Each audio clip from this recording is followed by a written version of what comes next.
Welcome to the Nomad Network, your first stop for complete and comprehensive Chicago Bears football coverage. Dive deep into analyses, updates, and all things Bears. Subscribe to our YouTube channel today and never miss a beat.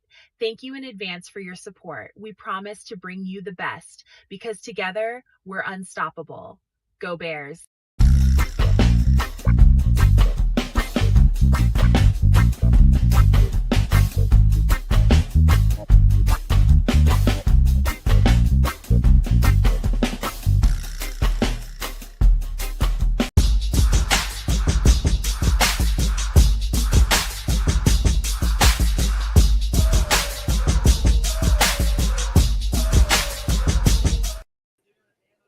Yo, no maniacs. Welcome to another edition of Feed the Bears.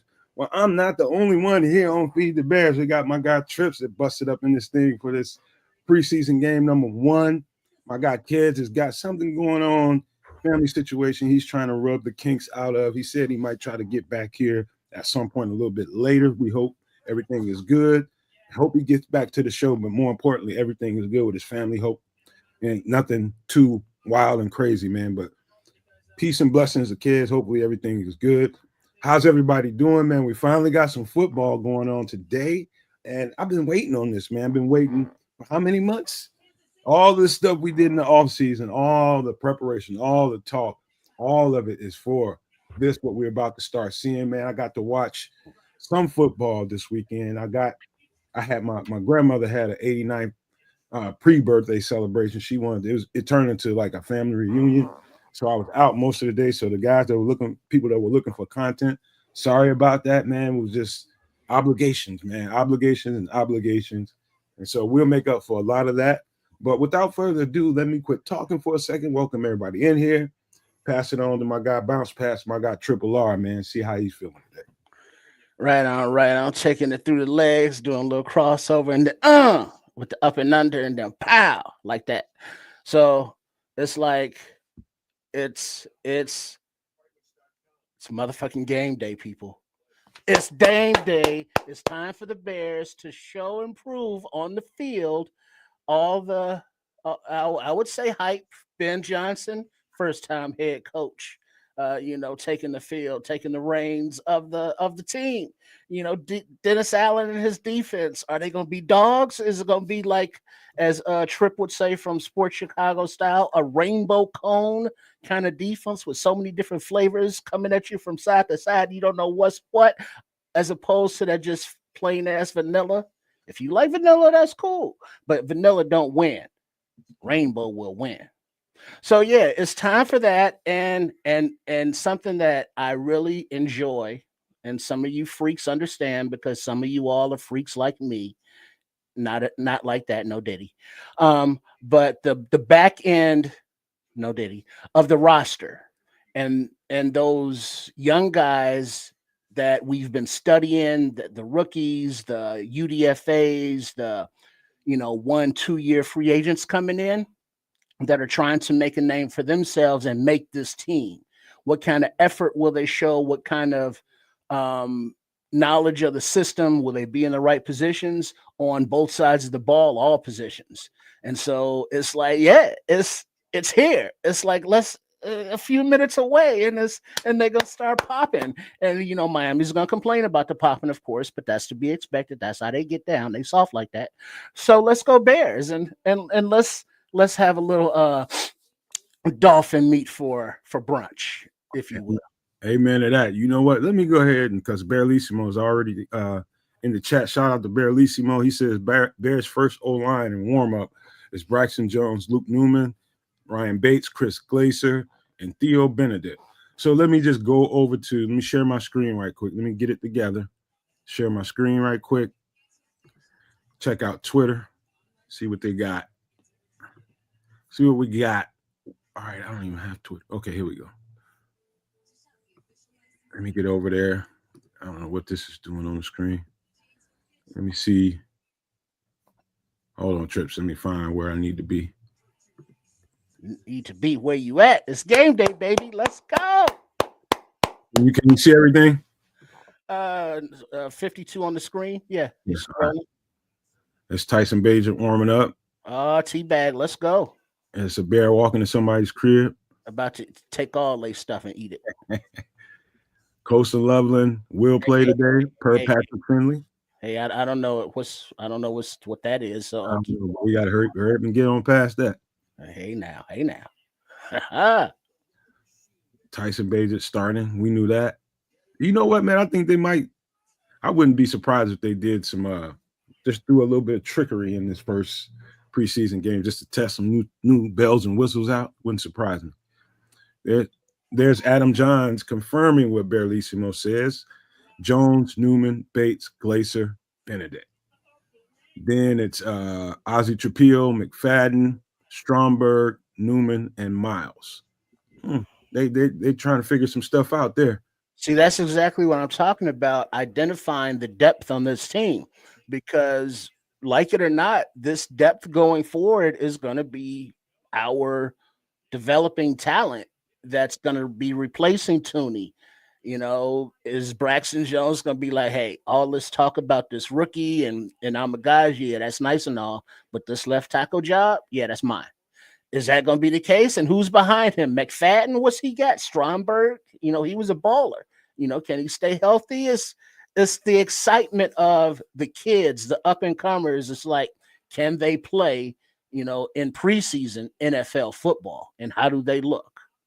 Do they have the speed? Do they have the toughness? Does it show up on the field as opposed to just on the track? And those dudes on the track that maybe run slow like Loveland, will it show up more on the field? Because I do believe Burden and Loveland are playing, I think, right?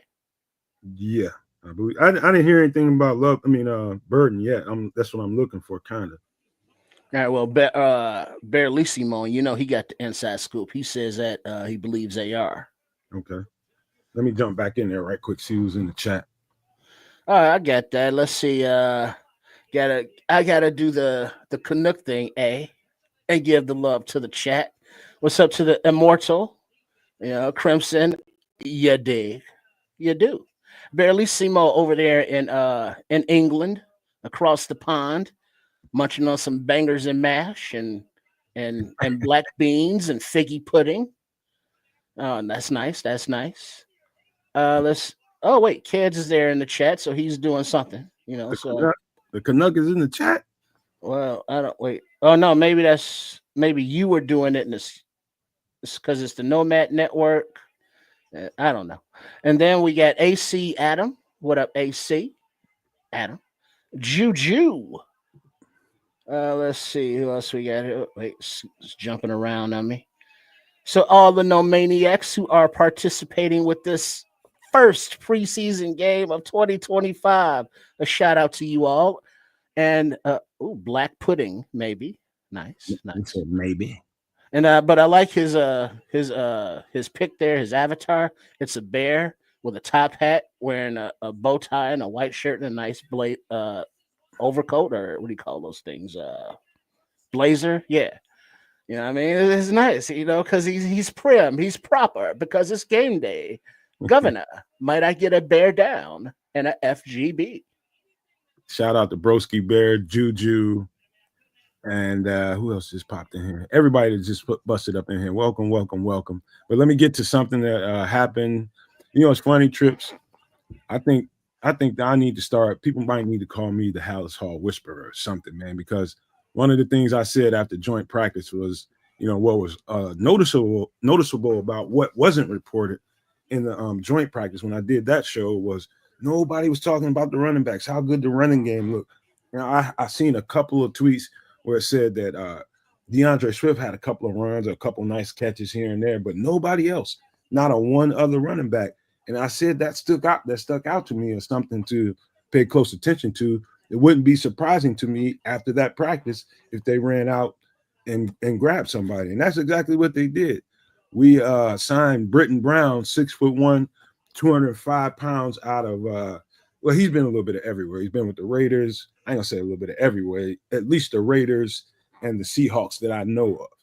And so he's just a journeyman back, probably a camp body. They worked out 4 people. One of them was Jamaal Williams and a couple other guys, but we had to go grab a back. Now, some people are connecting it to the fact that in the last couple of practices, Roschon Johnson came up missing.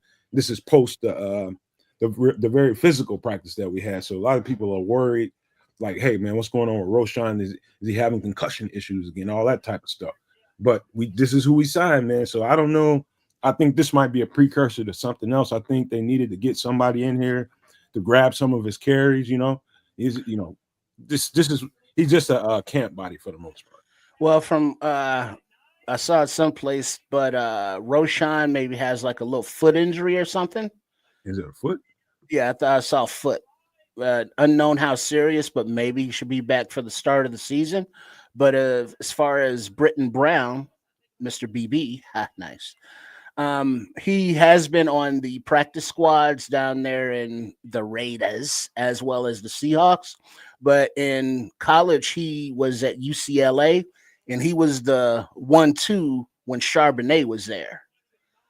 So he was the guy that, toted the rock with Charbonnet down there at UCLA, and they had a nice little running attack.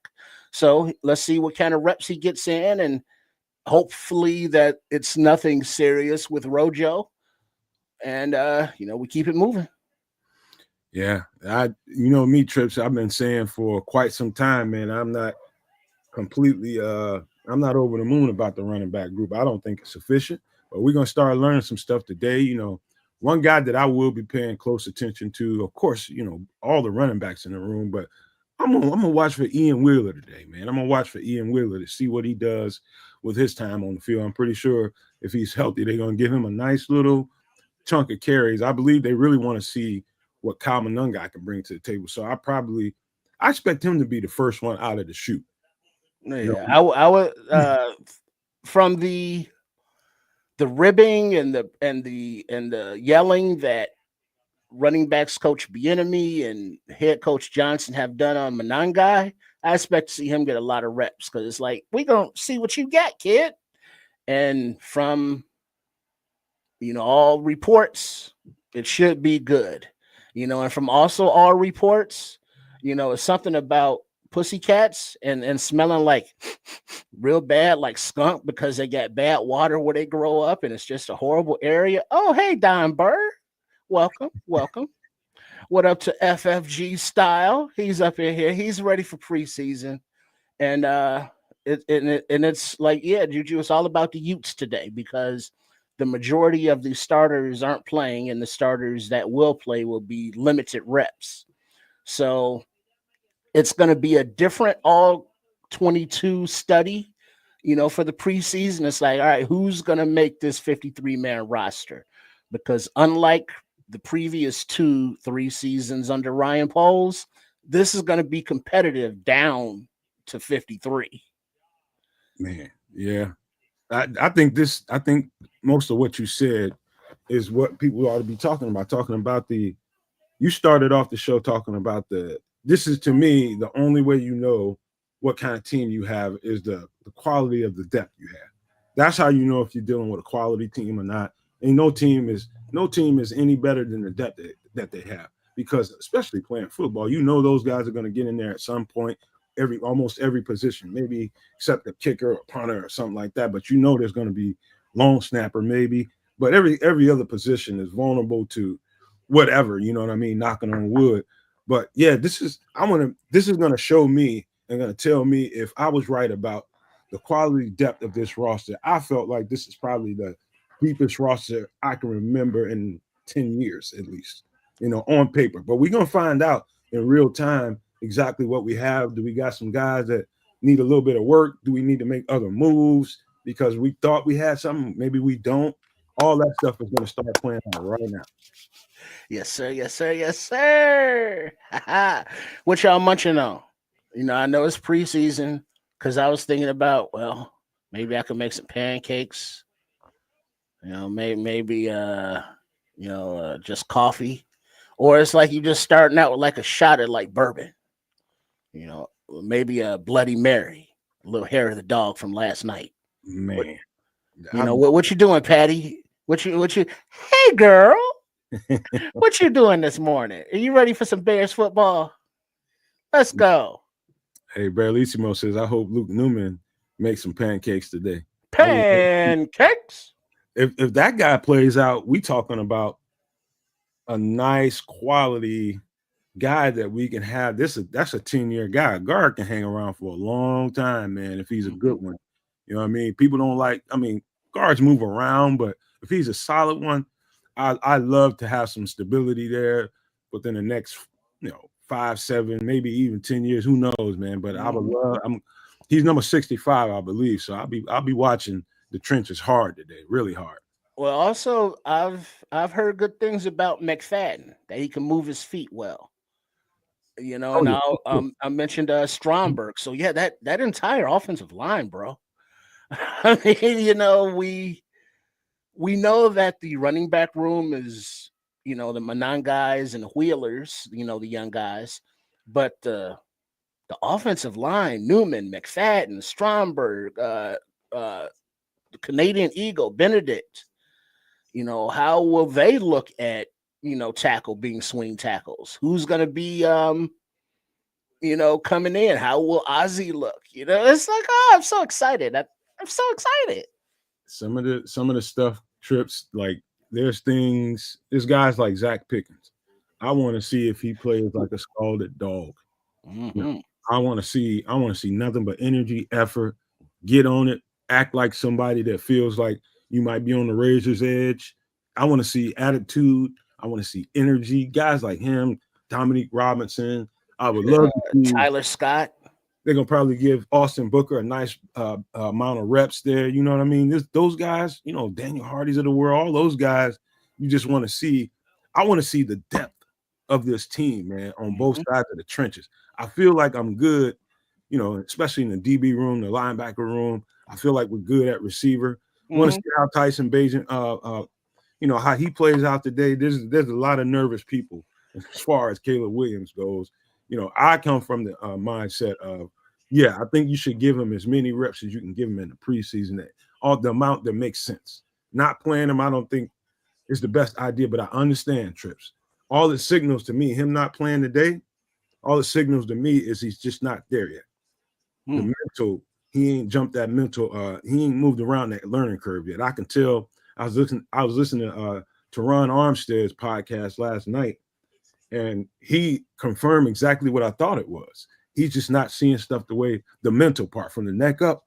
He's just not seeing the field the way he should. So they started off the 11-on-11 period, and he didn't see the disguise. And one of the safeties jumped down and took the first throw that he made in 11-on-11s and got an interception. So that just tells me why they're keeping him out of preseason. And it's not a bad thing. I don't want to see the guy go out there unprepared, not ready for what he needs to be ready for, and go out there and fall flat and give everybody in the fucking world something to talk about. Put him back in the kitchen, start cooking a little bit more. When you got to, you got to. But right now, you got to next week. I mean, it's not like this is like, well, we're going to sit him out, next week and the week after. Maybe he'll get a few reps. It's like, nah. You have starters around the league getting these reps in. I understand that the practices have been tough, but the mental aspect that you speak of with Caleb seeing opposing defenses, just mix stuff up on him, he's going to have to experience that. And so the next preseason game, however many reps it is, a quarter or whatever, he's going to have his ass out there. And that's just the way it's got to go down. And they may be easing them into it, which is fine. But the reps are going to be the reps. And let's see, FFG wants to know what position group am I looking at? I'm looking at a lot of interior pressure from the defensive line. Chris Williams, Ford, Pickens, Big Dex, that interior push. I might expect more pressure in the Dolphins quarterbacks' faces than from the edges. So I'm looking for that to play out. And how will the back end play? Safeties, cornerbacks, how will they be deployed? I'm looking for everything, bro. Everything. Let's go. Let's go. Man. One thing, Trish, man, doing a live show, me and Ken, we were doing live shows the whole season. and we were rubbing out kinks as we were going. You know what I mean? Just knowing when to speak, and just watching different things. I might say to him in private chat, "Hey, keep an eye on the offensive line, or keep an eye on the tight ends, or something like that." Watching it for the first time and then doing a show, you're gonna feel all over the place because you're gonna be trying to watch everything at the same time. Best thing I could tell you: focus on the trenches. Well, you see, that's why I don't like doing lives, because I can't focus on the trenches. I got to watch it all. You know what I'm saying? It's gonna take you to everything you want to see. Oh yeah, I'll see it. Because my eye is. It's like explaining your process when you watch film. When you watch something, when you see a flash. When you see a player that's like, damn, this dude's always around the ball. When you see, it's like, damn, this dude has got some wiggle or some niceness. When you see it, and holistically, I'm looking at an all 22 in real time, what you can see from the televised angles, of course. But I'm trying to see it all. It's like, okay, and then I make my mental notes, and then it's like, I actually write down notes at time. Believe it or not, I don't write shit down except notes on these damn games. And then those notes, you go back and then you search the all 22s or the different camera angles and such. So it's like, yeah, I get it. It's like, hey, let's focus on this player, this position room. But it's like, nah, the Bears. Let's focus on it all because it's game day. It's Soldier Field. We don't know how many more game days at Soldier Field are left. Arlington Heights, President Warren, politics, TikTok. So relish and enjoy the lakefront while we still got it. Because, we know that the clock is ticking on Soldier Field, but we also know that the clock is ticking on all of us. And we don't know, tomorrow is not guaranteed. So today was here, and today there's football. Yes, bear down. Amen to all that, man. Amen to all that. Why are they constantly spamming in here today? King Buka. Shout out to the King, just busted up in this thing. What's going on, Minister Charles? Yeah, everybody for falling in here. Trip skip, if you can talk for 1 minute, because I got to run in here right quick. Minister Charles. So, King, NFL Network, don't know because I'm in the local area, so it's on the on-air thing. I can't tell you about the NFL Network, but I do know that the NFL Network, what is it? YouTube, Amazon Prime, ABC, CBS, Fox, Hulu, or no, Apple, or I don't know, but all these different entities will be carrying various games, and so who the hell knows what's going on anymore? And then you got the whole betting thing with the NFL and all of this. It's in a flux. The business side of the operation is in a flux. So where you can view it, I don't know. Long story short. Big up to everybody joining us for this live watch party for the Chicago Bears opening preseason game against the Miami Dolphins.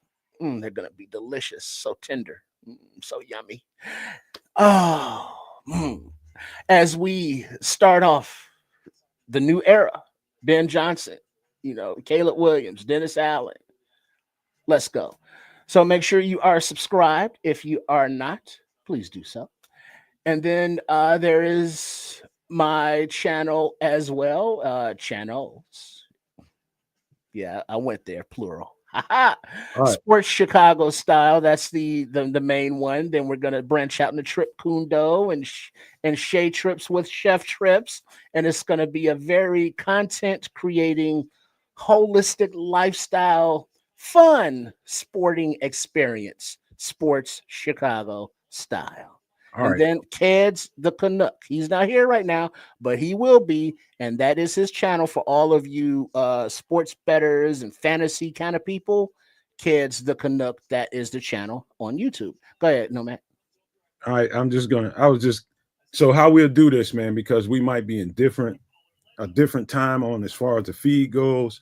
What we'll do is I'll call the play-by-play, and then in between plays we can talk. I'll just let me call the play-by-play. If you see something before I see it, Don't worry about it. If you see it after, don't worry about it. I'll do the play-by-play, and in between plays, we can talk a little bit. All right, so I'm looking at Jim Miller and Lil Pimp and Adam Amin, who's at Stacy Dale's Dash. No, Stacy Dash is a little black girl. Stacy Dale's. Yeah. Hmm. They're in the booth with the. Let's see, we got T-Bag. Are you seeing that? That's why I'm saying this. I'm still looking at the booth. Okay, so I guess I'm a little bit ahead of you. Yeah, there you go. So that's good to know. Yeah, that was the whole purpose. Sync, you know. All right, let me see. How would I find this live stream? What am I looking for? Tua is starting.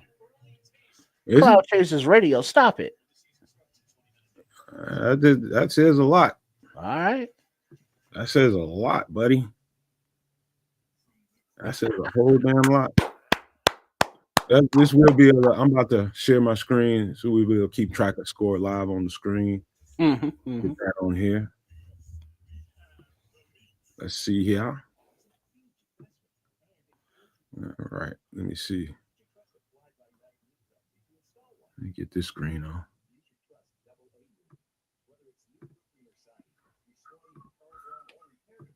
Oh. All right, here we go. What are we looking at? It's just a live. They'll broadcast the score. Hopefully, you know what? Let me do something. Because I can't make nothing out on that screen. Don't worry about it. I got you. Let me do this. It's preseason, everybody. We're working it all out. That's preseason for everybody. Because you're gonna hear them say, "Oh, it's the preseason for the refs too" when they blow calls. It's not that they're blind or bought off or incompetent. It's preseason. Let's see. Hopefully. Let me share this screen and see if it's any better. You can see this, right? Yeah. All right. It's mostly the ad, though. Yeah. As we go, it'll probably be more information on there. You'll be able to see it a little bit better. So the people that ain't playing is for us. It's Deion Hankins, Shamar Turner, and of course, Miles Boykin. He's questionable anyway. So Miles Boykin, that's the wide receiver. So that means JP, Tyler Scott. Time to get those reps. Time to put something on tape. And you say Hankins is out. So that's more on Wheeler. That's more on Monangai. That's more on Homer. And because I really doubt that Brown would, play at all. He just signed yesterday. All right. Juju says, no matter who would be your Bears player of the game on each side of the ball. I'm going with Ian Wheeler, running back. I'm going with Noah Sewell on defense, man. Ah, Noah. Okay, a little linebacker. Go with Noah Sewell. That's my picks to click. Hey, a little chocolate drop. All right, man. Let me see. here. We're getting ready to kick this ball off, I think. I don't know exactly if we're receiving or kicking yet. Looking at this live. I can tell you this, though. Looking at it live, T-Bag got that eye of the tiger look going on him. He needs it. He needs it. Damn, girl. Look at Bieniemy. Look at that beard on him. He don't give a damn. Remember, Trips, you're a little bit ahead, so I know you're going to want to say shit, but let me get the play out. Oh, yeah, they ain't playing yet. Yeah, Basin does look pretty ready, man. He's eager. Trips, you want to turn your TV down, bro? I can hear it. Okay.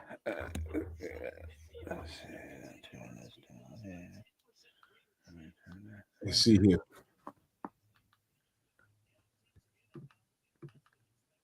Let's see. I like the fact Luke Bates is going to be out, or Ryan Bates is going to be out here, killing all the criticism, man, because there's a lot of that going on, man. I want to see the guy play. He looks healthy. I just want to see, because he's a really solid football player, man. And I think by the time it's all said and done, people will think different about that guy. I believe that. Yeah, there's a lot to show and prove out here. Okay, the Bears will be receiving. Man, it looks beautiful out there. That grass, that field looks beautiful. And when I see cleats sinking into the grass like that, Duvernay's back deep. That's a good field to play on right there. What is that? Is that still that bluegrass? I don't know what it is, man. Might be that Bermuda grass. I don't know what it is. Yeah, we And, still got Flus to thank for that one. So good looks. Duvernay out with the return gets about out to about the 10. Agents coming out. See Luther Burden, Tyler Scott, Colson Loveland. Let's see who the running back is here. It's definitely Monungai.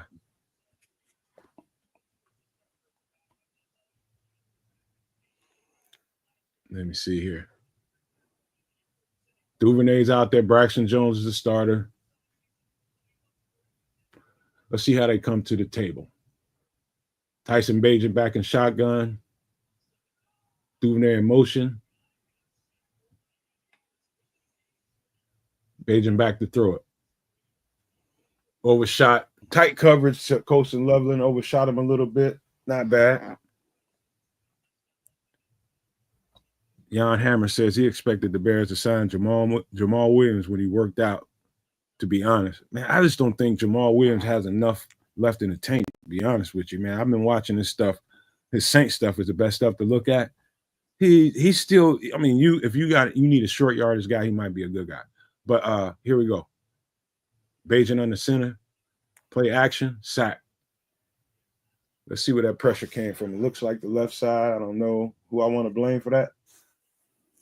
Shit, it was more than one. Let's see how it played out. And remember, Jamaal Williams, there's, how much is left in that tank, whereas Brown still got a lot of tread on those tires. Looked like Monungai was kind of swimming in pass, bro. He didn't know exactly what he's supposed to do there. He mainly calls it. 3rd and 16, Bagent back in shotgun. Dumps it off the coast and Loveland. Picks up about a good 8-9 yards. They got to punt it.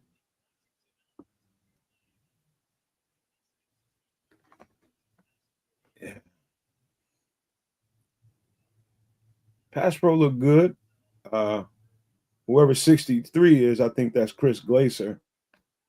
He's leaking a little bit, but it ain't that bad. It's not that bad. Torrey Taylor back to punt. What you think about this so far, Trips? Yeah, it's sloppyish. I mean, it was there was a window to pass, it just wasn't there, and the protection didn't hold, and it's just not a good productive first offensive drive for the Bears. Okay, special teams. All right. I want to see what this defense does. This is what I want to see. Personally, me and my defensive ass. Defense, man. Yeah, that sack was on Kyle Juju. Monungai, he just looked like he was swimming a little bit, didn't know, because I think they might have ran a stunt or something there. That's why I say it was more than him. He did not execute, nor did the right side of the offensive line. Because if the guy that Monungai whiffed on didn't get the sack, there were other guys there. Give a shout out to Larry Borman, Daniels, Jason Daniels, Jeff Daniels, what's his name? Offensive lineman. Looks like we got a holding. It's a pre-snap penalty. It looked like it was a run to the left side, wide left side. Legal procedure, a false start or something.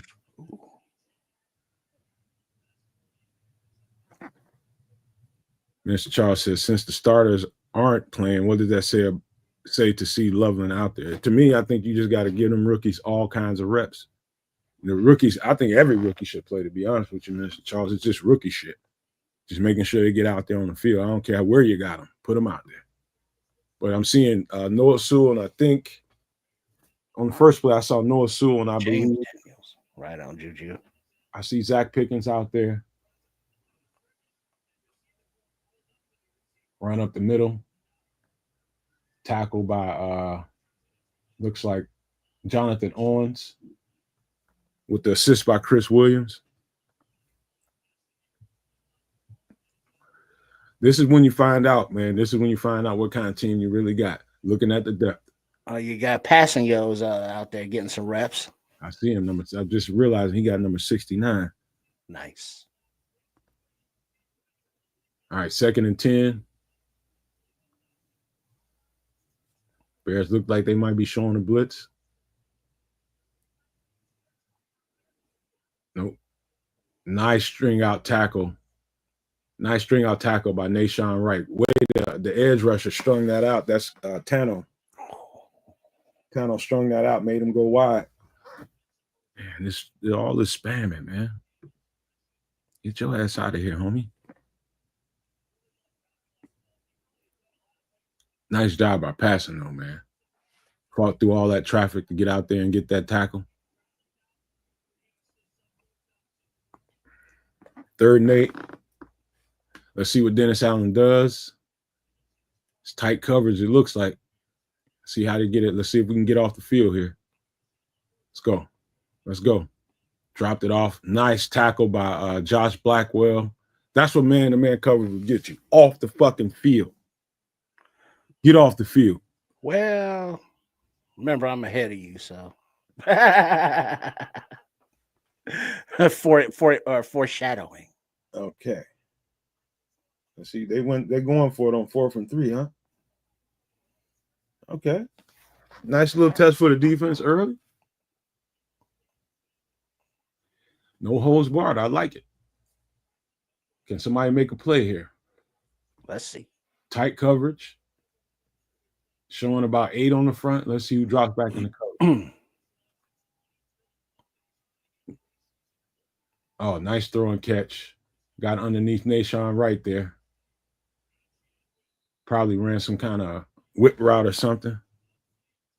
Yep, good to see Pickens out there. Yes, sir, Minister Charles. They got the first down. Pickens next to Dom Rob. Ooh. There's a lot on those shoulders. Shit. Mike McDaniels looked like he was out all night drinking and smoking.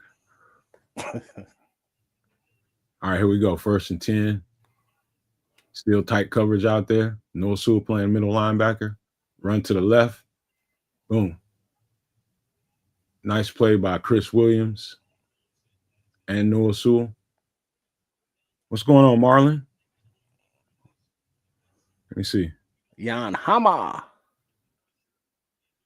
Yeah, Nashawn Wright gave him a little cushion there, didn't he? He's taking 5-yard cushion on 4th and 3. Say that math ain't mathing. That's probably the way they wanted to play it. Let him catch it and try to get to the tackle. He just got away from him a little bit. 2nd and 4. See what we got here.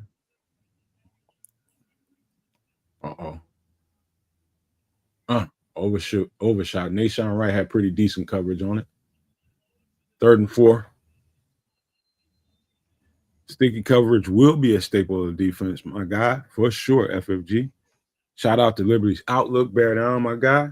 Everybody make sure you hit the like button, please. Anybody that's new to the channel and you're just watching and you want to come in here and chat, it's absolutely free. So go hit the subscribe button. All it is just you coming in the chat and showing respect to the channel, showing love. That's all it is. Cost you nothing. Hit the subscribe button for us. Here we go. 3rd and 4. Shotgun.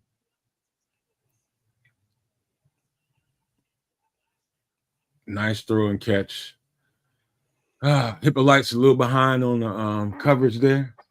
You'll have that, man. You'll have that. Come on, fellas. We got to get off this field. Shout out to Junior. What up, Junior? Junior and Miss Patty. And Ampharius, welcome on in, man. Fair now. 1st and 10. We need to get off this field, man. Yeah. They're almost in the red zone here. Tua's back in shotgun. See if we can get something. Run out to the right. Oh, Noah Sewell on the tackle. Ruben Hippolyte totally whiffed on that one. Not liking that gash. Yeah, he just totally whiffed on that one. You got to get that. Got to get that, homeboy. Got to get that. Let's see. We got another 1st and 10. Come on, defense. Y'all got to still show some spine here. Down in the red zone now. Or close to it. Tua under center. Little trickery. Reverse. Get him. Oh, ball came out. Out of bounds. Tano did another good job of stringing that play out a little bit. Let's see what we got here. Noah Sewell is flying around out there, boy. I'm telling you that right now. Sideline to sideline, he is a presence out there. He's the one that popped that ball out. He does look good out there too, man. Yeah, he's moving. He's got to make some plays. Second and 4. Handoff. Nice tackle in there. Who's that? Who is that? Who's that? That's Elijah Hicks came down out of on a blitz. Nice tackle there. Nice tackle. Let's go, fellas. 3rd and 3. Come on now. Let's get off this field. Let's get off this field. Tua in an empty backfield, empty set. Spread the Bears out. Oh, nice throw and catch right underneath Tyreek. No, that wasn't Tyreek. That was Josh Blackwell. My fault.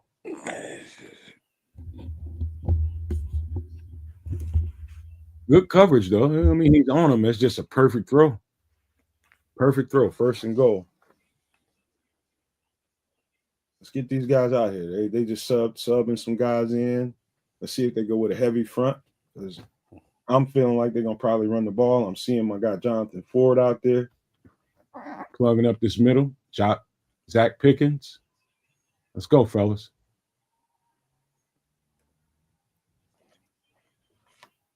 Come on now.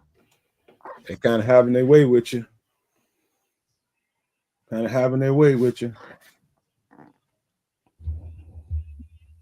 So far, no pass rush so far. But this is they got a kind of a quick flow of an offense, man. I don't expect, like, unless it comes from the interior, the pass rush to be really, really effective today just because of the style of offense they play. All right, here we go. 2nd and goal. Let's go, man. Show some spine. Now there. Let's go.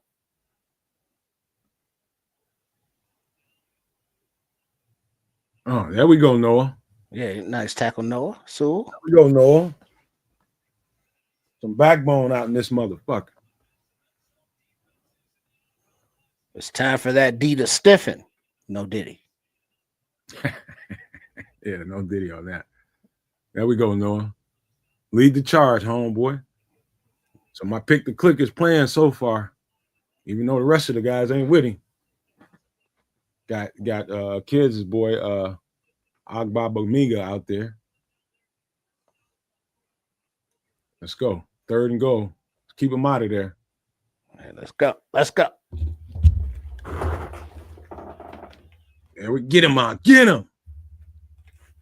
Hell yeah. Austin Booker on this one. Him and Jonathan Ford.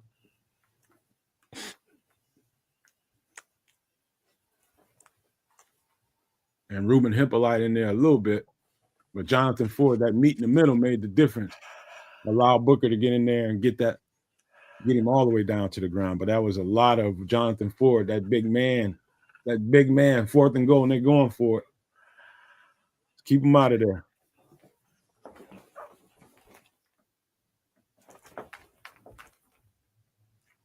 Crash him. Noah! What talking about? I've been holding it. What talking about? I'm so far ahead of you. About? I'm so far ahead of you. I've been holding it. what I'm Let's talking go, about. P. Let's go. What I'm talking about. Flex on their ass, Noah. That's what I'm talking about. That's what's up right there. Nice play. Nice play, Noah. Making plays. Let's Yeah, go. yeah. Give me some of that Polynesian shit, man. Whew. That's what I'm talking about. Keep their ass up out of there. Get the fuck off the field. Whew, I couldn't breathe there for a second. Because I think I'm like a minute ahead of you, so I knew that was coming, but I couldn't reveal it. That's gotta fucking suck, man. God. That's why I don't watch this shit live on live streams. Oh, because I had to restrain myself, and Ben Johnson is over there flexing, and Noah's flexing, and I'm flexing, but it's like, oh shit, y'all still in the previous play. I gotta be quiet. Man. Oh. I thought they was gonna walk in there, but my man Noah. All right. So now we gonna have the offense take over from deep in their own territory, right on the goal line, and I gotta get a beverage. I'll be right back. All right. Oh man, that's what I came to see. Some backbone, some spine. You got the ball moving on you. Took them down the field a little bit when they had to show that backbone. The backbone showed up. That vertebrae. That's what you need, man. You got some grit going on out there. You saw Ben Johnson flexing on the sidelines. That's going to be all over social media. You can guarantee that. Probably all over it right now. But, man, that was fun to watch. Absolutely fun to watch. Just pure defensive spine. Ooh,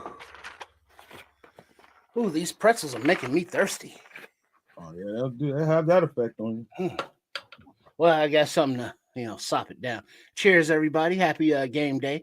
Happy start of the 2025 Chicago Bears season. Let's go, Bear. Oh, man, now you're going to make me go get something to... And here it is. Ain't even 1 o'clock. It's not even 1 o'clock yet. It's 1 o'clock someplace, and it's game day, so there's a dispensation for that. Let me see what Minister Charles over here cooking. Mr. Charles says gonna throw this garlic pepper chicken breast, refried beans, and candy yams on for dinner. All right, you doing it the right way, man, Minister Charles, with the chicken breast for real. Mm-hmm. That's righteous. Oh, Jan had a question for you. Let me see if I can get up there and find it. Let me turn my mouse on. Yeah, I think he was talking about the way the Bears defense stiffened up on him. He says, Triple R, this is just the preseason. How will that end during the season? Well, during the season, they would probably go for a field goal. Or if they went for it during the season, I would expect it to end much like it ended now. They're loving it. And you're going to be loving it. All right, the Bears offense about to be on the field again. Let's see if they can get something going, put some shit together. And he said, let's be fair, that was most of Miami's ones on offense against our twos. Mm-hmm. Well, hell, they wouldn't even get that far then if it was our ones, right? All right, we just got to screen out the Duvernay. Picked up a nice little about 5 yards or so. Quick throw.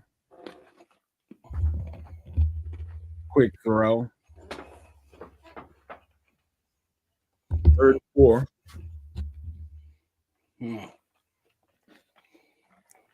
Let's see if Ben comes up with some shit. Mm-hmm. Red marker. Got Tyson back in shotgun.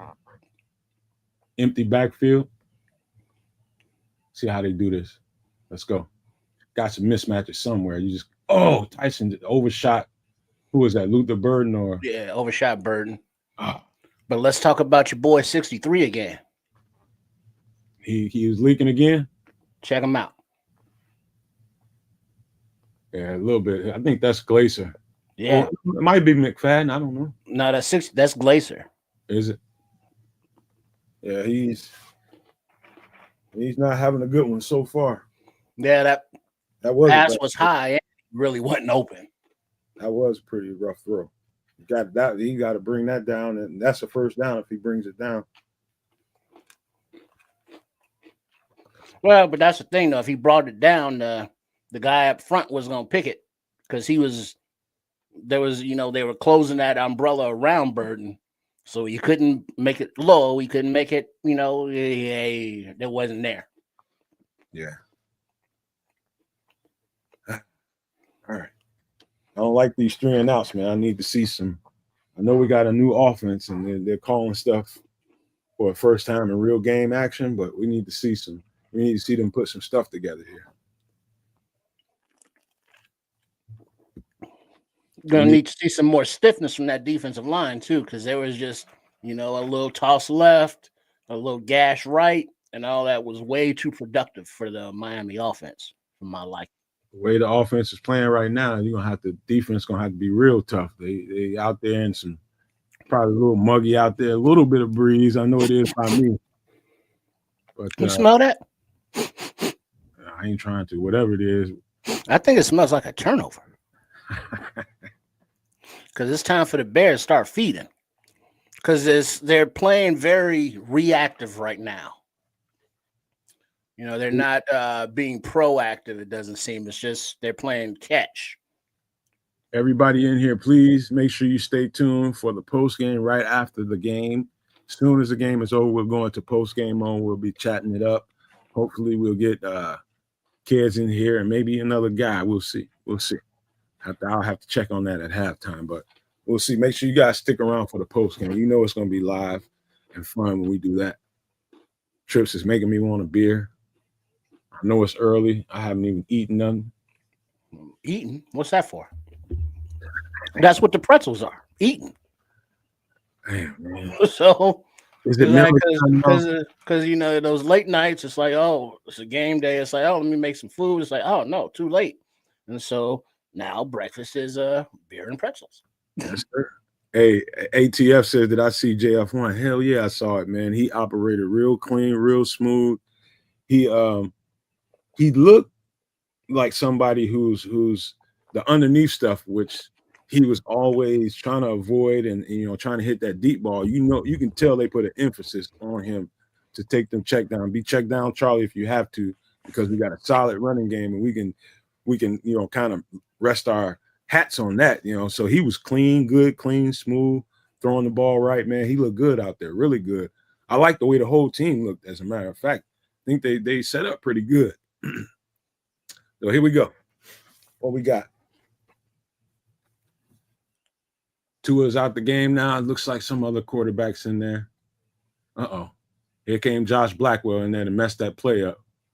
Dennis Allen starting to he's going to bring it on this young guy.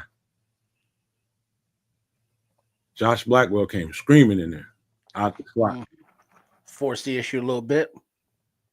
That's what I'm talking about. Dennis Allen is going to constantly do things like that to disrupt the flow and timing of the quarterback. That kind of play style is advantage Bears. That kind of play style also results in big plays happening at times, but I'll take that just to be aggressive. All right, here we go. 2nd and 10.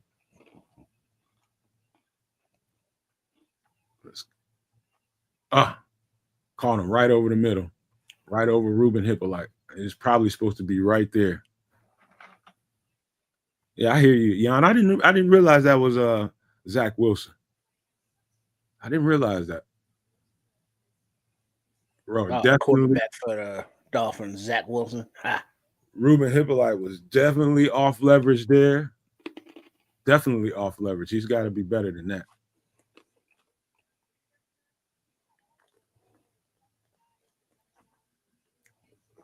Let's see here. 1st and 10. Run right. Boom. There we go, Ruben.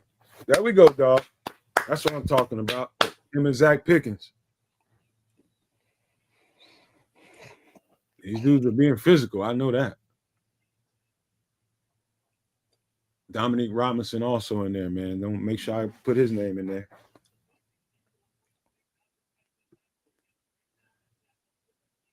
I think FFG Sowers says Noah Sewell probably playing most of the preseason this year. Yeah, man, this is most football he's played in a while. Mm-hmm. All right, 2nd and 11. Shotgun pistol formation. He probably had a red shirt season last year. Damn, Josh Blackwell overran that one. Was that Josh Blackwell or Owens? think that was Blackwell. Yeah, it's Blackwell. Just overran that one. Nice tackle. Just like the defense is putting pressure on, but there's just quick hitters and guys are open.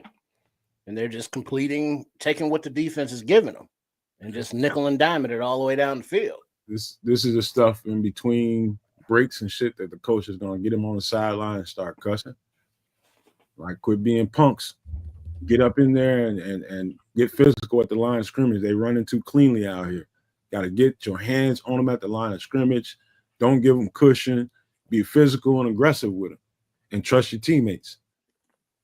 That's all you got to do. Don, y'all, I saw y'all first preseason game, just so you know. Ooh. Why you talking shit? Ooh, that's no bueno. I saw y'all's first preseason game. Why you here throwing darts? Y'all look like stir-fried shit with flies and maggots all in it. So talk all this shit. Well, they got that one dude, the Tesla guy, for excitement. And y'all already losing key guys, man. I don't know what y'all doing over there, man, but y'all can't stay healthy, man. Y'all already losing key guys. Don't be talking shit.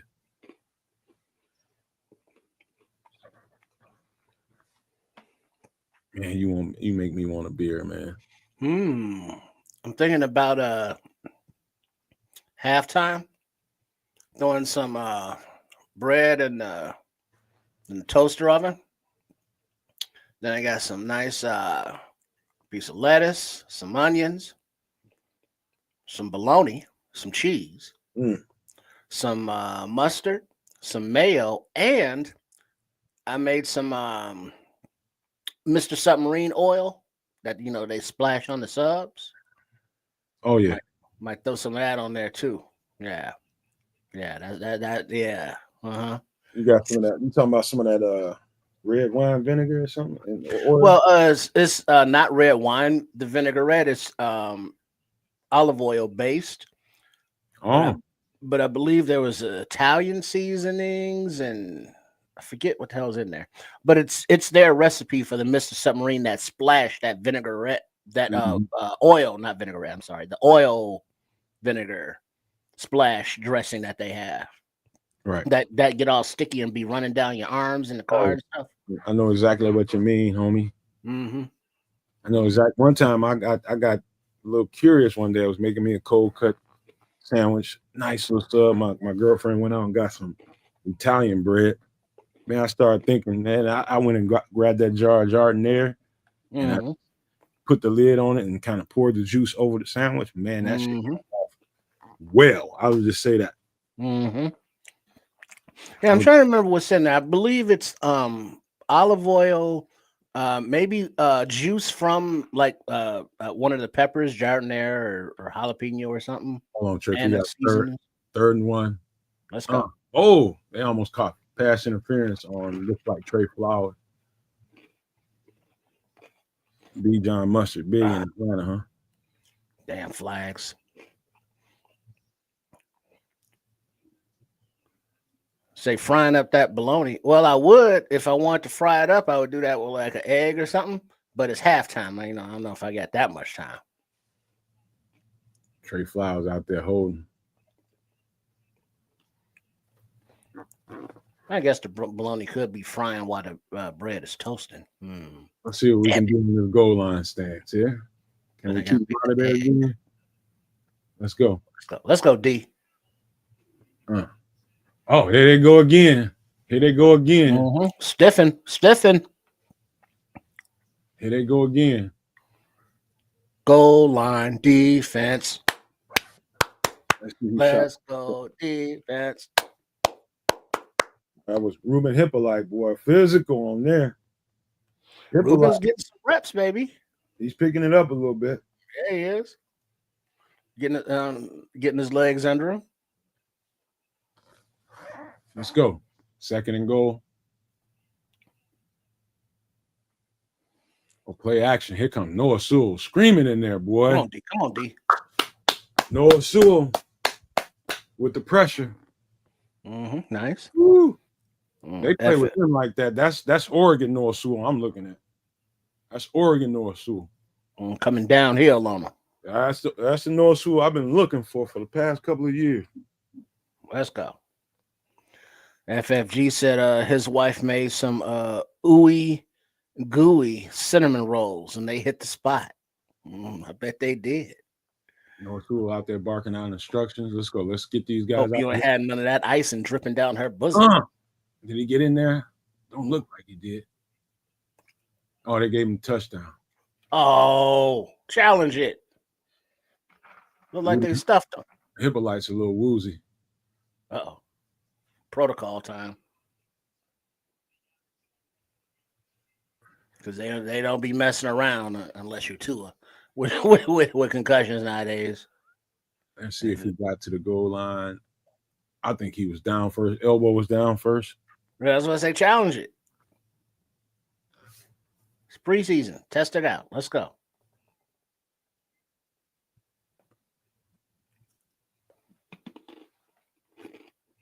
He did not get in there. And they're going for the field goal. No, they gave him a touchdown, didn't they? Oh, they did. Yeah, they did. Damn, my bad. See? That's what I say. Challenge it. I'm so busy watching these damn groundhogs trying to make sure they don't come into my damn yard. You got critter problem? Man, dude, you just don't know, man. Illinois, I don't know what, but they probably need to run a program to capture, release these things somewhere, man. But they are all over the place. You can capture them and release them into your grill, into your skillet, into your oven. You know, for people that want to eat them, it's definitely a critters some good eating. Yeah, let me know when you barbecue one or throw one. Maybe a little stew, you know, because there's not a lot of meat to them, you know, because they're critters. You know, put them in a nice stew with some taters and some veggies. Oh, come on! Don't let it be the Armageddon or the apocalypse, boy. Them boys gonna be in trouble. Little bastards. Yeah. Anything with meat on the bone that can be consumed. Come here. Come here, little critter. Yeah, I'll take any piece of meat. I'll take a damn old boot and make it taste good. As long as I got some stuff in the cabinets, I'll make it right. Well, shit, this in about a month or so, I live along the migration paths from geese going, I guess, from Canada to Florida or wherever the hell they go. And so they hang out in fields in the area. But they be low enough that, you know, my little slingshot, pow, you know, we got fresh goose for dinner, Governor. You ever tasted one of them? Geese? Mm-hmm. Yeah, it's kind of oily and gamey like duck. Like a duck? Yeah, but they season well. They're very tight meat, but can be tasty. Kind of greasy. All right. I know one thing, Trips. I need to see some running game, man. I'm not seeing anything in the running game. It doesn't look like they're doing that at all. They need to start. I mean, because there's no running game, so there's no play action. They're just dropping back and throwing. And so far the protection has been sus, but specifically standing out has been 63 with a couple of whiffs. I'm feeling good about the second wave defensive front. I'm feeling good about all three levels of the defense right about now. I'm feeling pretty decent about. You know, right now it's just little stuff that I'm seeing, especially in the secondary and a little bit from the linebackers, is just guys just getting a little bit off leverage, maybe being a little too soft right now. But Dennis Allen will get that tightened up real quick in the locker room when they go in at halftime. Mm-hmm. Yeah, because the things that they've been beat on aren't, you know, huge mistakes. Mm-hmm. It's just paying a little more attention to detail, being in better positions. That's it. Real easy to clean it up. Duvernay down at about the 20 on the return. Mm-hmm. First down, let's go. Okay, let me find out you're getting a fat roll in the back of your head. A little hot dog roll. Let me find out.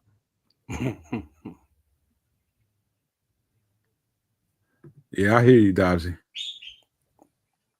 That's the damn groundhogs out there. You hear that shit? Man, and that was them. Right, you better get you a shotgun. All right, here we go. Under center, Bajent. Hand off to Kyle Manungai. Nice little run by Kyle. Ooh, nice. You know what I'm saying? Look at those feet. Look at those quick little Nice. feet. Look at those quick little Talking feet. about little guy. That's what we need. Nice. That's what we need, little guy. Nice blocking out there too. I seen a nice block by Luke Newman, clearing out that path a little bit. Mm-hmm. Yeah, get you a shotgun with some salt loads, some rock salt. No pop house. Toss to the left to Kyle Manungai. Nice tackle by number 40 there. All right, how about a crossbow? Maybe. You know, bow and arrow, crossbow kind of thing. Maybe. Mm-hmm. Now, it's also good practice for the apocalypse as well. You know what? I had somebody trying to give me one of them when I was in Atlanta, man. I was just like, I don't know why I didn't take that thing, man. He was just giving it to me. It was nice too. All right, Bajent, play action. Nice. Bajent on the roll, running. Hey, get out of bounds. No, you almost took a hit. Get your ass out of bounds, dude. Don't be playing around out there. Looks a little more comfortable though. The ball is actually moving. Sticks are moving, rather. He's simplifying shit, man. Just getting some nice boot shit.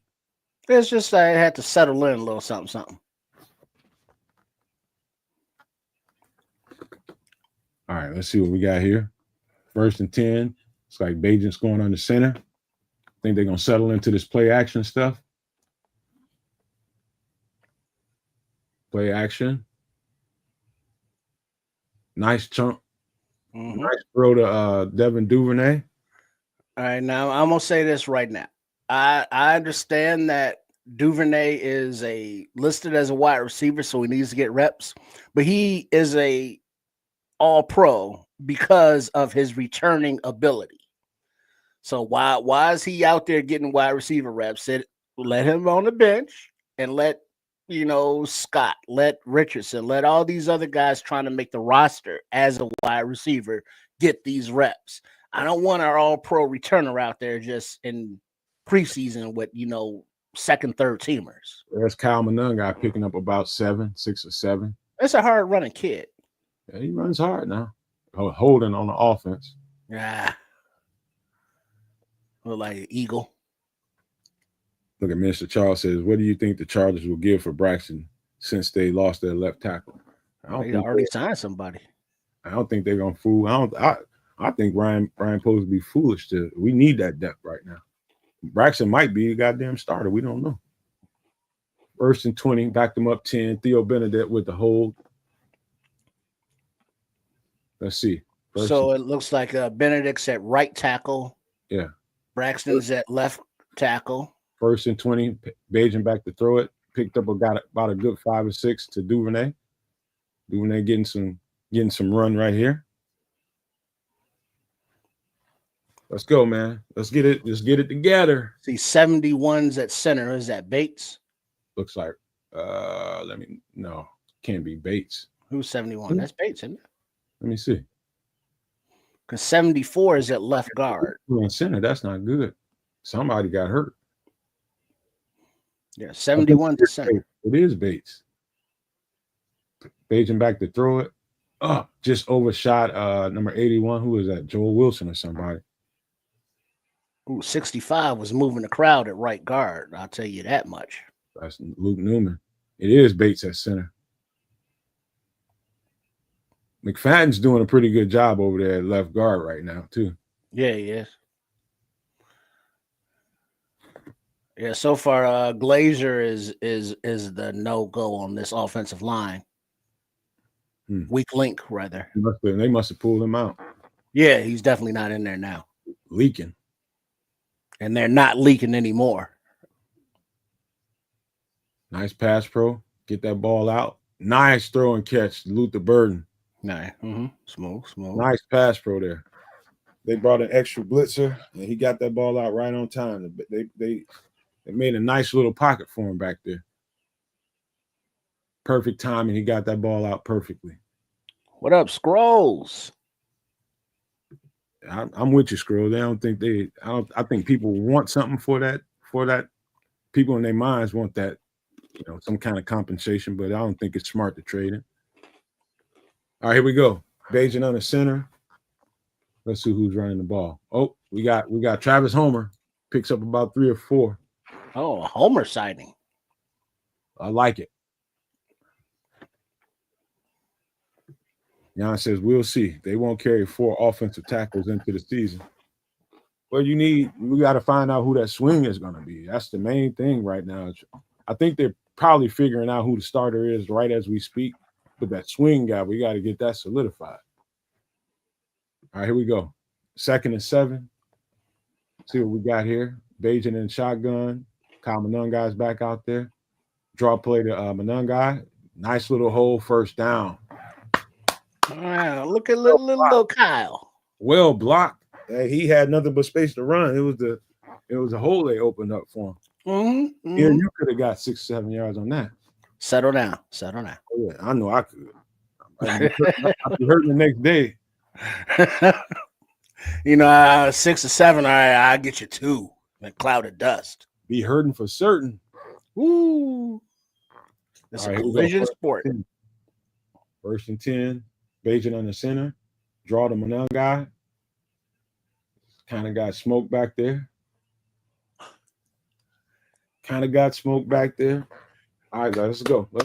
Let's open up the playbook a little bit here, man. Don't be so predictable here, Ben Johnson. Where's your bells and whistles? Don't be so tight. Let Monangai throw a touchdown or something. Oh, damn. Okay. That'd be nice. I was just thinking, just move the ball conventionally. That's good. But Ben Johnson, his trick bag. He is Ben Johnson. Yeah. 2nd and 10, Bajan under center. Throw that thing. Dumped it down underneath to Tyler Scott. Nice. Tyler Scott. See you. Right, it's good to see you, man. It's good to see you, homie. I see you, my boy. No, Braxton ain't gonna be no guard. I don't know who said that. Oh, that's John. Jan says, and if they do, we'll see Braxton at guard sometime soon. Oh no, I highly doubt that one, Jan. I ain't gonna lie. Braxton has always been a left tackle. Yeah. No right tackle, no left guard, just left tackle. 3rd and 2, Bajan on the center, heavy tight end situation, handoff to Monangai.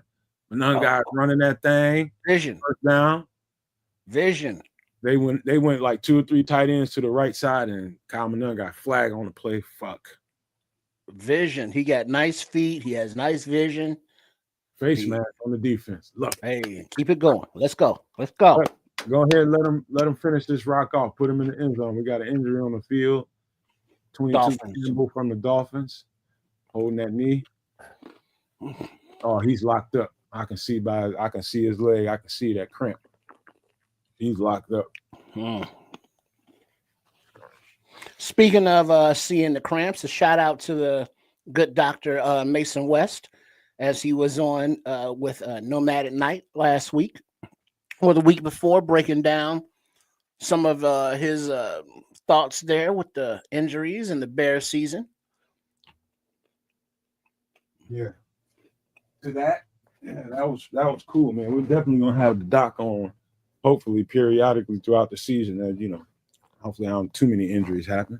Right. And then we don't also need to talk to the good doc when it's just injuries. Yeah. He has good Bears insight as well. Yeah, he's fun to talk to anyway.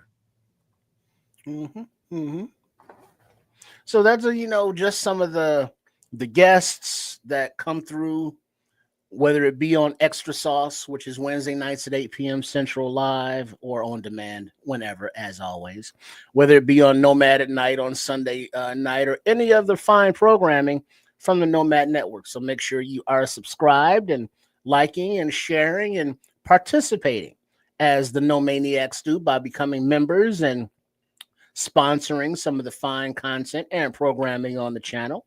As Nomad, I'm sure will tell you right now how much he's appreciative and how much it keeps the channel going and growing. I would say we are appreciative everybody here on the channel, everybody that participates. We all feed from it, man. We appreciate your support, man. So again, anybody that's in the watching the show live and wants to help the channel out, all you gotta do is hit the like and subscribe button. It's totally free. It's totally free. That will help, man. And if you hit that subscribe button, you can jump on in here and chat with us while we're live reacting to the game, man. It's just fun stuff to do. Bears fans everywhere, all over the world, you're welcome right here. It's a good place to be. Let me see what Jan's saying here. Jan says Miami also has quite a few of their starters on defense playing, and the TD was with their ones on offensive line. Strange game already. Yeah, that's I don't know. I think them playing their ones this early tells me something about what they've been seeing in practice. They ain't happy with it. Us not playing their our ones tells me a whole lot too. And then kind of the same way. And so to be honest with you, I think Caleb should be out here, but I can understand why he ain't. But first and goal, Tyson Bagent on the center, Kyle Monunga the lone back, motioning Luther Burden over. Yeah, Luther hand off to Kyle Monunga. Boom. Got met at the line of scrimmage big time. Nice leg drive, though. Yeah, yeah. Flag on the play. Luther Burden still swimming out there. I can tell because Tyson is having to guide him around a little bit. He's definitely swimming out there. Luther Burden is definitely swimming. I know the feeling. I know the feeling. Oh, these goal line flags, though. We got to clean that up, Mr. Smythe. Trying to see what he did. False start. All right, here we go. First and goal. They backed him up a little bit. This is where you got to go in your bag a little bit. Tyson, let's get on a boot roll out. Play action, exactly what it was. Dropped it off to, who was that? Steven Carlson. Picked up about a good 3 yards. That bootleg, that play action is going to take us a long way this year if we can operate that in the right way. Mm-hmm. Mm-hmm. Long way. We just got to get that right. Let me see here. Second and goal. Tyson Bagent, 7 of 10, 63 yards, 0 picks, 0 tutties. Yeah, I see Jan, that third tight end spot. Here we go. Play action again. Start. Agent back to throw it. Ends up with the tackle for loss. Or I don't think that was a sack. Might have been a sack. Third and goal.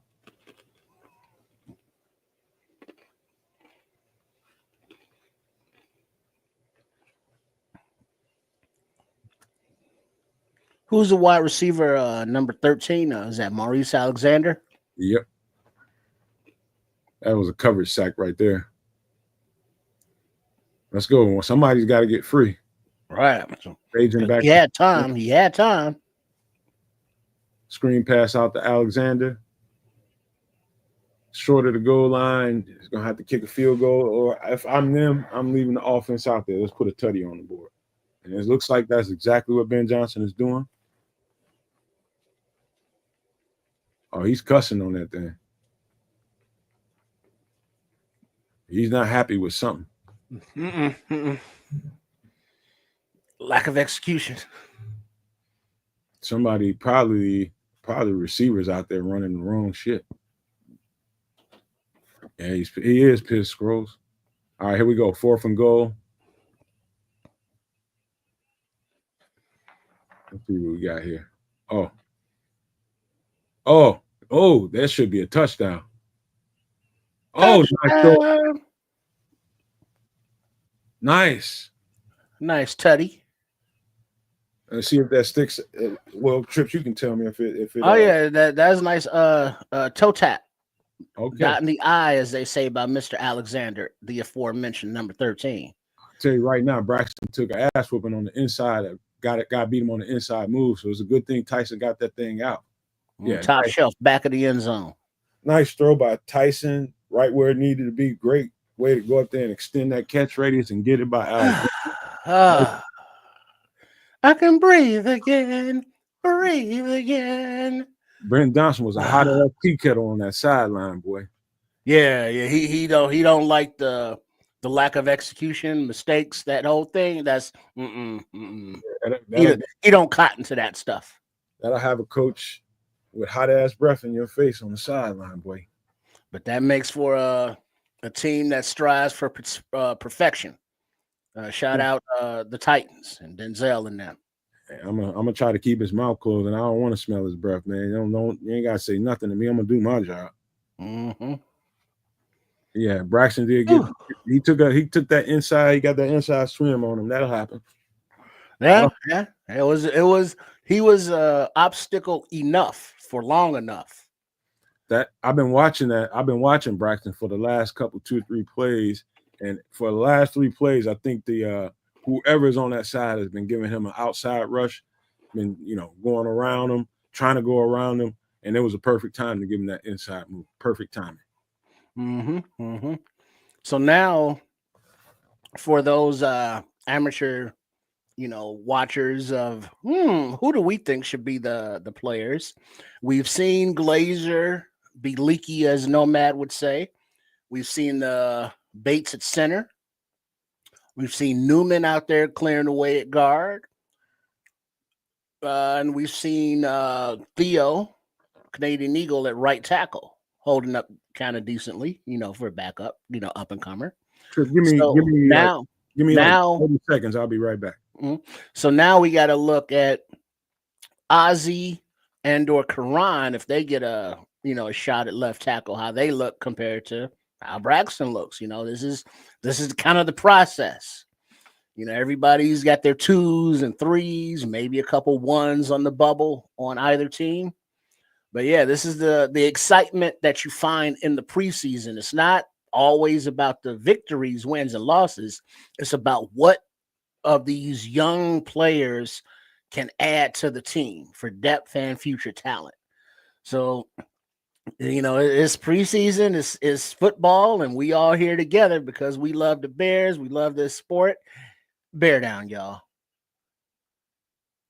Thanks for rocking with us. Nomad Network.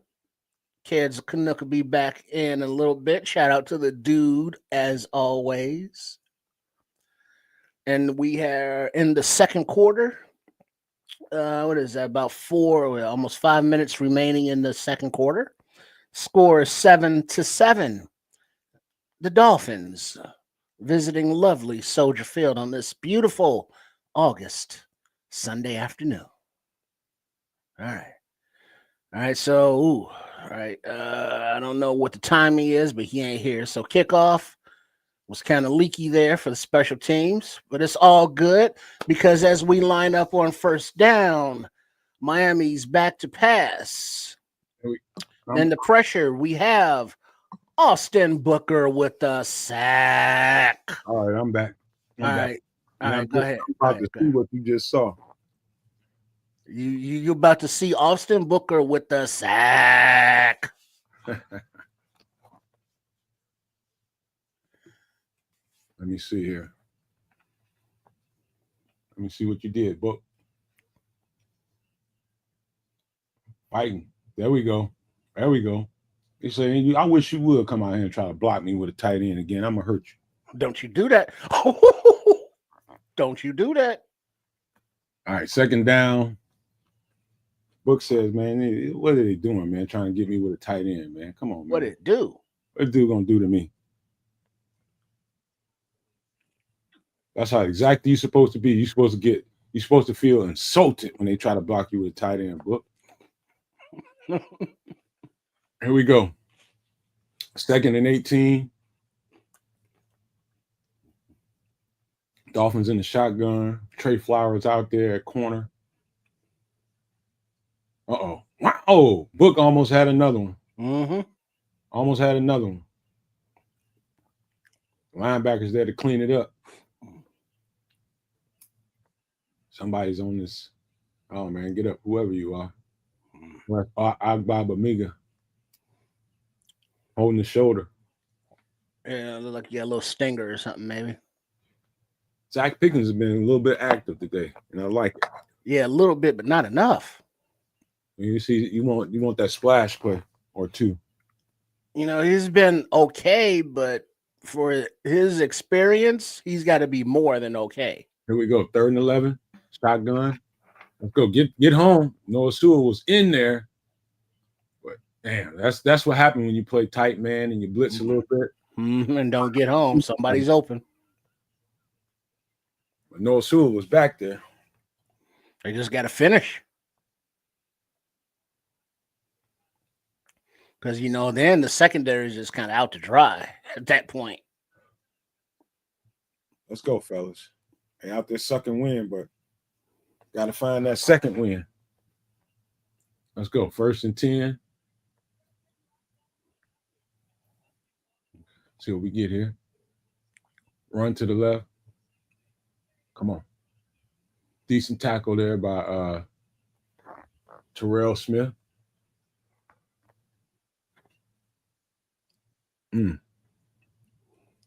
Okay, now I got to call an audible.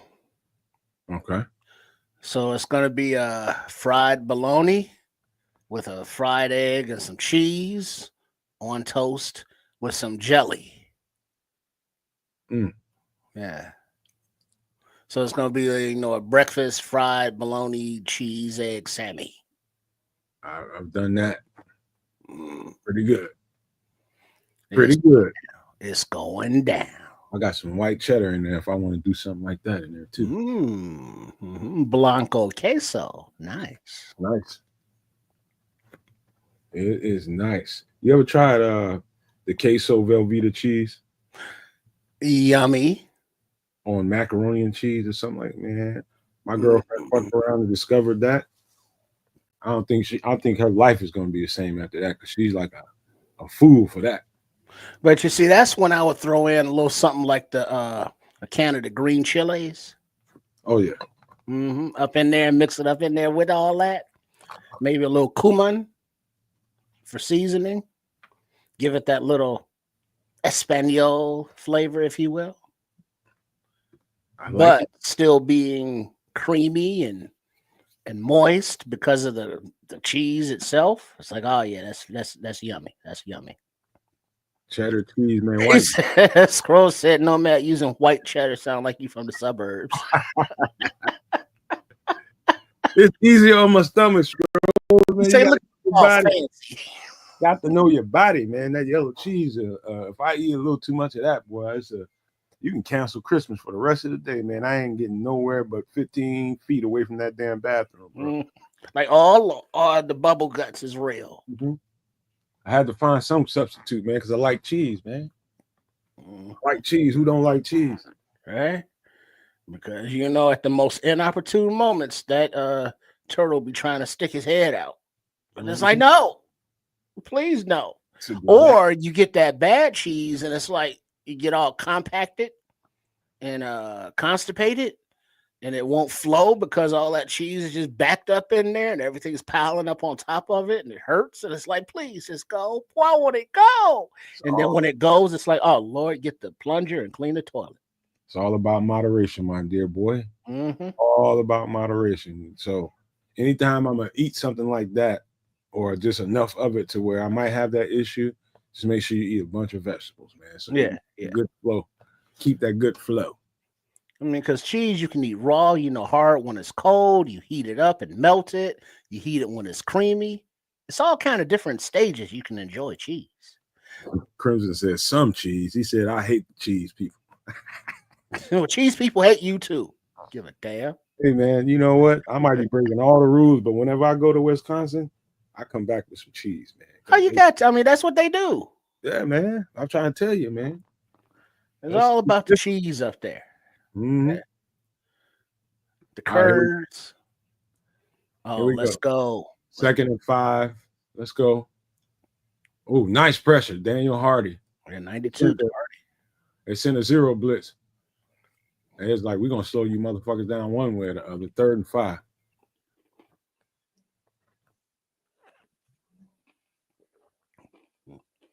That was a nice. They saw that one coming.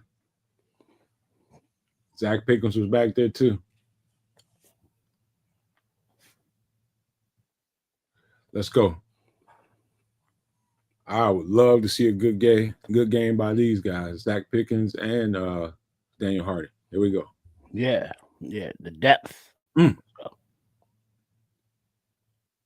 Found an open receiver over the middle. That's on Trey Flowers.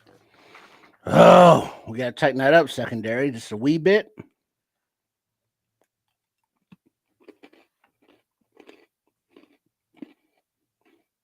Picking on the middle of the defense.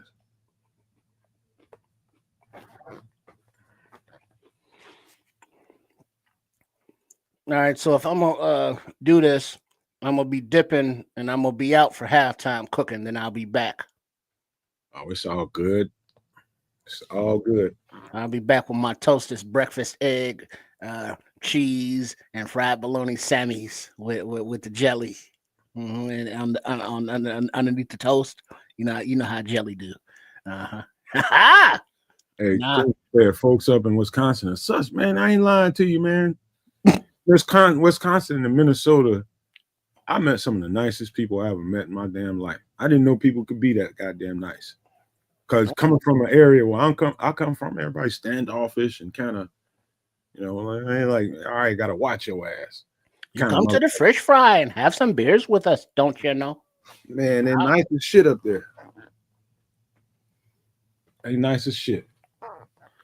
I can respect that, man, because it's different. The culture is a little different there. Mm-hmm. They're very welcoming.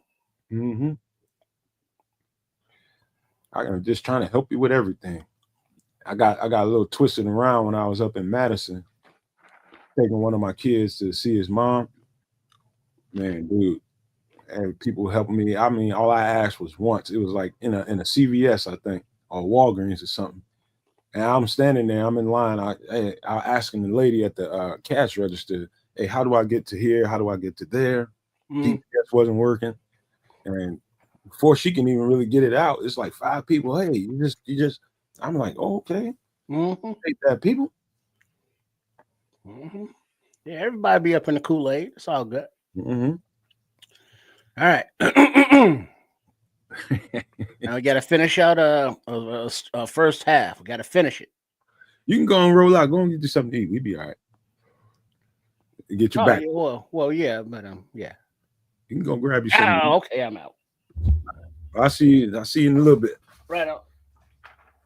All right, we got a little break in the action. They're about to get back on the field right now. Let's see what we got here. We need to keep these cats out the end zone, man. I want to see a win.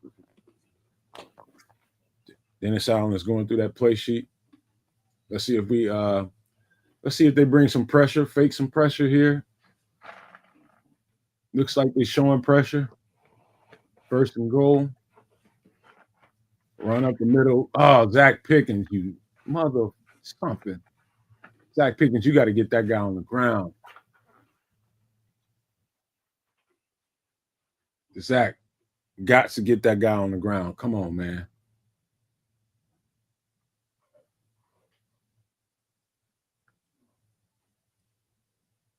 Zach Pickens, you got to get that guy on the ground.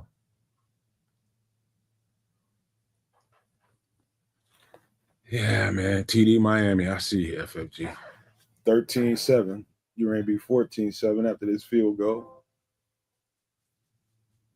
So we're ready to see the Bears going a 2-minute offense. We're gonna see how well Bajan operates. I know for a fact they've been spending quite a bit of time in this training camp working on situational stuff.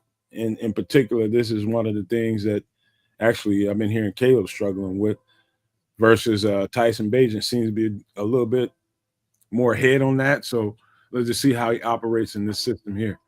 We'll see. Oh, yeah. It's going to be a lot of tape watching in the DB room, Crimson says, for sure. For sure. I mean, you don't be surprised to see a couple of guys might get cut after this game. 1 or 2 of them. Yeah, he said, was that a tackle attempt? Looked like flag football from Pickens. Yeah, he's got to be stronger than that, man. He's got to be way stronger than that. That was very disappointing, to say the least. Very disappointing. Trip is making me want an afternoon beer, man. Y'all, should I do it, y'all? Should I do it, no maniac? Should I do an afternoon? I never touch. Last time I touched some liquor during this time of the day, we was doing draft coverage about a year ago. About a year ago. And them motherfuckers convinced me, like, hey, it's beer 30 somewhere. Go ahead and grab you one. Let me know in the chat. Y'all think I can grab a beer? I get one if y'all want me to. But I want to eat something. I really do. And there's bacon in there. There's bacon in there. I want a BLT now. What'd you say? Rocket Dream might need it. I hope not, but it actually sounds fun right about now. Should I go ahead and get that one? Let me go see if we got something cold in the refrigerator. All right, it's gonna get quiet for like 2 minutes. Not even 2 minutes, maybe like 45 seconds. Let me go see what we got in here. Let me go see. I'll be right back. It's gonna get quiet for a second.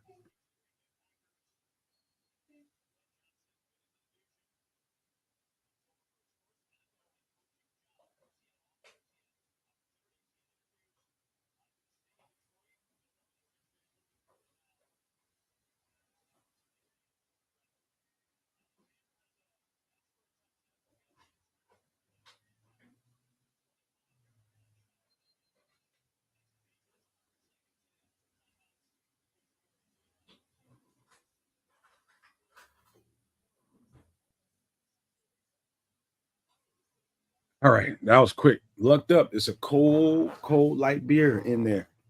And I'm about to indulge. 1 second.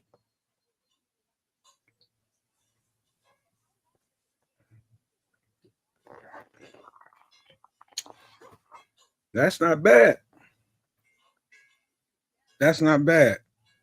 Who requested a trade? You said CW requested a trade? Who? What's your flavor, Nomad?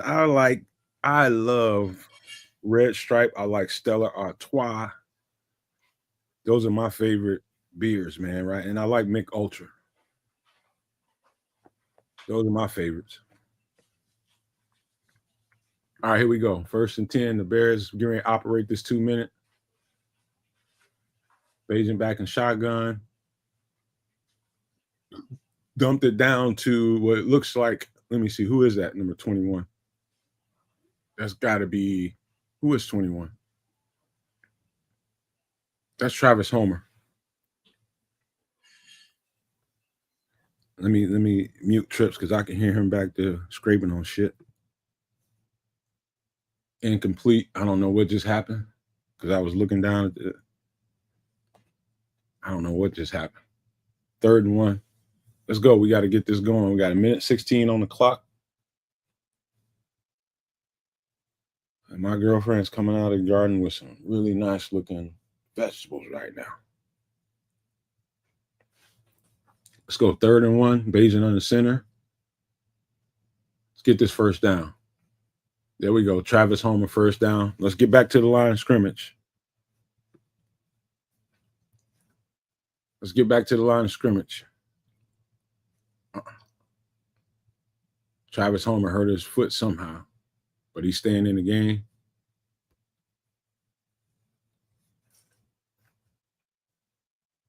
Bayesian drops it off. Travis Homer can't run right now, but he's making do. They got to get him off the field. Use a timeout or something. Yeah, I had to turn his mic off, man. He's back there scraping the pan and shit. That's Trips, though. Trips Kundo. Hey, man, I had a good time hanging around my family. I saw a little family reunion. I saw cats I ain't seen since I was a little ass boy. I seen some people out there. It was a good time, man. 2nd and 4. 48 seconds left on the clock. See what we got here. Bayesian back in shotgun. Oh, somebody got a hand on that ball.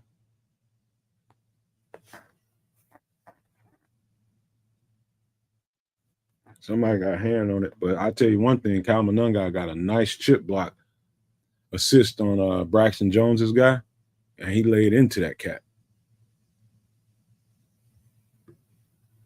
FFG says, Nomad, should the Bears inquire about a trade for James Cook? I don't think there's a chance in hell they get off of James Cook. This is a Super Bowl run season for them. Okay, screen pass out to the right. First down, Maurice Alexander. I don't think there's a chance in hell, FFG. They can call, which they should do due diligence, but I don't think there's a chance in hell. Buffalo's got everything on this season. They ain't giving up. They just trying to play hardball with him. Shout out to Joe Lavia. Just busted up in this piece. Ralph Love. It says, so we re-signed Braxton Jones, put Ozzie at right tackle and right at guard. That don't sound good, man. I don't want to put Darnell right at guard. Hell, you never know, man. This funny thing about him, I'm not going wood, Ralph. You never know how this shit can play out. You just never know. All right, here we go. Bajan back in shotgun, 37 seconds left on the clock. They're operating pretty decently right now. Get rid of that rock. Nice bang play. Pick. You got a pass deflection and a pick. Nice throw. Who is that? That's Samori Toure.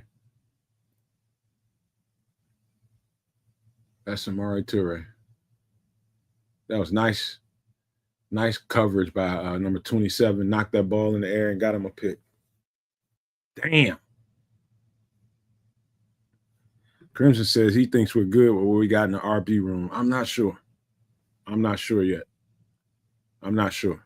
I'm just not. But we'll see. Ralph Love says Darnell Wright looks like a guard. Darnell Wright looks like any offensive lineman. It's a big ass. I don't know if that was a bad pass. It was a little bit behind him, but it was better coverage than anything else. Me.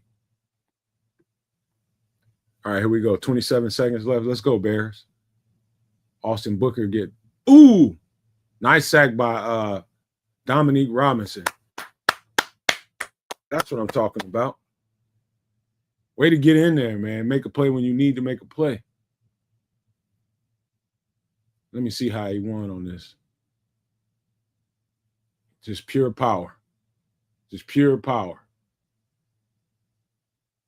And he looks strong out there, too.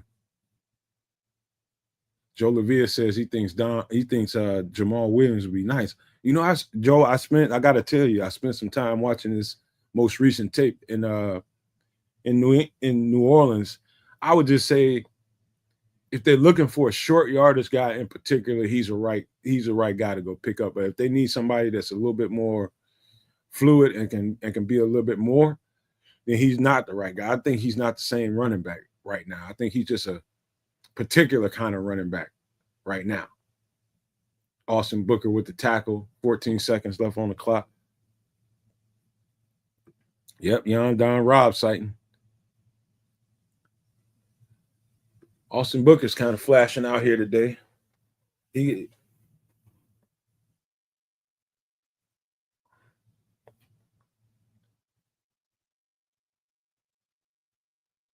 Let's see what we can do here.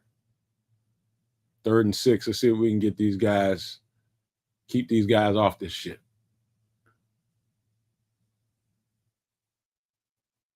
I know one thing, that beer is cold and good.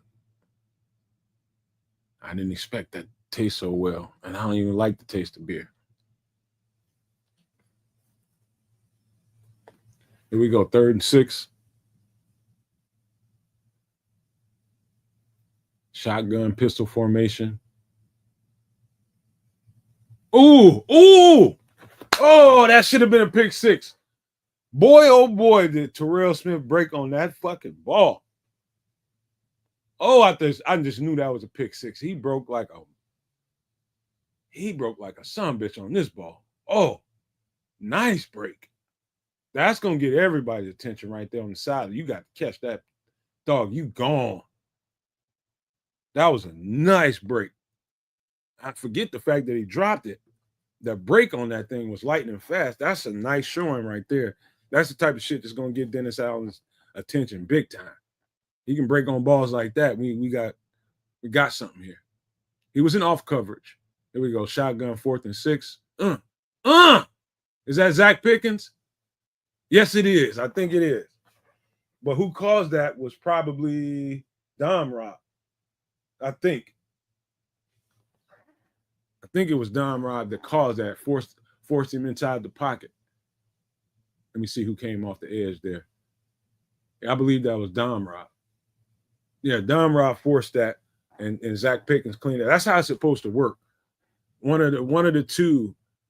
One is supposed to feed off the other. The tackle feeding off the edge, or the edge feeding off the tackle. Pickens fed off of Dom Rob getting around that corner, forcing him back inside that pocket, right into his hand. So here we go. 6 seconds left. Let's see if they just try to chunk one in the end zone, or they do something to try to get in field goal range. Yep. Dropped it off to Luther Burden. You're supposed to get out of that. You're supposed to get out of bounds sooner, Chief. Yeah. Yeah, you screwed up that time.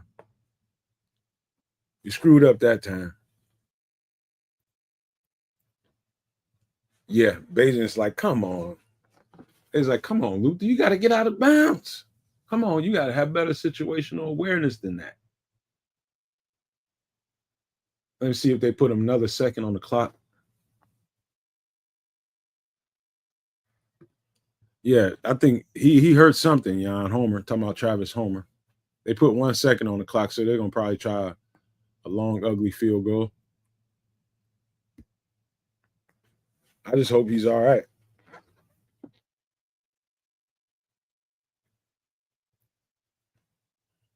I think we're dealing with a short deck in the running back room anyway, and we can't afford to have none of them hurt. I think we're gonna get to see what Ian Wheeler looks like this second half, for sure. And who knows? Maybe they throw that Brittain Brown in there, the guy they just signed yesterday. Maybe they throw him in there.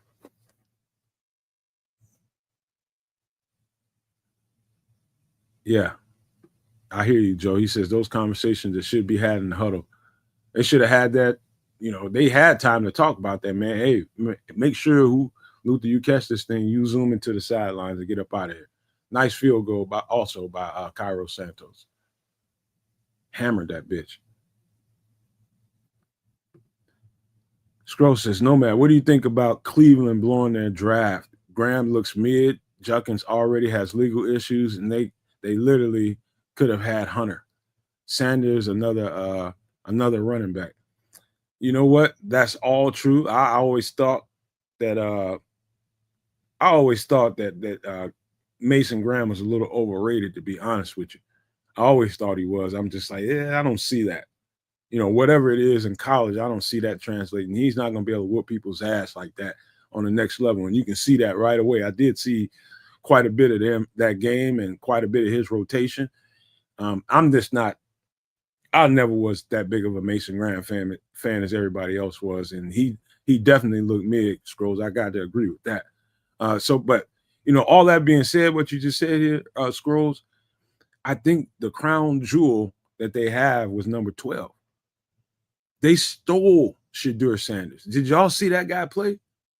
He looks like Shedeur Sanders, like I thought he was, the second or third best quarterback in the draft. Anywhere between 1 and 3, I'd say Shedeur Sanders belongs in that conversation. I thought Jackson Dart belonged in at least 3 or 4.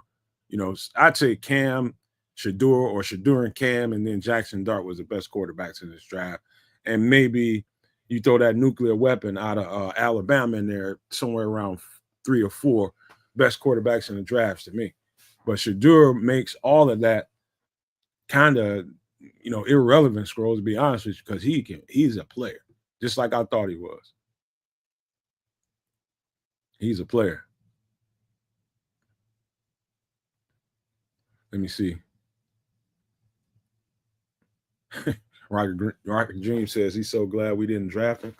Man, all y'all got to do is subscribe to the channel. I'm going to start calling myself the Hallis Hall Whisperer. I feel really good, and this is not me patting myself on the back, but when it comes to football, and particularly in the scouting department, I feel like I can hang my hat there, man. You know what I mean? Because I feel like I got a pretty good eye for who's who and what's what. And I was pretty accurate, man, this off season, man, with who's who and what's what, because you can see it on the field. You can see it on the field. You can see that I might be now, I'll be honest with y'all, in the same breath as I sound like I'm patting myself on the back, I want to see if I'm right or wrong about Kyle Manunga, because I didn't think too much of him. I'm gonna be honest with you. You know, his toughness, I loved it. His ball security, I loved it. Just that physicality that he plays with, I love it. But as far as him being a dynamic running back, it was just a lot I saw on the table for him, man. He didn't have it for me. But you know, in this offense, maybe he performs well, but I could be wrong about him, you know, just to give you the negative side of, you know, me doing all that kind of stuff. But otherwise, I feel very confident in the stuff that I predicted before this season about all these draft picks. I feel real confident in them. So that's one reason to subscribe to the channel, because we're gonna always kill it in that department. Always. Let me see.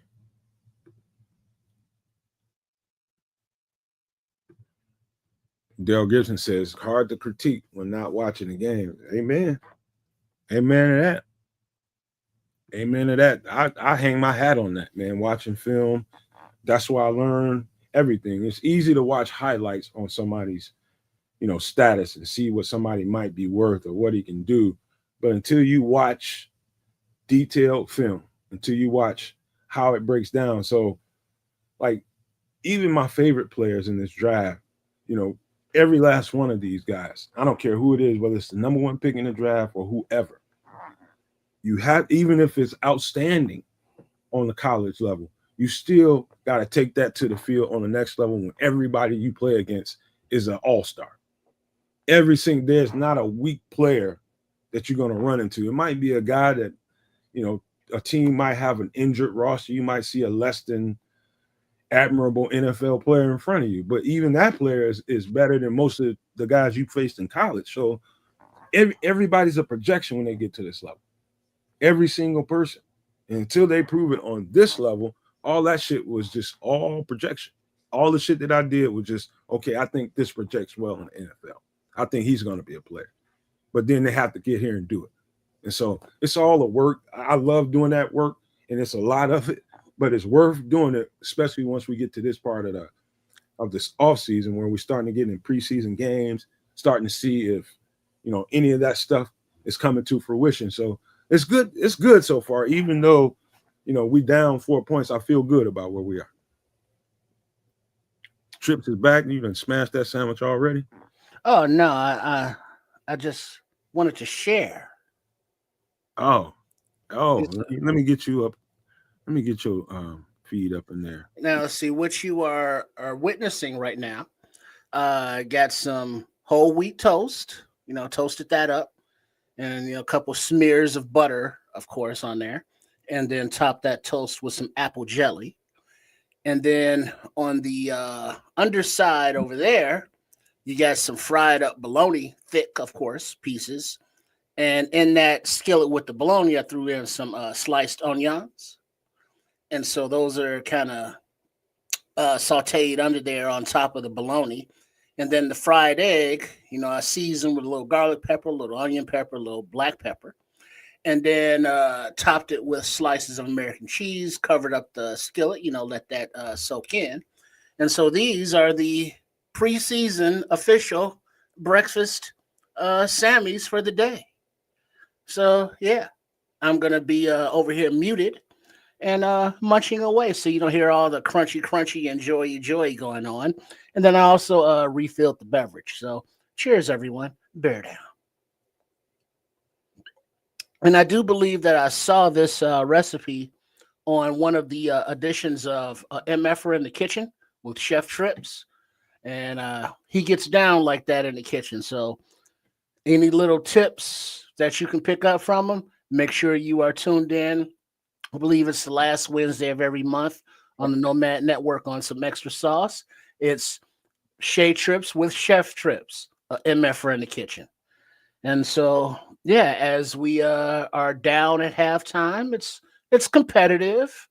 We see some flashes from players like Sewell. We see some offensive linemen kind of standing up and holding their ground and blocks, and we see some guys that are kind of leaky in some sorts. So yeah, it's preseason. It's the first one. It's football, and we are not watching because it's all about the Bears got to win this game to get to the playoffs. Nah, the Bears got to identify talent and young talent and depth, and that's what we are doing right now. Amen to that shit. Broski Bear says he's kind of alluding to that you might be a little under the influence. He said what? He's basically saying that's Munchie's food. What you talking about? That I've been talking on some sativas, some beautiful, lovely, sweet sativas. Get the hell out of here, man. Hey, Scroll says I never had apple jam on a breakfast sandwich. We'll coin it to Trip Sammy. Mm-hmm. Well, that's the beautiful part. You gotta adjust to whatever you got in your fridge. So if you got strawberry jelly, if you got blueberry jelly, if you got apple jelly, if you got grape jelly, if you got strawberry jelly, that's the kind of jelly sandwich you're gonna be having. Hey, you know what, Trips? Man, Scroll just gave me a good idea, man. Maybe one of these days soon, we'll have to you have to make yourself your signature sandwich and name it. Mm-hmm. Like the dad would. I get it. Mm-hmm. Yeah, I'll pass that on to Chef Trips and see what he comes up with. That's a great idea, Scroll. That just triggered my mind to thinking. Mm-hmm. Mm-hmm. Or, knowing him, he'll, take a recipe like Wendy's chili recipe. You'd be like, yeah, it used to be Wendy's chili recipe, but now it's Chef Tripp's chili recipe. Tastes just like Wendy's chili recipe, though. You know what, Trips? I think since we got a little bit of time before they start the game back, I want to let them hear a quick preview of what Keds asked me for, the music. Let them get a little taste of that. Selector, drop the beat one time. All right. So Keds asked me for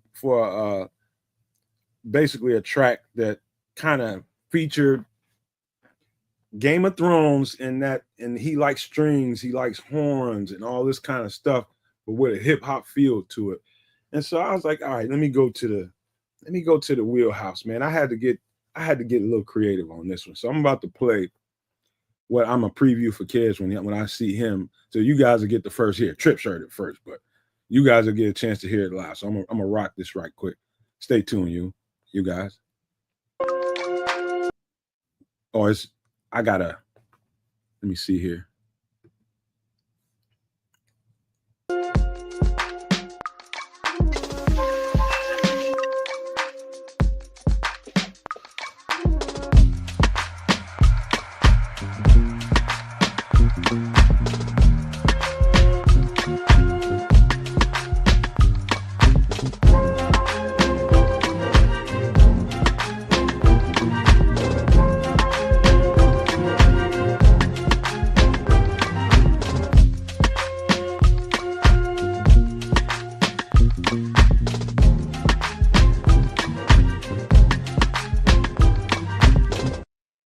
All right, I'm gonna run it back one more time because it kind of jumped into the middle of it. I'm gonna start it from the beginning and let it run one more.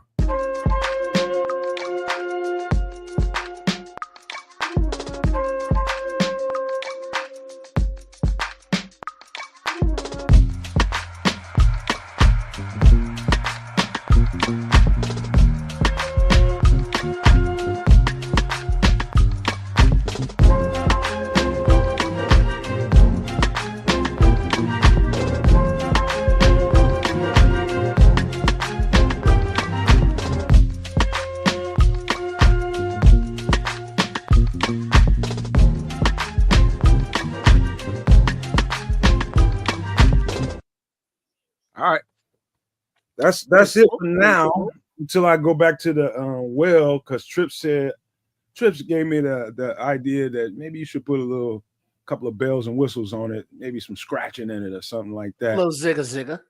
Okay. Okay, maybe I can do that for sure. But I got one thumbs up. Mm-hmm. Broski Bear says, "No man, I'm still blocked from your channel. I'm on Kez's channel right now. Why would you be blocked here? I know nobody ever blocked you here. Let me see. Hold on. Let me see, Broski. Let's see what's going on. Yeah, Broski. What? Nobody. I don't see like on my side, Broski. I don't see anything that would restrict you. Did you and Kez get into it, or Nick or somebody? One of them might have did it, and I don't know about it. Because I know I didn't. I know for a fact that I didn't. There's a little brass in there. I could probably put a little bit more brass in there, Crimson. I'm not done with it, but that's just like a little sample size of what I wanted to do with it. But I'll take that advice to heart about the brass, because I think I had I don't know, man. It's either sax or tuba. One of them is going in there. I got some good shit in there. But I got you on that, Crimson. Maybe the next time you hear it, it'll be a little bit different. Damn, Adam, I mean, is a wee little fella. Is it? I didn't even see him. Yeah, they're about to start up the second half, and they're doing a little interview in the booth with George McCaskey. Oh,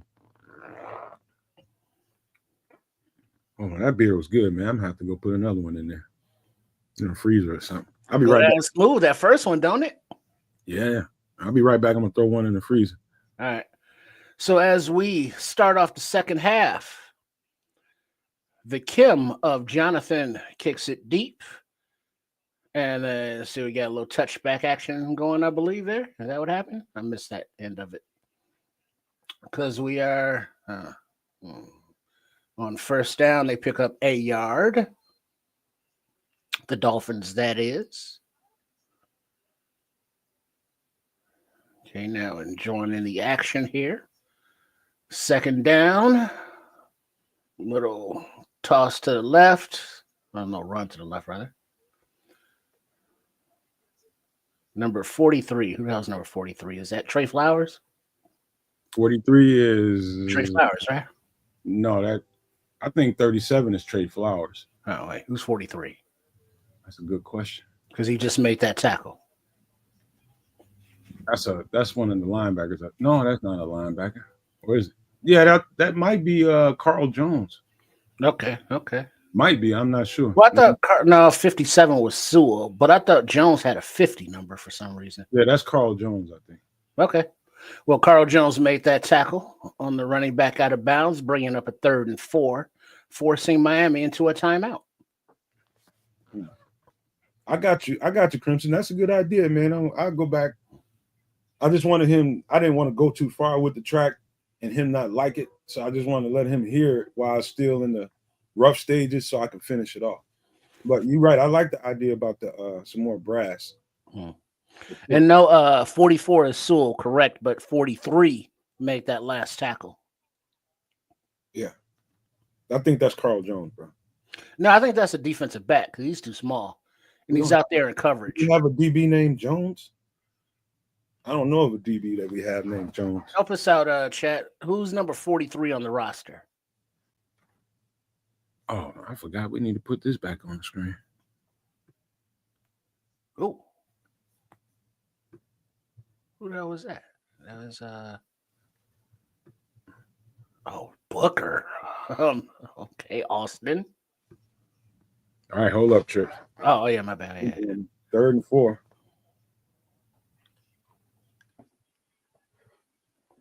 Whoa, killer spin move. Mm-hmm.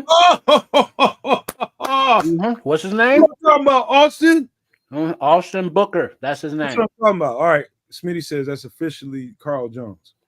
Okay. That's what I thought it was. He just changed his number. His number used to be 50. That's okay. Brady stole that. But he's out there. 43 is out there lined up like a cornerback. He's what? Lined up like a cornerback. That's probably just having him come from the slot somewhere. Who knows what that is? But hold on one second. Got mosquitoes and shit up in here. You just having all kind of nature problems. Man, bro, you have no idea. And I do not like it. So I got this tennis racket that's kind of the electrocutioner, I call it. I got a pair of tennis rackets that basically zaps, you know, those little zapper things that people hang outside when they're out there hanging out. Yeah. I got a tennis racket that does the same thing. 2 of them. So you just wave it around and zap them out of the air? Pop! Tan ass up, boy. See, Case Keenum getting in some reps at quarterback. Good. We need to see what we got. Let me see who's playing running back. 1st and 10. That looks like, that is Deion Hankins, I think, number 35. And I thought he wasn't playing today. Howdy hi. The Hanky. Yeah, I thought he was hurt. Let's see. Trapillo's in at left tackle. Let's go, Big Oz. Let's see who else we can identify on the roster or offensive line and wide receivers as well. Let's see what we got here. Looks like JP's getting some reps at slot or receiver. I think Ricky Stromberg is in there at center. Yeah, JP's definitely out there. Yeah, that's this Ricky Stromberg in at center. And Tyler Scott's out there. He needs all the reps he can get. I want to see JP Richardson get in this mix.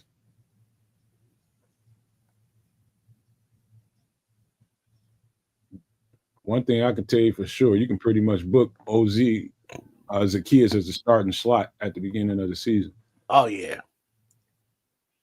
We got there's some kind of miscommunications that's happening between Tyler Scott and Keenum. They got a flag on the play though. So shit. Come on. That's got to be PI.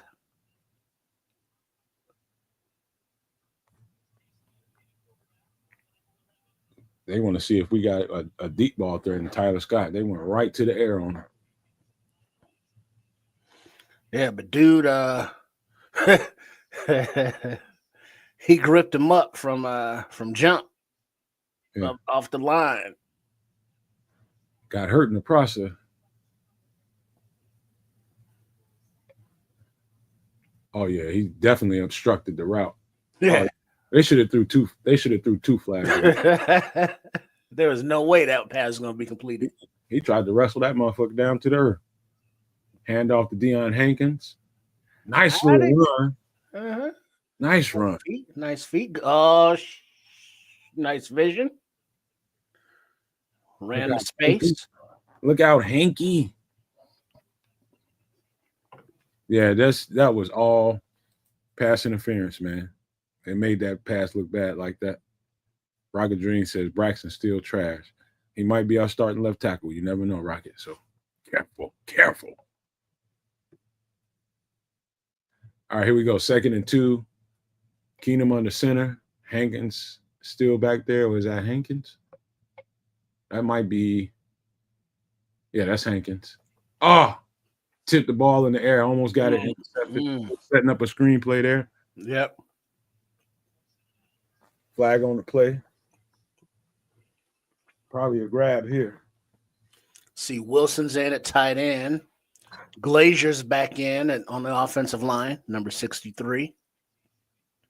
He deserves to be in this part of the game. He wasn't ready for second string action. Yeah, that might be why they put him back in. Let's see how you hold up now, if at all.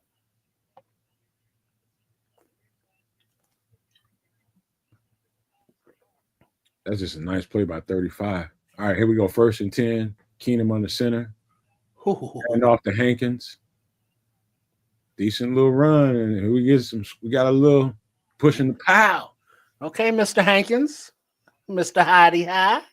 Hidey High. That is a thick little guy right there.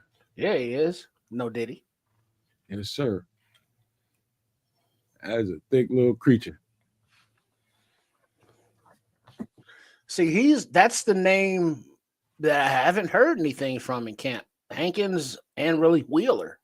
I haven't been hearing a lot about the running backs at all, except for Monangai, just because everybody's, he's having a nice run right now.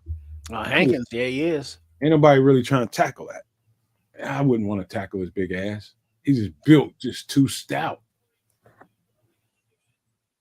Yeah, man. He said the youngin got that locked up, no man. I wonder what he's talking about there. Well, I know this though. Now we got some runs that's going to open up some passing. Scrolls likes this cat. Hankins, yeah. Man, anybody of my size, my body type, you don't want to see no running backs looking like that coming out the backfield full speed. Mm-hmm. Not cool. He's a UDFA. Nice throw and catch. Samari Toure, Case Keenum just made that look easy. Yeah, he's wide open. Set right down in the hole. That's veteran shit. Both of them are vets.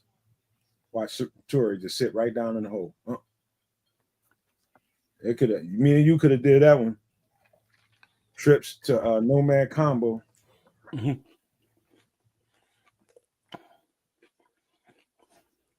A lot of flags going on in this game. 1st and 10. Case Keenum, the vet, under center. Draw play to Deion Hankins. Nice play by the defense.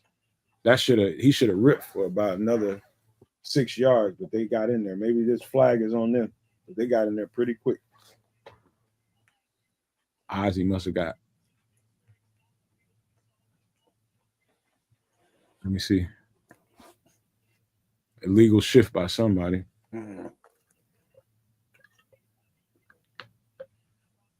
Yeah, so much, a lot of slop going on. These penalties. Yeah, it's preseason number 1 for you. Looks like Wheeler's in at running back. Good. I've been waiting to see him. He's number 33. Nice draw play to him, too. He gets nothing. -2 yards. Dodgy says it's been finally opening up the playbook. First half looked like old bear. Second half looking better. All this stuff is vanilla. Yeah, and it looks like we got another young guy, Jade Walker, number 20 in at wide receiver. Let's keep an eye on that. 2nd and 15. Empty backfield. Case Keenum back. Zinger right there to Jade. Ooh. If it ain't a first down, it's damn near one. That's just vet shit right there. Case Keenum just know exactly where to go with the ball immediately. Jade Walker's one of the better looking possession receivers I've seen in the class. He's a solid possession receiver. Is that going to be enough to keep him on the team? I doubt it. You got to be a little bit more dynamic. Case Keenum on the center. Looks like Deion Hankins back there is the long back. He just canned something at the line of scrimmage. Run play. They were probably in some pass play, and then they got out of it to run the ball. They felt like they had the advantage, and they did not smash behind the line of scrimmage for a loss. That didn't work either.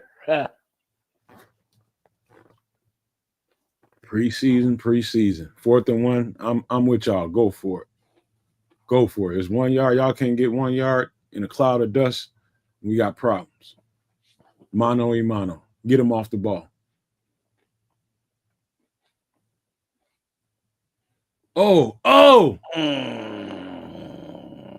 If only Case Keenum could have settled his feet there. That might have been a decent play right there. Yeah. They flushed him out. Back of the end zone, just not the pass wasn't there. Oh, he just didn't catch it. That was there. Well, Jade Walker just did not catch that ball. Man. You got to have those, Chief. You got to have. I don't think he could have caught that and got his feet down both. Well, I think he could have. You're an NFL receiver. You better be able to do it. Hold on 1 second, Trick. All right, now we got the the turnover on downs there at the goal line. So the Dolphins offense will take the ball outside of this timeout, and let's take a look and see who the Bears run out there to get reps and how they look. So far, I'll say Mr. Booker is showing up nicely. We've seen Mr. Hardy out there showing up nicely. Sewell. Who else has flashed to anybody that I may have missed or not pointed out? Hippolyte had a couple of flashes. Let me see. Zach Pickens flashed. You did mention Booker. I know you did. Who else? Let me see. Somebody I'm noticing out there. Chris Williams early in the game. Okay. Terrell Smith broke like a sumbitch on that ball. That had to be about it. Dom Robinson. Well, see, Dom Rob, he's flashing, but in year 4, is that enough flashes? You know, you got to, I mean, look at just compared to today's play of Booker versus Dom Rob. Booker year 2, Dom Rob year 4. We need more from Dom Rob. I think this is what I think it literally is, Trip. And No Maniacs, Super No Maniacs. I say if what we saw today with Dom Rob, if that translates for the next 2 preseason games, I would call that consistency that warrants you strongly considering this guy on your roster again. Now, if it's hit and miss, one of the things I heard Dominique Robinson say, he was interviewing with Thayer and I think it was Thayer and Joniak. He said exactly what I had been saying about him, Trips. Like, I can see that he was trying way too many things. Like, he was trying to do too much stuff instead of narrowing down his pass rush plan, like getting 1 or 2 things or just having a move and a counter to. And that's exactly what he said to Joniak and Thayer. I told y'all I'm the household whisperer. That's exactly what he said. You got to get some of that bullshit. Just get rid of that for now and get good at 1 or 2 things. Mm-hmm. And that's exactly what he's doing, leaning into power and having a counter from that. And so that's what I saw out there today: power and little speed. That's what you saw. All right, we got Quinn Ewers and at quarterback for the Dolphins. By the way, Larry Bourne played well at left tackle for them today. Starting left tackle. Yeah. I don't know if you noticed that. Oh, yeah, I wasn't paying no attention to them. I was watching his ad. All right. Yeah, not my problem. Oh. Okay, who's on the defensive back? Let's see. Defensive linebackers. Pickens, Flowers is out there. Johnson, number 33. Power Eccles at linebackers out there. I got a broski. When I tell you what, you hang around in here when Kez gets here. If he gets here today, I'll get a chance to swing back over to the YouTube channel and I'll go into the community and I'll see if it's there. I'll see it. If it's there, I'll see it. But if you are, I will unblock you, man. I don't know, and I'm not doing that to go against anybody. If somebody actually did block you, but if it was, man, you've been going long enough, man. I will unblock that. Yeah, so broski's cool. Yeah, I'll go see. I'm sorry about that too, by the way. I didn't know all right. What was going on. Now, will the defense get off the field on 3rd down? 3rd and 5.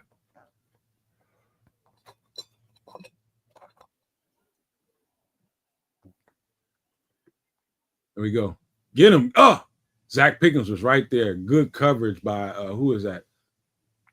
Good coverage by Josh Blackwell on the backside. Blackwell, there we go. 39. Front side and backside working together. I looked into that. I got to figure that out, man. Why you can't comment on YouTube Shorts?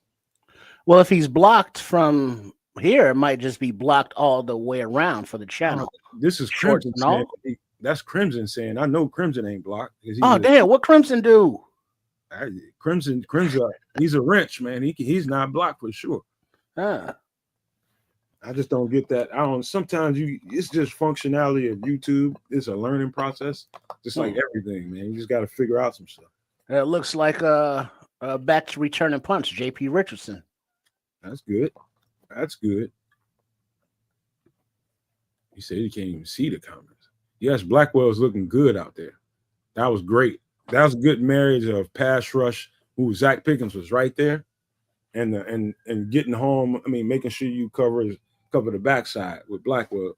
That's what's going to get missed in that play. Everybody will see the Blackwell play and missed it. Zach Pickens was right in there on his ass. So Zach Pickens again is flashing against, like somebody says, against 3s and 4s. But give him some credit. At least he's kind of showing up here.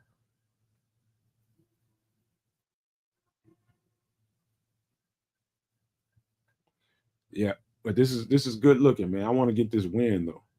I want us to get this win. I think Case Keenum coming in to clean this thing up is a perfect person to get this game in the end, man. Get us down the field and put this ball in the end zone. Now tell me, what do you think? Well, tell us, what do you think Caleb Williams can glean from watching what the offense did or is doing? From my understanding, Caleb Williams is his hiccups right now are two things: pre-snap, and both of them are in pre-snap, and that is getting in and out of the huddle fast enough to get to the line of scrimmage.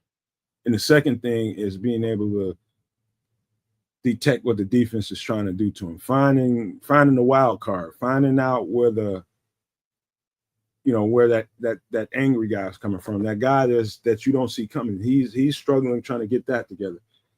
Watching Case Keenum, he can only learn so much from that guy as far as that. Now, how Case Keenum processes on where he throws the ball to, that's a whole other thing. That's post-snap. But pre-snap, it's only so much that he's going to learn on the sidelines watching Case Keenum. It's only so much. Mm-hmm. Brandon Anderson, why are you blocked, man? What did you do? Did you do something I don't know about, sir? A lot of people blocked. What's going on? I know I didn't block him. I ain't that big into blocking people. I only blocked since we had this show open, maybe 3 people. And that's just because they were just pure, unadulterated assholes. And I just can't stand it. All that negativity. Get the fuck out of here. Go be somewhere by yourself. Jump off a bridge or something. No, not really, man. I didn't mean that. Right. Jokes, satire. Let's see who's in. McFadden's in there. Stromberg, Glacier. Smythe is at tight end. Ozzy's at left tackle. Come on, Case. Under center here. Play action. Get rid of that thing and got sacked. Wow. Somebody came clean off the edge. Yeah. Right in, and somebody got their ass whooped. Smythe, 86. Who's 78 on offensive line? I think that is Joshua Miles. Okay, then that's who's in at right tackle. Let me see here.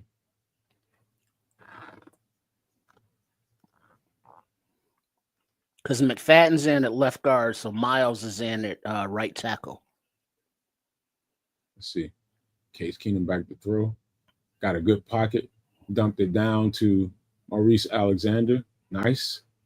Nice clean pocket there. Everybody did a job.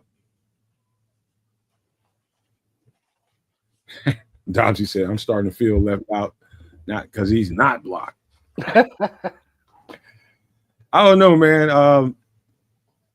Sometimes, I don't know, when we're doing shows, sometimes if you irritated the wrong person on the show, I don't know. I don't tell them what not to do, but if I notice that they blocked you for the wrong reason, I will say something. But maybe they did stuff that I didn't know about. Oh, get rid of that rock.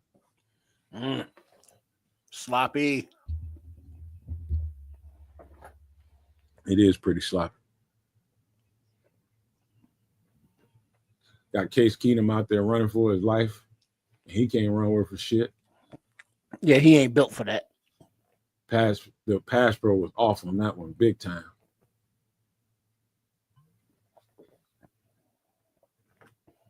Big.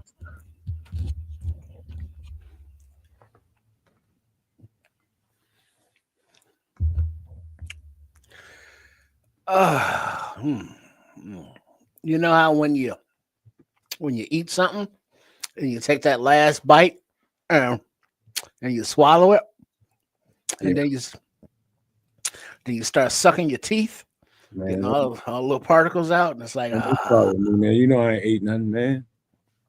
And your tummy's going, oh, thank you. There's a wrench. One of the kings of the wrenches, Crimson said, hey, you come in here with that hate speech or slander, you out of here. You out of here.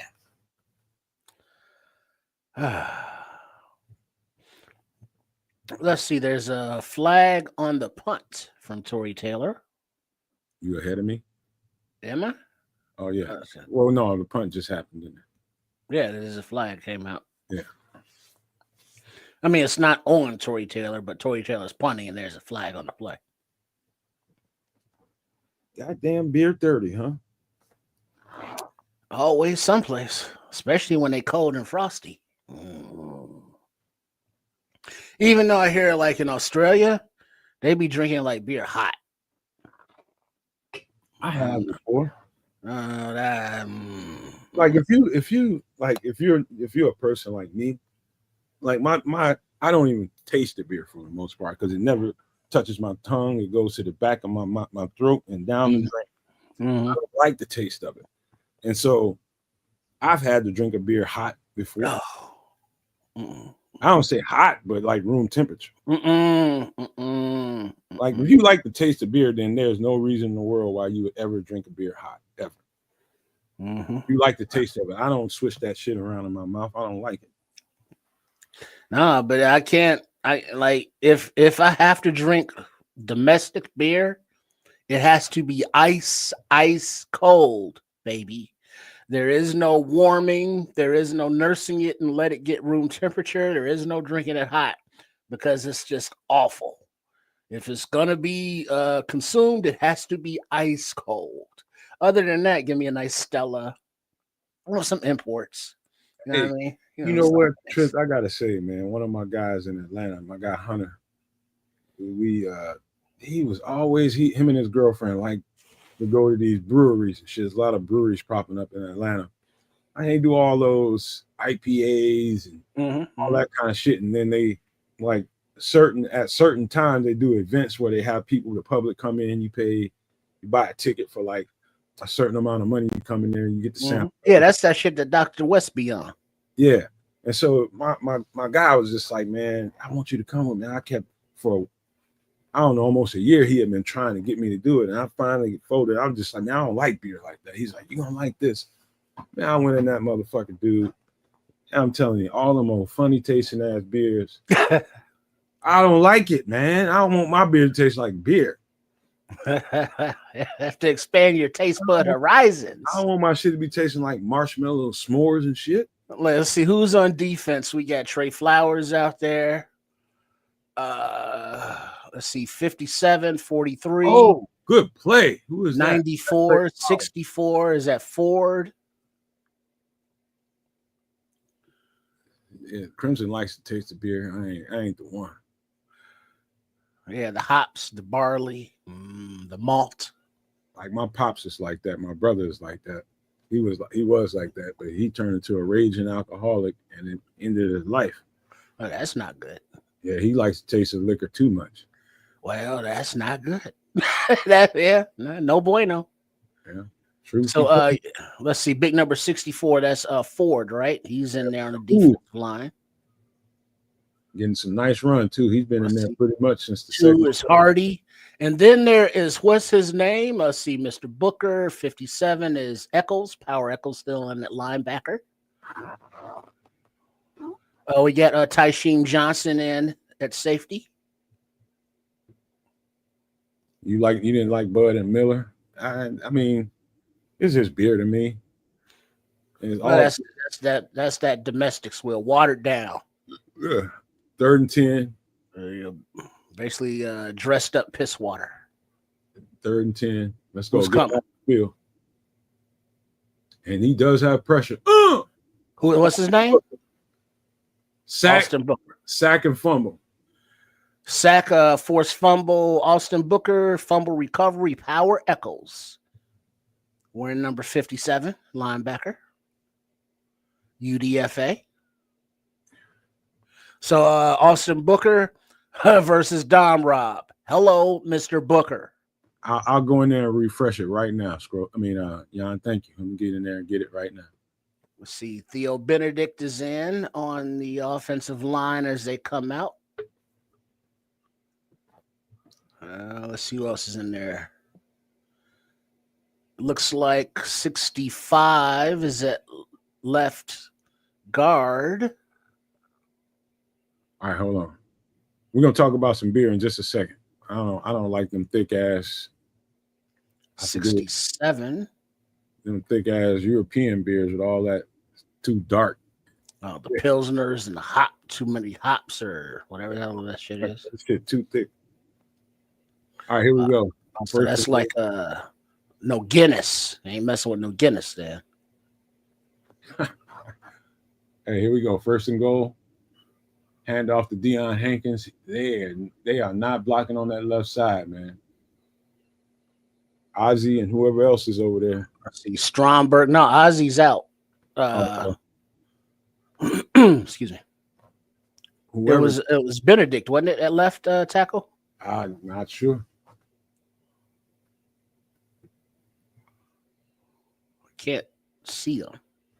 Shout out to Flex Diggs that just busted in here. Brandon Anderson, Smitty Q, all y'all just busted in here. Shout out to y'all. Okay, so it is Ozzy still in the game. Okay, 75. All right. Oh, is that 79? That's 79. Oh, it's still Benedict and Chris Glazer, I think, on the left side. Yeah. 67 at center, 63 at right guard, and then 78 at right tackle. Yeah, that offensive line ain't looking good. This is like the 3rd in rotation guys. That's what we're dealing with. Yeah, all of them out there at the same time is not good. But if you had to have one of them with the 2nd unit or 1st unit, okay. But all 5 of them, no bueno, as Dora and Boots would say before they got deported. Flag on the play. It's probably a legal procedure, a motion shift or something. It's been nasty. And what's his name? Quarterback just let him have it too, boy. Let's see. Hankins is still in at running back. J.P. Richardson out there at wide receiver. Marlon says, y'all need to get y'all some of that old English. Old English. Yeah, malt liquor. Shit, you're going to do that, might as well go Billy D. Williams on him. Colt 45. This is probably going to be a handoff to Deion Hankins. I can tell by the depth. Shit, because that was the original Bill Cosby knockout juice. Colt 45. Yep, handoff. Ah. They cannot get it blocked up on the left side. No movement at all whatsoever. They can't get it blocked up whatsoever. They stink on the left side this 3rd wave. But that's okay. We get another down.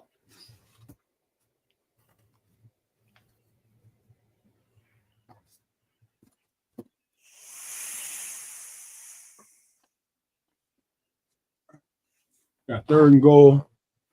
Case Keenum is trying to operate out there, but he's struggling with this unit. Make a play. Let's see what we got here. Gave him a nice pocket there. Nice throw underneath to Deion Hankins. Touchdown. That's that veteran for you. Let's go. Broski. Hey, man, no Billy D. Williams, man. We can't be fucking with them Colts, even though I have enjoyed them. Colt 45. Some years ago, you talking about college years when everybody was broke around that motherfucker, and motherfucker, hey man, this is what we can get. We can get some Billy D's, we get some fucking Mad Dogs and shit. Old English 800.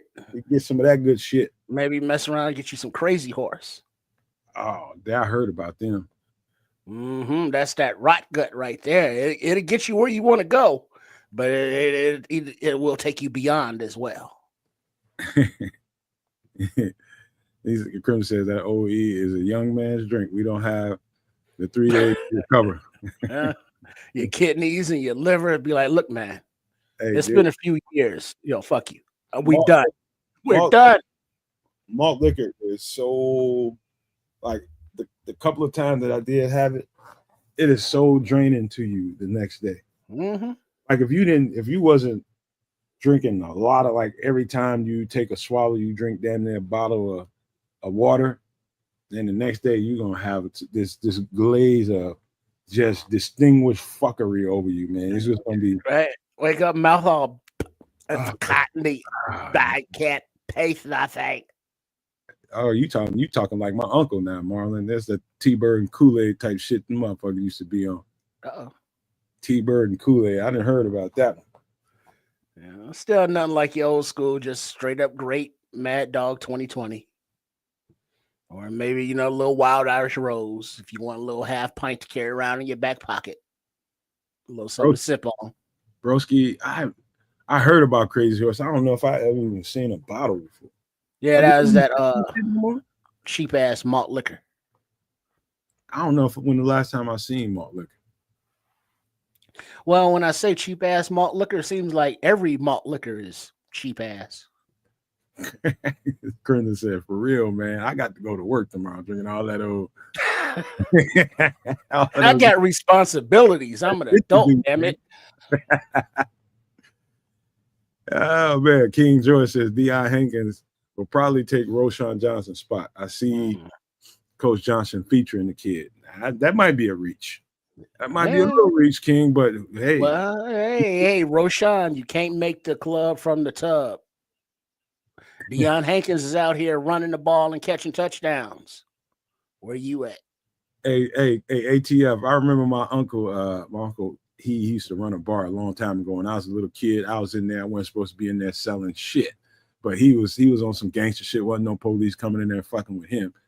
And I used to go in there and help him out. And sometimes he'd leave me in there by myself. He said, I forget what them old heads come in there. He said, man, give me a brick of that. He said, give me a brick of that red. I think it was one of them came in there and said, I'm like, a brick of red? I'm like, what's a brick of red? He looked at me, he said, boy, you don't know what a brick of red is? And he's like, go over there to the cooler. He telling me what to do and shit. Go over there to the cooler. I'm gonna show you now. See that? Right there in the middle. Give me that one. That one. And I pulled out a Wild Irish Rose he had in there. A brick of red. Give me a brick of that red.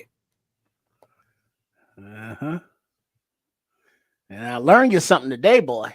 A brick of red. Like you don't know, like if you don't know what a short dog is, if you're at the liquor store, you ain't been to a black neighborhood in your life. If an old head come in there and ask you for one of them short dogs, he pointing right behind the counter at probably a plastic bottle of gin. Yeah, AKA the little airport bottles. Yeah, it's a half pint of little that gin with the black goddamn plastic bottle with the black top on it. Give me a short dog. Those are the ones that they keep in the little basket next to the register. Get you a little nip, a little pop, on the way out. Give me one of them choke dogs. That's like going there asking for a Lucy. Yeah. Let's see who's in on defense as the Bears start up here near the end of the third quarter. Yeah, they about to. I'll tell y'all a little liquor story, man. One of my guys, man, he's crazy as shit down in Atlanta. Oh my God, man. This guy, all right, here we go. 2nd and 10. Chroma's out there. Jamree. Let's see what we got here. Run. Couple dudes tackle. Make the tackle. This is why most of these guys are not going to make the team, because you got to have it. It was good play on good penetration. They had it, just did not finish the play. Now, what's the point of all these live tackling reps if you're not going to make the damn tackles in the games? Man, I can't. I was going to mention the name, but it's a guy, man. When I used to work, when I was managing the temporary service, putting people to work in Atlanta, every single day I come to work. This guy, he was an alcoholic, and he slept he slept in it. He had a little. He's crazy, man. To be honest with you, so he built a big custom dog house, put lights in the shit for his dog Rocky, and he get in there and go to sleep with him at night. And so every day I'd be at work probably about 6:37 in the morning. Come 10:30, or was it 10:30, somewhere around there, when the liquor store opened up, which is right down the street from there, he'd be there every single day. And I wouldn't just give him money. I just have somebody sit in for me, and I walk down there and buy him 2 half pints of gin every single day I was at work. And never fear. The minute he gets one of those in his hands, he gonna turn it up right there in the store. Put it. It doesn't come down until it's empty. Throw that in the garbage, and he sticks the other one in his back pocket, and he good for the day. Yeah, I mean, just got to get right. To this day, we call him Cookie. To this day, I'm like, I don't know. I just don't know how people do that. Well, I mean, it's the same with, nobody can get their day started until they have their morning coffee or a shot of Coke. Not shot of Coke, not cocaine, but Coca-Cola, caffeine. Don't talk to me until I've had my coffee. Well, with alcoholics, it's like, I can't function until I have my liquor. I can't function until you had your hit of your morning sativas. If you're your THC person, it's whatever it is that you are, let's say, addicted to, or what substance your body needs to get going. That's what you need. And for him, it's alcohol. Yeah, I think that's what it was, Crimson. I'm pretty sure that's what it was. It's sometimes we wouldn't even let Cookie come into the lobby, man. The smell would be so strong. It would be so strong. It's like, Cook, you gotta stay outside, man. We love you and everything. We make sure that you get what you need, but man, right? Yeah, you can't just be abusing the substances, even though it's not him abusing it, it's just him using it, coping, self-medicating, if you will. Let's see, we got Swayze Bozeman out there playing some linebacker reps. All right, there we go. We got 1st and 10. Ollie Gordon. I think that's Ollie Gordon. Is that Ollie Gordon? Yeah, that's Ollie Gordon. Yeah, Chroma Hardy. I'm trying to identify who's on the field. Hey, man, I love that guy, man. He was just one of a kind. I hope he's still living. But every day I took care of him. I said, you ain't got to be going out here asking nobody for shit. Them things cost $2-3 a piece. If I can't afford $4 to $6 in a day, then I'm struggling. Yeah, and that's a hell of a lot cheaper than the Bolivian flake. Isn't that right? Isn't that right, broski? That's why your ass got banned. They are giving Zach Pickens all kinds of extended play. He has. Yeah, they are. And he's still not making plays, though. Yeah, they stressing him out, man. It's like, dude, you want to make this team, we're going to leave you in there. We're going to see if you can keep that dog for 4 quarters. Give us a reason to keep you out the game. They stress testing him. But he's not showing up. Am I wrong, no maniacs out there, chat? Are you all seeing something out of Pickens I'm not? Because he's getting a lot of reps. Carl Jones, come on. See, it's Carl. I thought he was a linebacker. That dude is not a linebacker. He's a linebacker. Why is he so small? He's just short in stature. He's not small at all, but that motherfucker's big. Okay. Give me 1 second. Let me go get rid of this beer in the water bill. Be right back. Yeah, that's why I thought 43, because I thought Carl Jones was a linebacker, and the 43 is like a defensive back, I would say, but I don't know. Maybe I'm tripping. Sipping. All right. Third quarter, the defense is getting gashed again. Missed tackles, bad placement. I don't know. But once again, you got all of the second, third, fourth string guys out there at the same time. So, Oh, yeah, a reminder. What up, Paul Rodriguez up in here, joining us for the preseason opener 2025 for the Bears. Make sure you are subscribed to the channel, liking the videos and such. The Nomad Network, as well as Keds the Canuck for your fantasy football enjoyment. And then yours truly, moi, Sports Chicago Style. Subscribe, follow, like, notify, share, all of that fun social media networking, marketing stuff. You know what it is. Algorithms and all. We have to pray to them. We have to worship them. We have to show them that the content is worthy of sharing with others that would be in the same genres, if you will. So Nomad Network, yes. Kids the Canuck, yes. Sports Chicago Style. Thank you. Come again. All right. So now as we damn scrolls. Say we got future Amazon drivers out here trying to make tackles. This is normally when he stops watching. It's like, yeah, I get that, but there's gonna be that guy that's like, hey, I haven't had my opportunity yet. So it's not about just these guys suck, nobody's making a team, tune out. Yeah, you're in for a penny, you're in for a pound. As much as you in the off season are concerned about every Bears move, every transaction, every piece of hearsay, gossip, grapevine madness that comes out of Hallis Hall, stop tripping. Your ass ain't tuning out. You won't be watching these preseason games until the final, not buzzer, final clock. What the hell? What happens at the end of football games? Till the clock strikes zero. Stop tripping. Who are you fooling? And not right. us.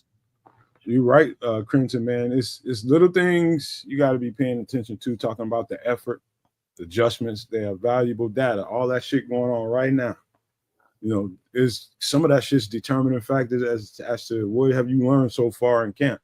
Are you picking up what we're putting down? Am I seeing what we're talking about in the film room? Is it starting to show on the field? Or is it just like we haven't been talking to you at all? You know what I mean? Little things like that, people that watch the stuff enough can kind of see. It's worth watching late in the game. I know most of these guys out there right now ain't gonna make it, but it could be a couple of guys that sneak through the cracks, and if you watch long enough, you might see why. Oh, and then also just to see, how, guys who knows that they're on the bubble, or it's like, hey man, I'm on the bottom of this roster, like your Pickens, like your Dom Robs, are they gonna step it up? Oh, who is that? Just somebody's coming on the field like they drunk as hell. It's a Dolphin, not my problem. Yeah. Man. See, Pickens is out there, Chroma, Carl Jones, Echols, Bozeman, Cook, number 30, defensive back or safety, whatever he is. Trey Flowers, number 37. Let me see. These are some of the guys that back into the roster guys. Like Big Ford haven't really came out much either.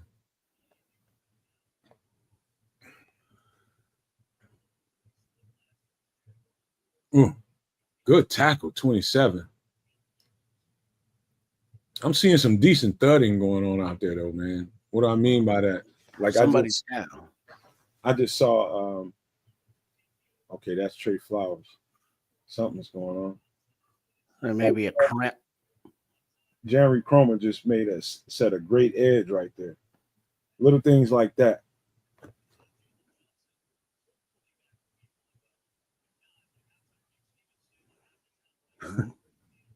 Is it a cramp? Or are they looking at his knee? It's a left leg, whatever it is.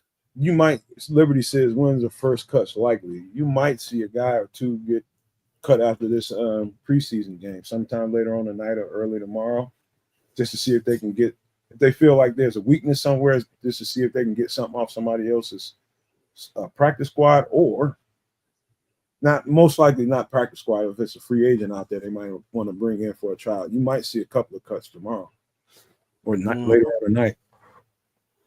Let's see. Jan Hammer said Flowers is down second Bear after Major Burns. Oh, I didn't know Major Burns went down. I didn't see that either. We was probably talking about beer and shit. Right? Oh, that's no good. Say his teammates might have kicked his Achilles. And they fucking with his knee.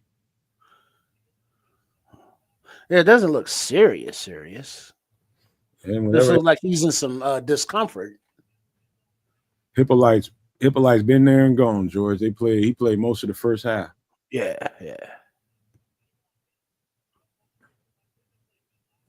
Yeah, I hate that for him too, AC. I hate when I don't care who the team is, or it's us or them. I don't like injuries, man. Yeah, Jamry Chroma. Okay, he's 59. It could be the Packers. I don't want to see nobody hurt, man. Unless it's a hard ass tackle. If it's a hard ass tackle, bust his ass. But somebody keep watching old Jackhammer 57. Power Eccles. It's Power Eccles. Yeah, the UDFA linebacker. He's fighting to try to get him a practice squad job. Mm-hmm. He's fighting between him and actually Carl Jones. One of them or two of them, they could both make it, but they're gonna have to beat out Ayman Abba-Bamiga, who left with a little injury too. Bam.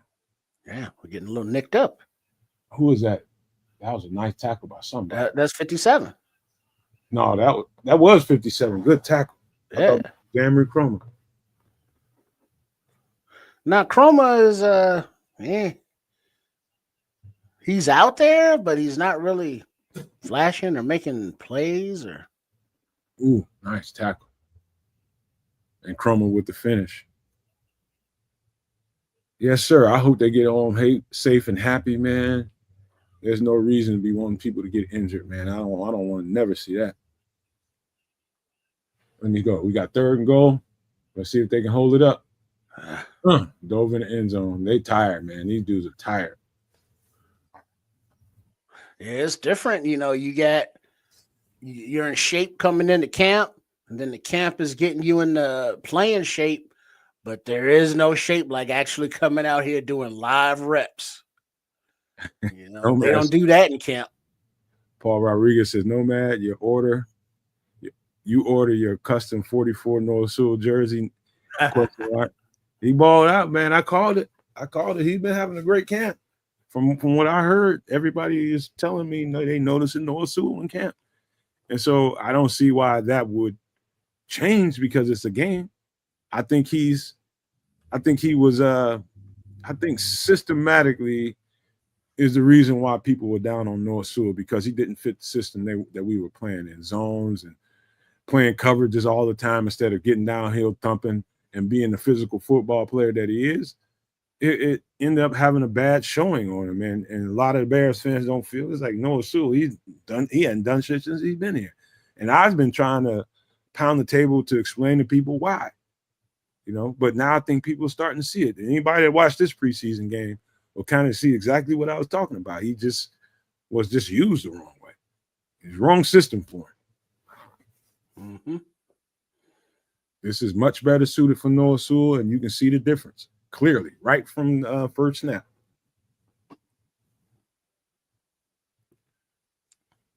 Yep. It's all right. So the next game. So what we got here? What's the day? The 7th. No, today is the 10th. So the next game is next Sunday at 7 p.m. So we got a night game, man. That should be fun. That's usually around the time we do podcasts. We're gonna be bright and cheery for that motherfucker. I'm pretty sure that's gonna be a fun one. And it's gonna be a national telecast there. Yeah. And all kind of eyes. bright lights. Yeah. And the Bills, I got to see at least highlights of every preseason game. The only one I didn't see too much of was Philly and whoever they played. But I got my eyes on pretty much everybody. Some games I saw a whole lot of, but I've been watching everybody. And the Bills, depending on it, I think they'll play. I think they'll play the starters for at least a quarter and a half. That'll be a good test. That joint practice is going to be a great test for this team. They're significantly better than the Miami Dolphins, and you might hear different shit in this one. You heard about us dominating the Dolphins physically out there. It might be mano a mano with the Bills. They got a tough fucking team. Just letting you know, that's a Super Bowl contender. And so we're gonna find out even more about this team just by way of the fact that the level of competition is going to go significantly up in this next joint practice and in this next preseason game. Even their depth is pretty good. So I'm just letting you know, you guys, right now, it's about to be a good, I guess, what do you want to call it, man? It's a good measuring stick for the team, this next joint practice and preseason. Even those next joint practice, next preseason, but right now, as who is that? Paul Rodriguez said, Ben looks intense. Even now, every camera shot, he's locked in.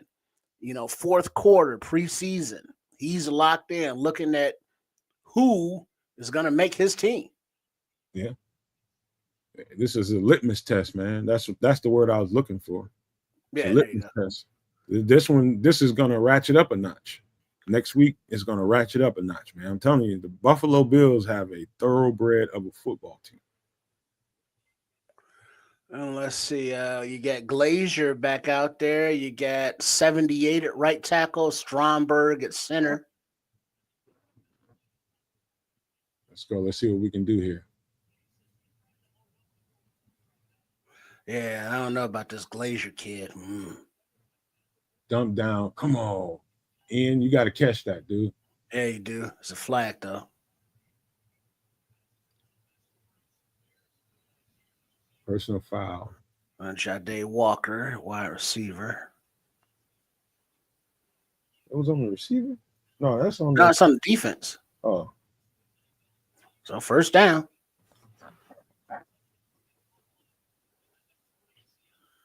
Let's see. Newman is at right guard. He hasn't really come out either. Yeah, he's been balling. He needs some reps.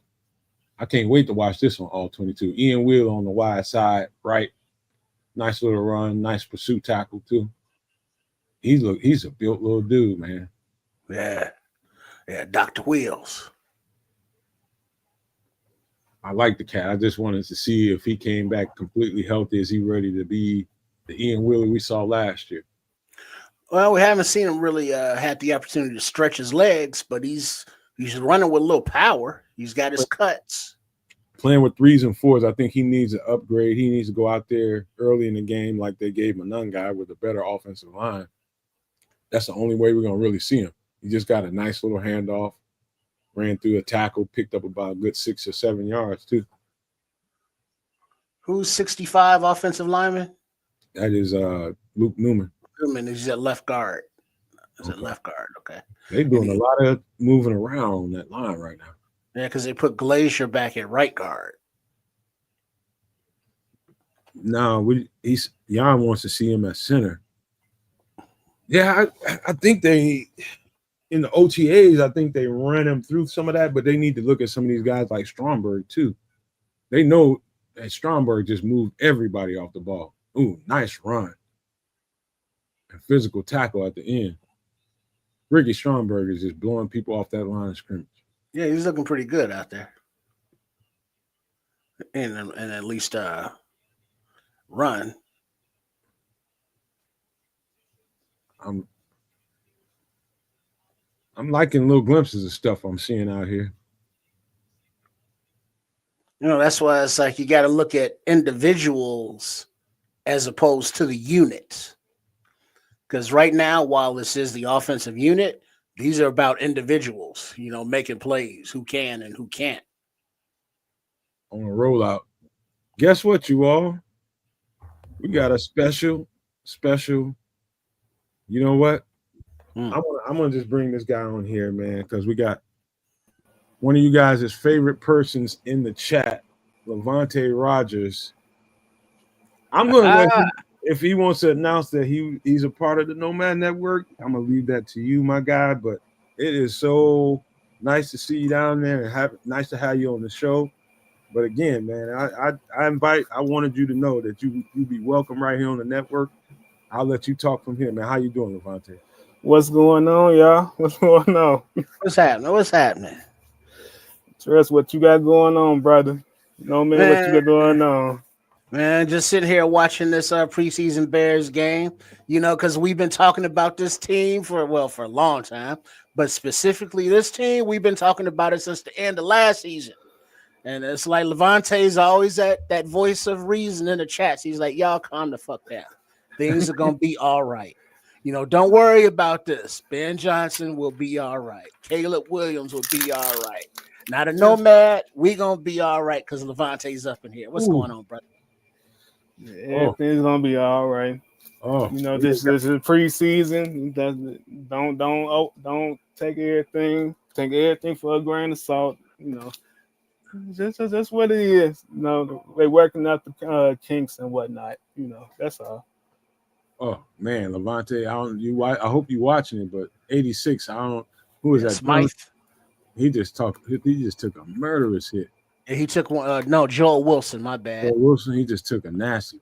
Yeah, that was almost one of those Johnny Knox hits. Now, Durham Smythe is the tight end we picked up from Miami, right? Yeah. He's the veteran guy. That's one of the hits. That's one of his guys where the coach has to chastise you in front of the media, in front of the crowd, and goes to the locker room. Hell yeah, good shit. That's one of them hits. You that's what you want. And I think he dropped the pass too. That's Eugene. I think that's Eugene Asante out of Auburn, man. Who a guy I was very, very high on in the draft. He's a physical monster, is what he is. Wait, Asante, you mean for the fans? Yeah, Eugene Asante. Oh, okay, yeah. I don't know them like that. That ain't my problem. You're talking to Nomad. I know these. Right. It's like, yeah, but Asante is like, we ain't got nobody on the roster named Asante. What? Oh. We can end up with an Asante on the roster if they fool around and cut him. Well, I know this. I know I can predict this. Look at Ian Wheeler being Ian Wheeler. You see bouncing that? Out. Will speed flag on the play too. I hope it's on the defense. Ben Johnson is going to speak on and not be happy about the number of penalties in this game. Yep. Mike McDaniels too. Oh yeah. But that's kind of expected from Mike McDaniels. Now let's see. Case Keenum is still in at quarterback. Ian Wheeler getting a lot of reps at running back, and let's see, Jade Walker out here at wide receiver. Number 20. Damn, number 20, right? Yeah, Jade All Day Walker. Yeah, he almost hit that touchdown. It's like, damn, you should have caught that. All right, first and goal. Put this thing in there. Jade. Let's do it. It is. Good job. Nice ass throw and catch. Drop it in the bucket, back of the end zone. Jade, that's making a case. Nice off the catch. His hands and throw. You saw that all day, every day on his film at Texas A&M too. Jade all day, every day. That's his name. He should beat out Tyler Scott. Ooh. See, Levante coming in here throwing fire. Right. Tyler Scott catching strays. He should be Tyler Scott. I'm just thinking of the wide receivers. DJ, Rome, Luther, JP gonna get some run. Jade. Who else? Duvernay. Zacchaeus. Yeah. Hey Trip, who was that talking about this? Why they don't? I think it was Scrolls. He said this is why he don't watch this late in the game. See, this is why you watch Scrolls. That's why you always watch, man. Because somebody's going to flash on you late in the game. And now, just with those names mentioned, as long as the offensive line can block enough, and as long as Caleb Williams can get the ball to him, these wide receivers, I mean, this is going to be a problem to opposing defenses. It's like, who do you cover? Who do you double cover? They're coming from the slot. They're coming from the, on the outsides. They got everybody running different places. And we got the athletic talent to every single one of them can do amazing things once they get the balls in their hands. Once they get the ball, not plural. Oh, yeah. No Diddy. Yeah. Yeah. Hey, man, but one thing we forgot to give some credit to, that was the perfect ball from Case Keenum. Perfect. Now, the guy got enough route separation and got separation and threw. He ran the route perfectly and got set up for that ball. That's a bucket shot. But Case Keenum threw the perfect ball. Yeah, Case Keenum. I always like Case Keenum because he just do his job. He don't do extra, and you can rely on him. And we need that in a veteran backup quarterback. Hey, Monte, let me ask you a question. You ever be checking out the females in some of these commercials? Yeah, I do it all the time. All righty. Thanks for sharing. At a Florida commercial right now. Listen, tail walking up in there. But I just said that all out loud. My girlfriend heard everything. And I'm going to get in trouble as soon as this show is over. And I'm scared. Well, as long as you don't get mad when she watches something that says, look at the meat on that guy. Man, dude, you can't. As long as we got eyes, we see. All right. Fourth quarter. Bears are up 24-21. 8 minutes and 33 seconds left in the game. I like it. I like it so far. I'm not gonna be one of them people that just absorbs the negativity away from a matchup like this. There's gonna be some stuff to talk about, but overall, I'm telling you, I'm like special teams. Yeah, I'm pleased, man. Richard Hightower. Mm-hmm. Yeah, you're gonna have to tighten that up. But right now, the it's in such a flux. Hightower and the special teams has nothing to work with, even though they have everything to work with. Because so many guys are in and out. But I think once the season starts and they get the dedicated special teams unit, they're gonna look a lot tighter. Scroll said he just saw a commercial with a chick saving their pews. I'm gonna save my reaction for that for this first and 10. What you like a Afro fupa down there, Scrolls? Oh, Lord. You don't like them trimmed up a little something? Come on. Who is that in there? Definitely saw let me see here. Caleb's starting to get a little hot dog back there in the back of his head. You see that? He's been in Chicago long enough. We're gonna get your little Oscar Mayer wiener going on back there. Broski says he's growing dreads down there. Yeah, man. All right, here we go. 2nd and 8. Come smell the punani. 2nd and 8. Single back.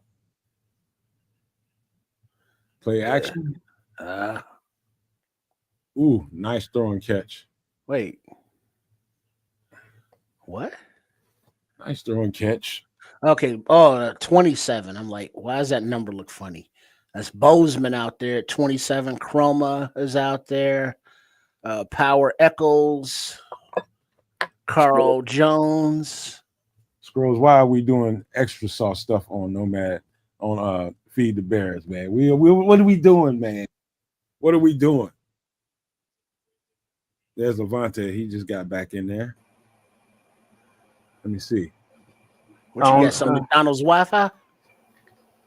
No, I don't know what happened. I connected to my let's say hotspot. Who's Walker on defense number 23? Jeremiah. All right, Jeremiah he's out Walker. There getting some reps. Scrolls, you nasty. That's all I'm saying. You nasty, baby. Man, what's You Scrolls say? nasty. What Scrolls don't say? Scroll with your nasty ass. Here we go. Second Man, and some He's Scrolls nasty crazy. and he knows it. 8. And speaking of roster and dreads, Al Harris, you got to give him props on his dread game. Did we get a PI on that? Yeah. No. Offensive? Defensive? No flag. Let's see. There's no foul on the play. I'm with you, Richard. Let's get this win. You And a let's build out this win. You know. Let's go. Bear down. You a bushwhacker too, Crimson? Uh-oh. Come on, man. We gotta get back to the Muff. Muff. Muff. I can't have that, man. Let's see. Blackwell's back out there. Blackwell's doing good. Other than that little missed tackle where he should have had it back like first and second quarter. But The one we're a person bag of shells. I haven't seen Nick McLeod out there. That's probably why Blackwell playing a lot of minutes. Nick McLeod, 24. I haven't seen him the whole game. He might have been out there and I just didn't notice it. I haven't seen 24. That's probably why Blackwell playing all this extended time. He shouldn't be out there right now. He's clearly going to be our number 2 slot corner. Did Trey Flowers get carted off, or what happened with him? No, he walked off. That's probably why. He's been back out here since, haven't he? I don't know if he's been back out, but I saw him walk off. But at his point in this career, there would be no reason to put him back out there. Richard Long wants to know. He says, "What about the pass rush?" Thanks for coming up. Xavier Carlton, he's out there. Speaking of pass rush, it ain't been that bad so far. It ain't been that bad. It's been let's just say par for the course in a preseason game. Okay, yeah, it said Jan said Flowers was back out. All right, cool. Yeah. Like cramp, maybe you just got kicked. All right, Levante, what you seen so far? What sticks out to you while we got a couple of seconds between this? What you Tyson Bagent, all systems go. I didn't like the interception, but that wasn't on him. That was on Toure. I think that's who that was at the end of the half. Offensive line, most parts looking okay. Second string, third string. Defense, second string, third string, they looking good. Austin Booker looking real good. Dominique Robertson looking pretty good as well. And I think Zach Pickens, I heard his name a few times. For sure. Zach Pickens is definitely noticeable out there. I guess. Yeah, but 1 or 2 coverage sacks, Richard Long, I've seen out there. At least I know one for sure. Zach Pickens, inside pressure. No, it was Dominique Robinson with the outside pressure, sent the quarterback down to, with some good coverage on the backside, send the quarterback into the pocket right into Zach Pickens. So it's been a couple good plays like that. Kids, where are you, bro? What is that? 56-yard field goal? Yep. 56? Yep. Sanders, right? Jason Sanders. Yeah. Did y'all see yesterday some kid kicked 170? Who was that? For the Jaguars. Yeah, 70-yard field goal. Cam Little. Yep. I saw it. Crazy. Austin Reed on the field, play action tool. Ian Wheeler looking nice with the quicks out there. Nice little scamper down the sidelines. I noticed his giddy up too, man. He's still favoring a little bit too. Yeah, he still has the little hitch. Yeah. It's not smooth. But he is balling ATF for sure. Yep. I think something happened to Tyler Scott. Tyler Scott been out for about a quarter at least. He should be still in the game. Something happened. No, he was just returning the kick that went out of bounds. Did he? Yeah. Didn't Ian Wheeler run like a 4.39 or something like that in college? 4.3 guy. Out of Howard. Yep. Let's see. On offense, Jackson, number 82, is in getting some wide receiver reps. Looks like Hankins is back in at running back. Joe Wilson, after that crushing hit he took earlier, is back in at tight end. John Jackson. FFG, if you're still there, I will send you a invite for the post game. I'm probably gonna send it to you here in a minute. So if you can still hear me, you're gonna get an invite here shortly. Is Ozzy out there?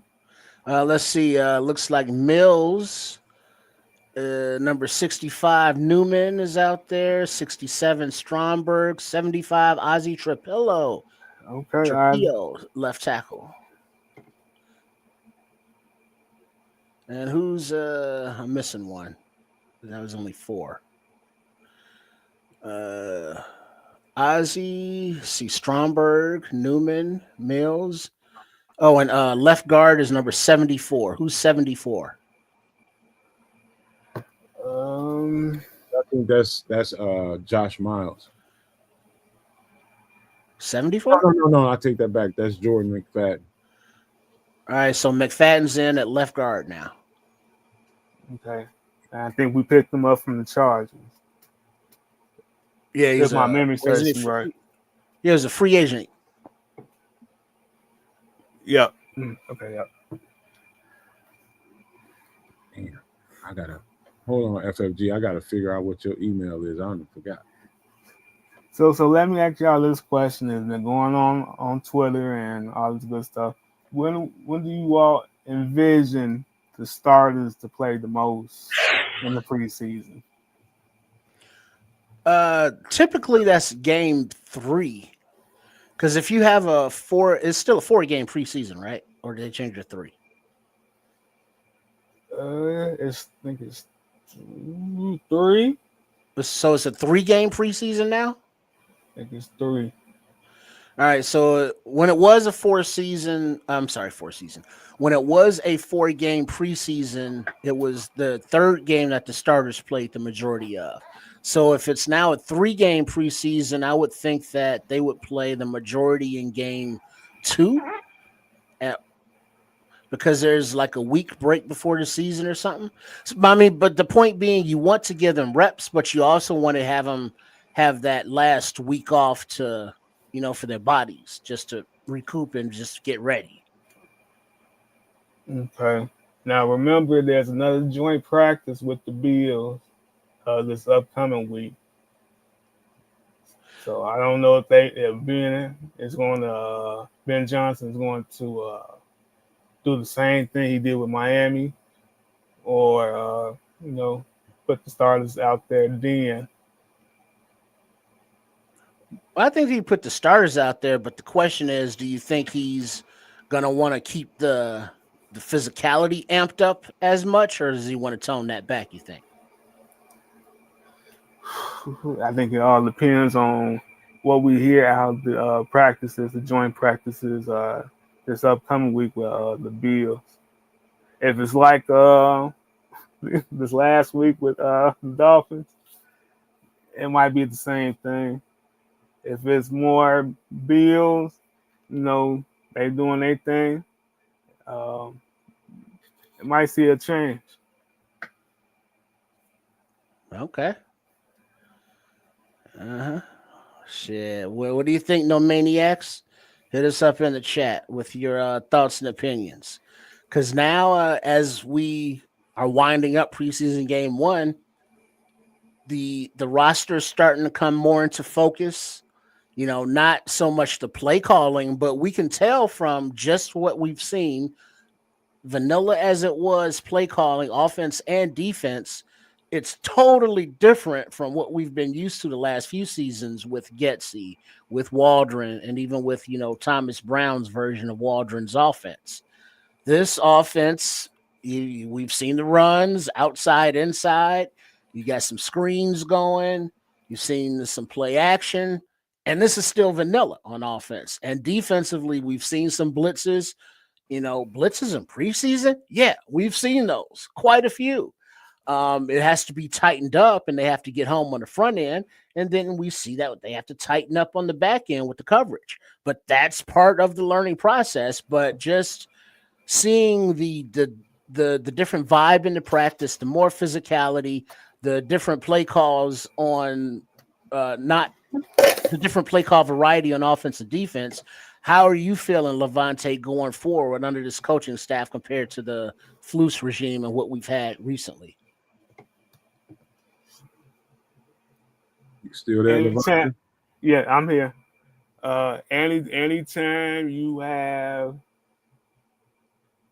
a team that's like behind you, coaching wise, that's always a great thing. I think Ben Johnson, with the mix of Dennis Allen, Dan Roschon, the OC in training, who I think is pretty good and might be, going to, let's say, a couple of years, because he's still young, be a head coach in the league. Great addition with Eric Bieniemy, Super Bowl champion, knows offense very, very well. And the rest of the defensive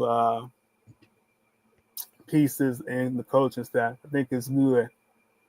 I think we're gonna be seeing some great things this season with the Bears. Now, if it's gonna be a growing pain here and there, all that semantics, but we're gonna see it. We're gonna see it through. Hey man, before we go any further, man, I'm welcoming a lot of people into the chat, and anybody outside the chat that wants to come in, man. It's very, very simple. But here's a public service reminder, man. We need your support just as much as you need this content. So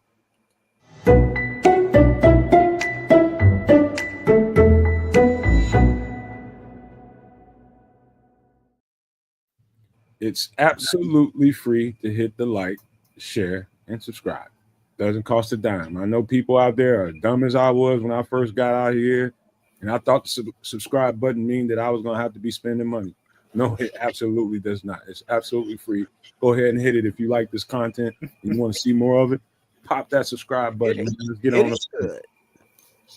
I say hit it. Hit it good. Da, da, da, da, da. All right, so are you seeing player of the game here? There's that Booker. Okay, Austin Booker, player of the game. I'm with that. Booker. Now, does this alleviate any of the stresses we have with a pass rusher edge? All I know is that goddamn on spin was wicked. That looked like something he had been cooking up, setting up the entire game, and he hit it right at the right time, man. I thought that was maybe that does trip, because there's a lot of people running around talking about a whole bunch of this and that, but I think we got some pretty decent guys in that room. Yeah. Yeah, I'm about to see something. I know. Yeah, you are. You reacting? That back shoulder was terrible, and no pass interference. What? How's that not pass interference? The back shoulder, the throw was terrible. Number one. But he was the receiver is trying to go back to the ball, but the defensive back prohibits him from doing that. Jan is saying, that's a passing. That's a PI. That's a PI. Yeah, Jan is saying that Ozzie came back out there at left tackle too. Yeah. It's been musical chairs along almost every position grouping. Yeah, that was big time PI right there. That's too. I don't know what the ref was looking at. I mean, that's textbook pass interference. Maybe he got his head around. Well, I mean, he turned his head around, but it was just kind of superficial. All right, here we go. 1st and 10. Screen pass. It looks like Carl Jones with, but he did exactly what he was supposed to do. Force that thing outside, and they made a nice play. Trey Flowers there. Oh, let's go, defense. Let's go. Strap it up. Let's go. Bozeman out there. Jeremy Cromer's out there. Cook. Ooh. Y'all playing for y'all jobs. Come on now. Yeah, they are. I think Daniel Hardy's still out there.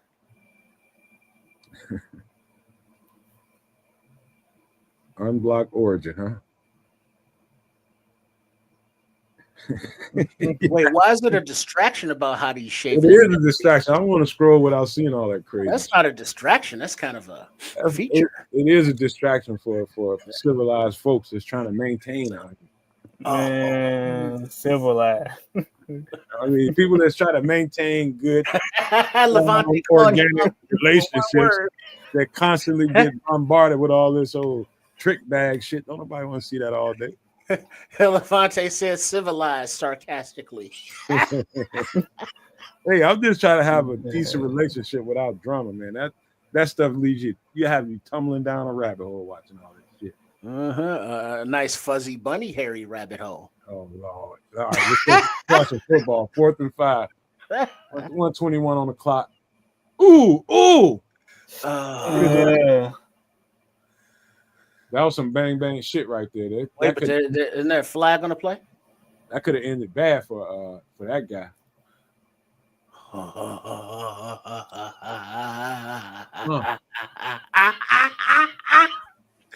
I don't know. Be quiet, Trip. No, there's baby kids is on the field. Flag.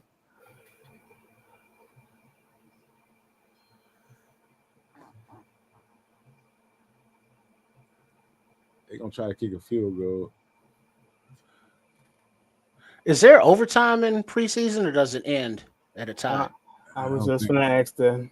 I don't think so, but we'll see. There's some babies out there. And that baby kids, all those fat rolls, That little joke over there to the right was fat. all those sausages, little sausage rolls. I get those sausage roll zerberts. There's your answer, man. There's no OT. No Okay. OT. However it ends, it ends. Huh. Yeah, no overtime. Okay. Ooh, Chroma was coming, boy. They're not playing with this pressure right now. They're not playing. Who's 23 on defense? Who? 23. That is Jeremiah Walker.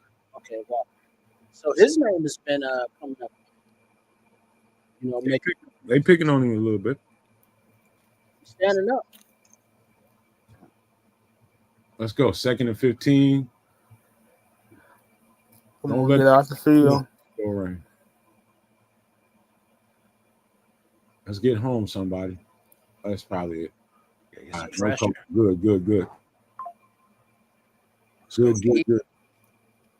Hey, fellas, I'm gonna let y'all navigate for a few seconds. I gotta pop out real fast.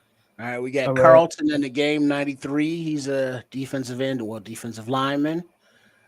You got Cook out there. You still got Carl Jones. He's been out there almost all game. I always like Carl Jones in college too.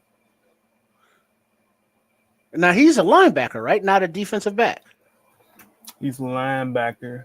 Because he's wearing number 43 like a secondary dude. He looks like a little dude. He's just, wow, okay. Right on athlete. He's pretty good in college, you know. And then we got Daniel Hardy out there. And now I can tell you this, though. There is no vanilla. They bring in the heat. That's good. That's good. You know, last few plays, it's none of this playback and zone bullshit. They are making you make a play, forcing the issue. Let's go, defense. Get out the field. Let's go, defense. Oh, let's go, defense. All right. Was that Cook, number 30?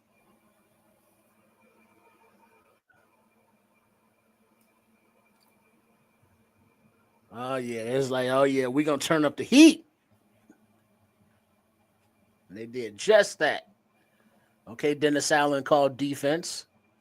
Okay. All right, what did I just miss? You missed a sack by defensive back Alex Cook. Oh, he sent that blitz? They sent some hella blitz. Yeah, sack fumble. Ooh.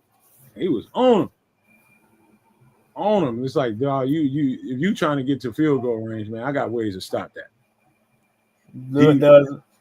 Does Ben Johnson force the issue right here? I think so. I think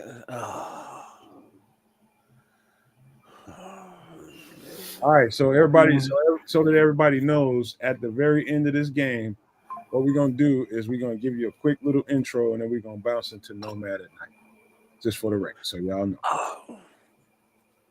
Let's go, Bears. Let's go.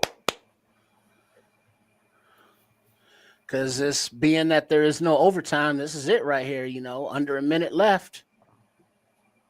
Get at least in field goal range, I would think. It should be a celebratory Nomad at Night because at least we got the tie.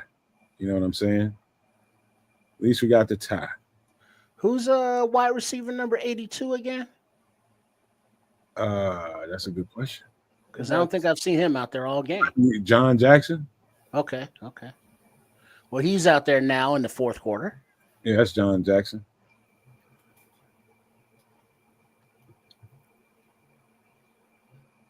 See a slight change of background. That's just a Nomad at Night background. Don't be alarmed. Shit, right about now, ain't nobody looking at that background. I know, right? I probably need to refresh this again. Oh, Mr. Jackson, I am for real. You got to make that catch if you want to make a roster spot. Triff, you hardcore, man. That man ain't have really no room to make that. Hey, but you get on the field. It's time to make a play. You make a play when your number is called. His number was called. You know why he on the team, right, y'all? It's Caleb's boy, ain't he? Yeah, that shit got the stop, man. All that old bullshit. Motherfucker getting a free check. Well, look at them free hands. That's a roster spot, man. That's somebody that can play somewhere. They ain't getting the change. Okay, Tyler Scott. Looking at John Jackson like I know he ain't making. We got to clean that shit up, man. We can't have that. They trying to give him the ball too, right? He don't want it. He's just like, man, you know, I'm supposed to be working construction right now. Why y'all doing me like this? And number 83, Torre, Samari. He's like former Packer, Samari Torre. Yeah, he's another one of those dudes out there, just out there. He's like, all right. I'll take the interview for the street sweeper job. Fuck it. Shit, go back to Green Bay. That needs them second and third string wide receivers that they ain't picked up in the draft. Huh. Man, he ain't him. He ain't him, Clinton. You know him. Yeah, it's like, damn, shit, that couldn't have been a Tyler Scott rep. That couldn't have been a J.P. Richardson rep. Yeah, okay. John Jackson might be gone by the time this podcast is over. They'd be like, hey, Mr. Jackson, you ain't even got to worry about going back to Lake Forest. We got all your shit right here in the box. Cut. See you later. Oh, man. Oh, yeah, your security code, that don't work no more. Yeah, he ain't got no business he ain't got no business being here, man. He never should have been. Never. You're just wasting the price. You're just wasting roster spots, man. All that nonsense. Yeah, I think Richard Long said, what happened to that rookie kicker with the leg? Jonathan Kim.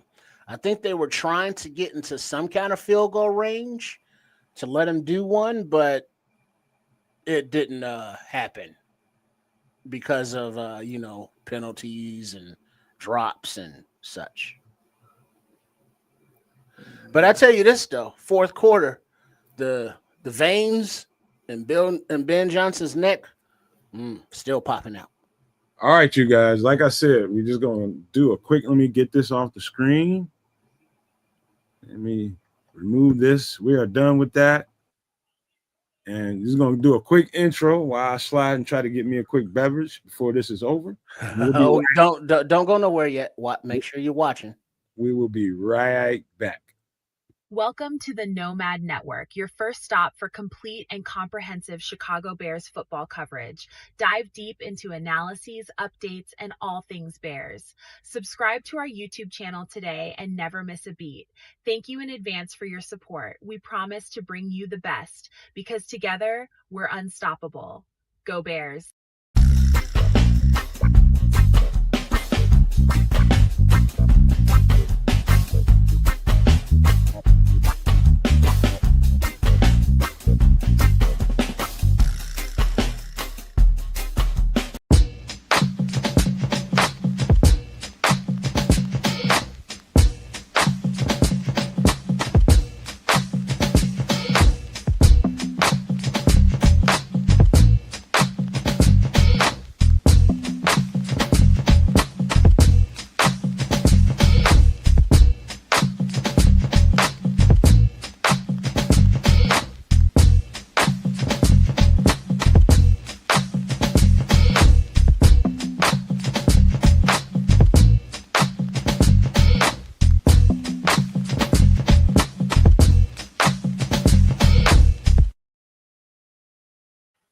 And just like that, we are back with the Nomad at Night post game. Hopefully, you guys enjoyed that little interlude.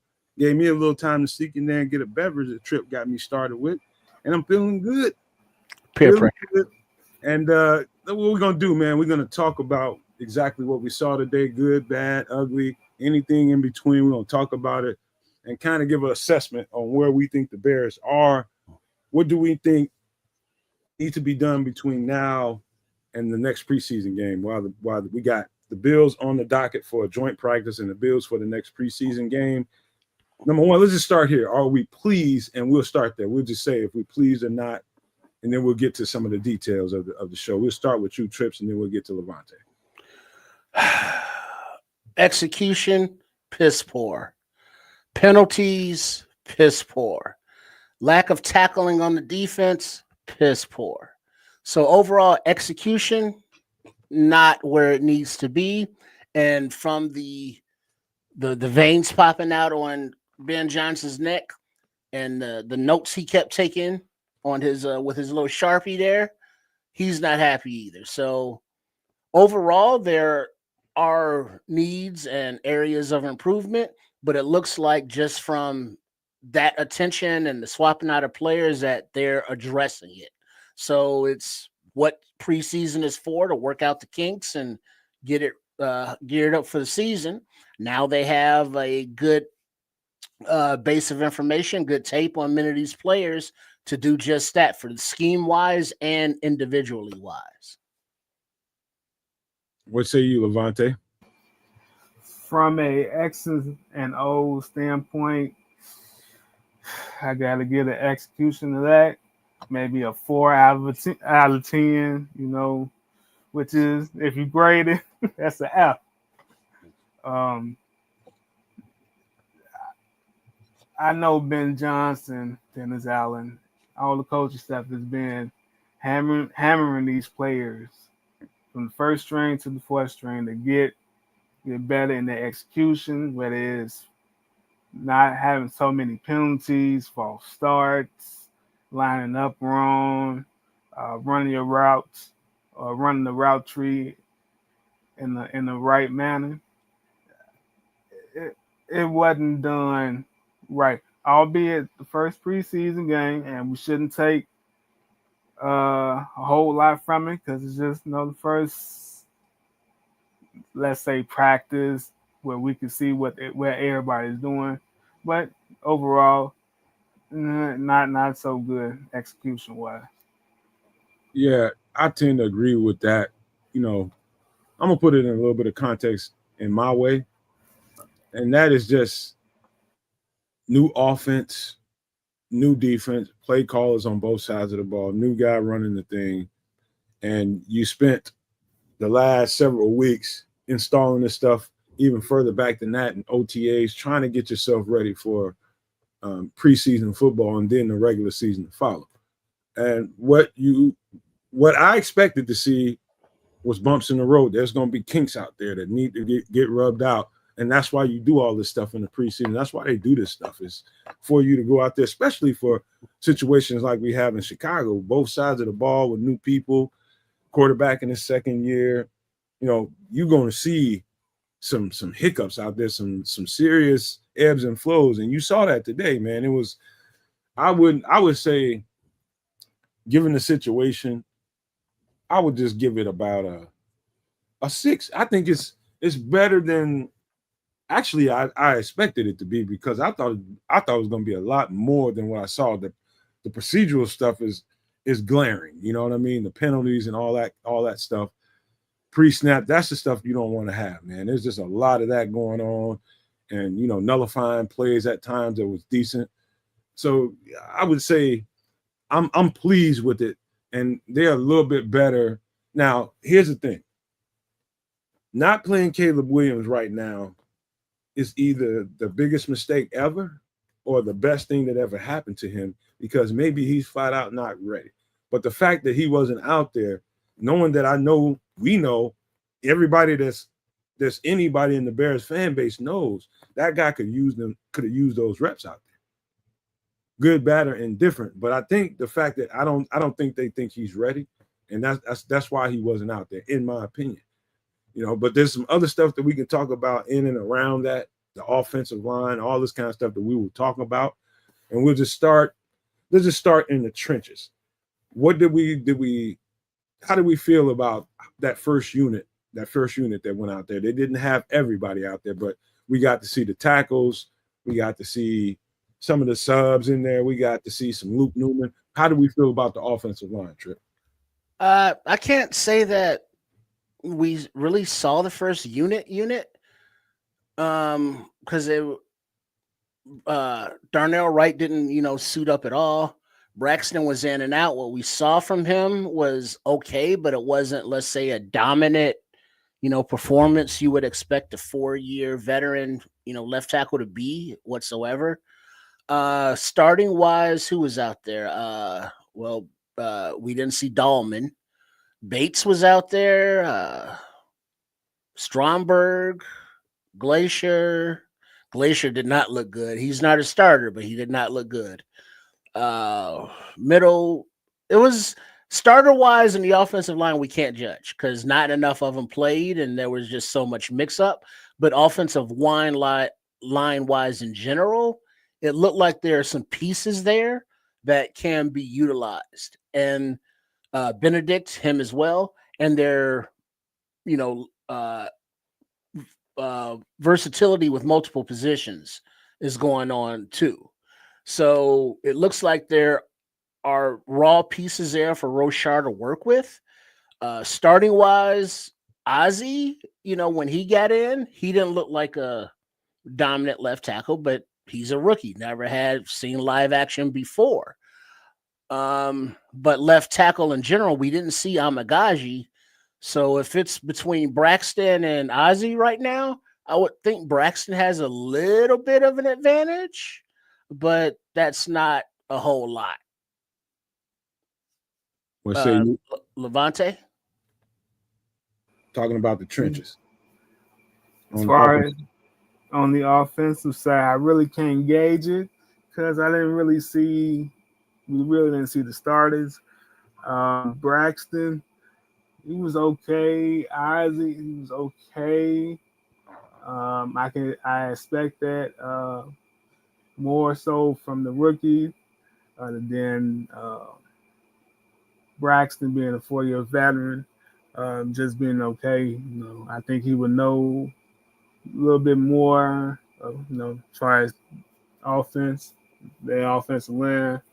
The backups that won't be starting, like Luke Newman and Chris Glazer, Ryan Bates, they looked okay. Glazer, I didn't really. He's probably more of a 3rd or 4th string offensive lineman. Stromberg, I really want to see what he can do. We got him from Washington. And I'm trying to see why Washington let him go, and we just picked him up. So we need to figure out what that is. Offensive line, if I were to give a rating, they middle of the pack, so let's say 5 out of 10. Not too bad, not too good. Just basic. Okay, I would say this, man. I saw a little bit better, like out of a little small handful of guys, man. Like guys like Luke Newman, very quiet wherever he was lined up. Ryan Bates went in there. He went from right guard to center, very quiet while he was in there. That's good news to me. I noticed how well that Jordan McFadden played at guard when he had his opportunities.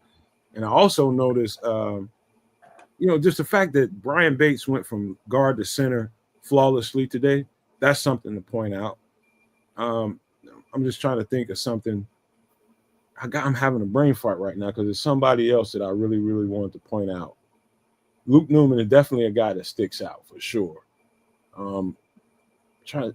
I think Braxton is more prepared to play a left tackle right now, given what I saw today. I'm not saying that Ozzie can't come out there next week and look more improved than he did today, but Also, Ricky Stromberg, man. Ricky Stromberg, that's what I'm looking for. Ricky Stromberg, Luke Newman, the interior looked a lot more impressive than the edges, talking about the tackles on both sides. Because we had some leaking going on with when they took Theo Benedict from the right side and put him on the left side, you saw a little leakage over there. You know what I mean? Him and Chris Glazer next to each other. I think they found out some stuff about Chris Glazer. I think they found out, Trips will tell you, I think they found out that he's not up to snuff when it comes to second in rotation. You know, his level, he could not meet the level of competition. And they were playing backups a lot out there on the defensive side of the ball from Miami. And so Chris Glazer, I think they learned something about him. So that's a guy on the offensive line, if you had to circle, as far as maybe they could be looking at somebody else to come in and finish the rest of the camp, somebody they can work with for the next few weeks. Chris Glazer did not look good. Now, two things could happen. They could say, okay, let's chalk it up. Let's give him one more week. Let's just see if we go to the film room and let's see if we can correct some stuff. If not, they've already seen enough from him, and they might, let him go outright and get somebody else they can work with for the next few weeks. But I did see some good stuff, some bad at the same time. But those like Jordan McFadden, Ryan Bates, Luke Newman, especially Ricky Stromberg, they look strong out there today, real strong. Any other thoughts before we move to the next position? No, keep it moving. No. All right, let's just fall right on back to the running back room. And let me just start this so I don't take no meat off the bone and give it to you, Trips. What do you think? Manangai looks like he has nice feet, nice vision. He runs hard, keeps the legs churning. Hankins, howdy hi. Looks like he runs hard, nice vision. He was able to cut and find the open lane and pick up some nice yardage, get some first downs. And then Ian Wheeler. It was called back because of a penalty, but he showed some nice ability to, make a guy miss and make a cut and get to the end zone, and nice sprint ability. So he may not have 100%, mobility and speed and recovery from the injury. He might still be working back, but he looked good enough to compete. Whereas we saw nothing from Roschon since he's been out injured. So that doesn't bode well. And then Travis Homer, don't even know if he's suited up or not. So the running game, I think behind, the starting group with Swift, obviously we didn't see him either. But between Manangai, Hankins, and Wheeler, at least one of those guys is taking Homer's job. I'm thinking. Levante? You muted, Levante. I'm gonna just make a bold prediction. Cal Manangai will be RB2 when the season starts. I really like them. We've been watching Big Ten conference. He looks pretty good, and he showed it today. Deion Hankins looked pretty good for all intents and purposes. And Ian Wheeler coming back off an injury. He looked pretty, all the running backs look pretty good. I did see Homer about a run or two. I still don't know why he's even out there and he's supposed to be for special teams. I'm trying to figure out. And then I think the Bears picked up another running back this week for tryouts. Brittain. So I'm curious to see how he's being implemented into the offense. But all intents and purposes for today, all the running backs look pretty good. I would say this, man. I was pleasantly surprised. Number one, I'll just start from the top. Cal Manangai, he ran tough, and he showed a little bit of agility there a couple of times when he got some good, decent runs, man. But giving him all the credit is really not the right thing, man, because the offensive line provided him some opportunity there.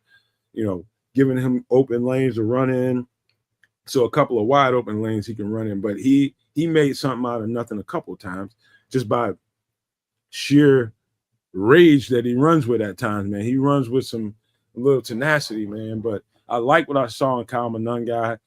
One of the next things I want to see when they put him back out there next week was play him in the passing game a little bit. Let's just see how I'm talking about getting him out in open areas and see how he acts as a receiver. I want to see some more of that. But this is a good start for him, no doubt about it. I like what I saw, but I'm giving a little bit more credit to the offensive line. I think the offensive line during that period when he was in there was doing a hell of a job opening up stuff for him. So I saw some good surge from them. But Kyle Monangai, to take nothing away from him, he looked good out there today.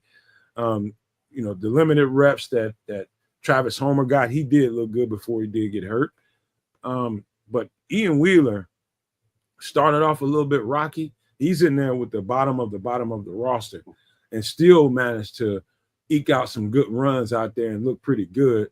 You want to see that guy get some more opportunities with a level up in competition. I'm talking about put him in there with the 1s or 2s, but not with the 3s and 4s. You know what I mean? I just want to see if you see the same Ian Wheeler with an improved offensive line in front of him. He's out there playing with a lot of those dudes ain't going to be on the team for sure. And so I just want to see if Ian Wheeler can level up to a better offensive line. Does he look even better with the better offensive line in front of him? That's what I'm looking for. Other than that, Deion Hankins did look pretty good when he was out there. Got chewed out by Case Keenum a little bit, got on him because he was definitely motion. He just didn't know where he was supposed to be at.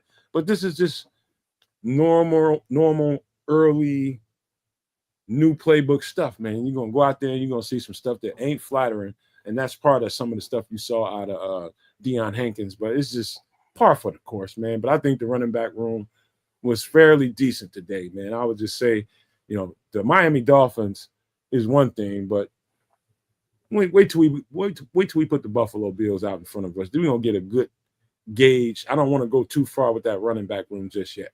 I want to see what they look like with the Bills out there in front of them. Do we see the same running backs that we just saw? So looking forward to that. But we're gonna move to the receivers. And again, I'm not gonna take no meat off the bone. I'll pass it to my guy Trips. Trips, what did you see about the receivers? What did you like? What didn't you like? Who we saw Burton get like 1 or 2 catches, and then that was it. He looked pretty smooth doing it. Tyler Scott was out there, really didn't pop. JP Richardson, he was active out there, throwing his nose in the blocks. I think I saw him on special teams even. All day, every day. Ja'Day Walker, of course, catching the touchdown back there. That was nice.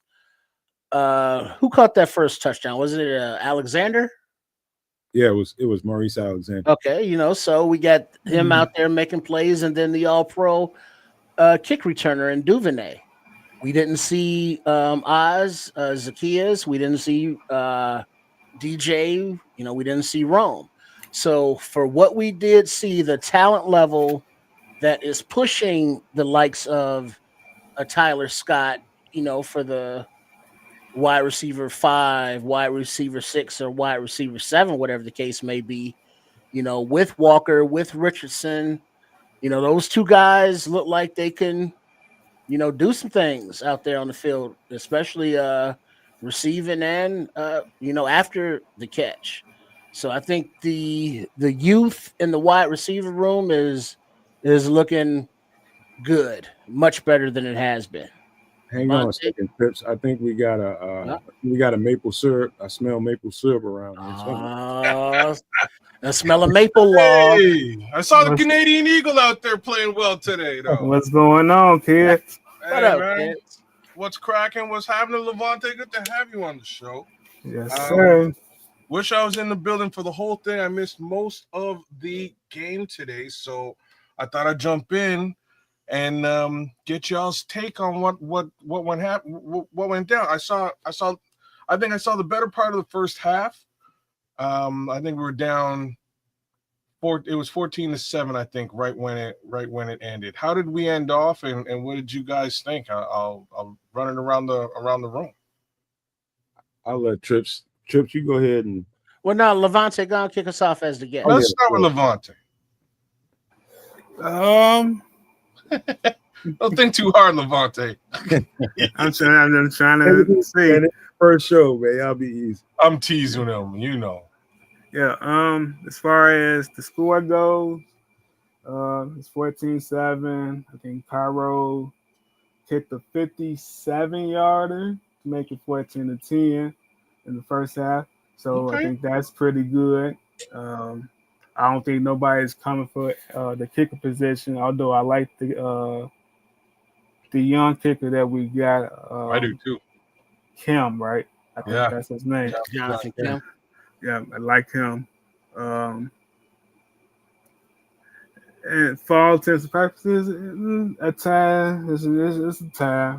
I mean, it is what it is. I think the wide receivers, they did what they needed to do.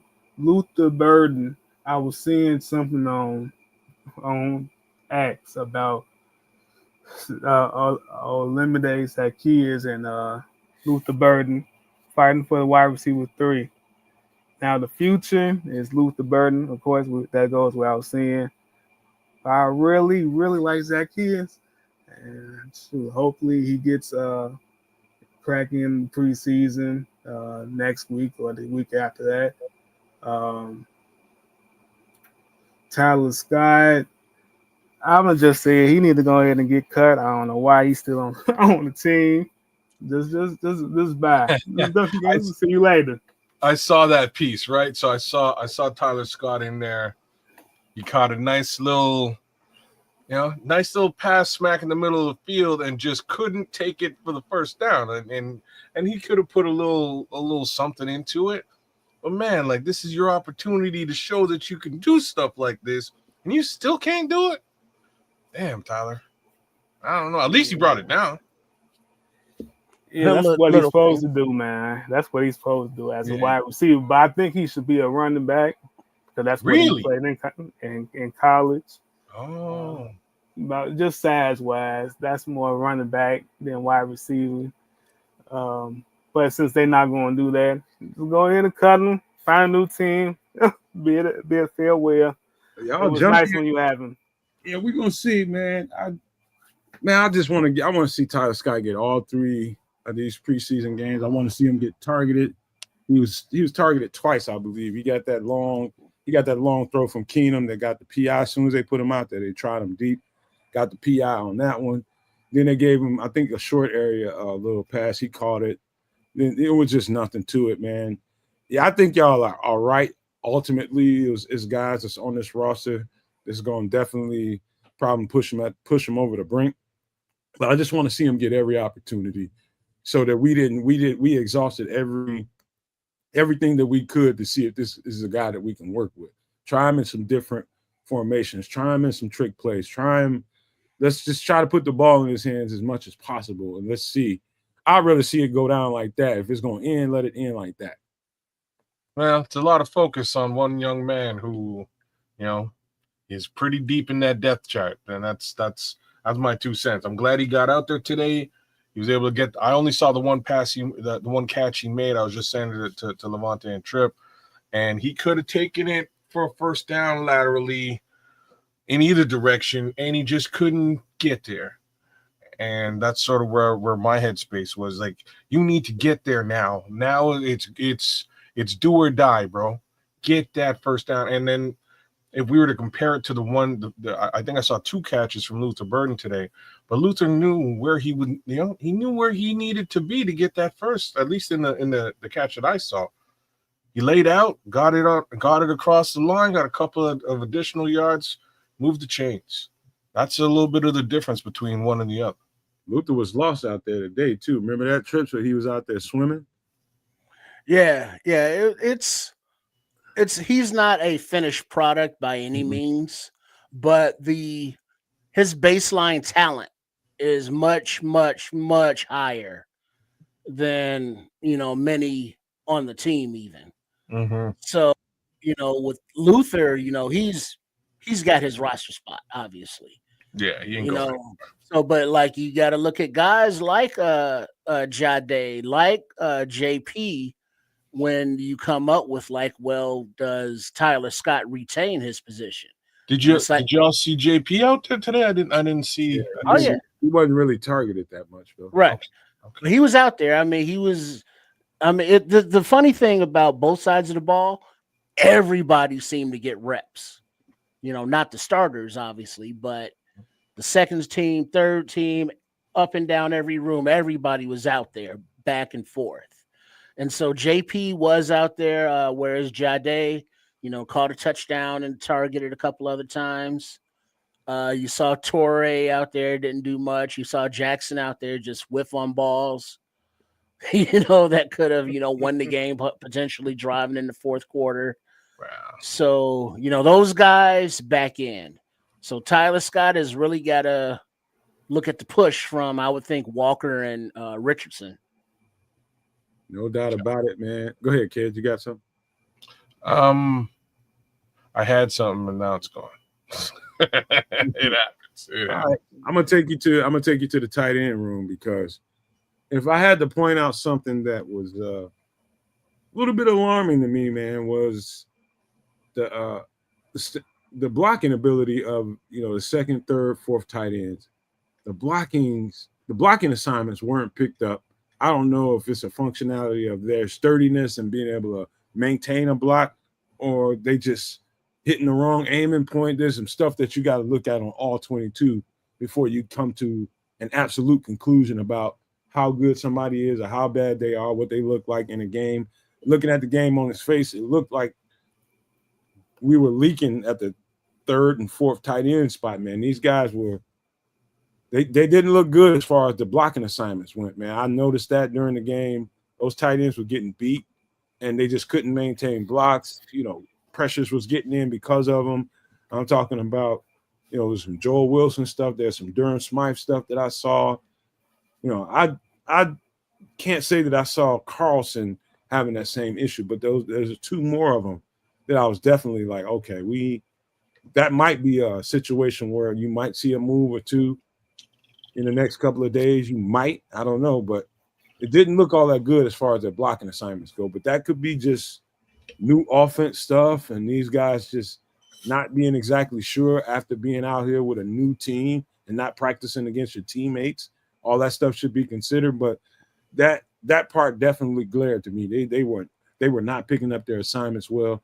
Again, it could be the functionality of a new offense. I don't know, but you know, what you think about start with you, Kez. What do you think about the tight ends?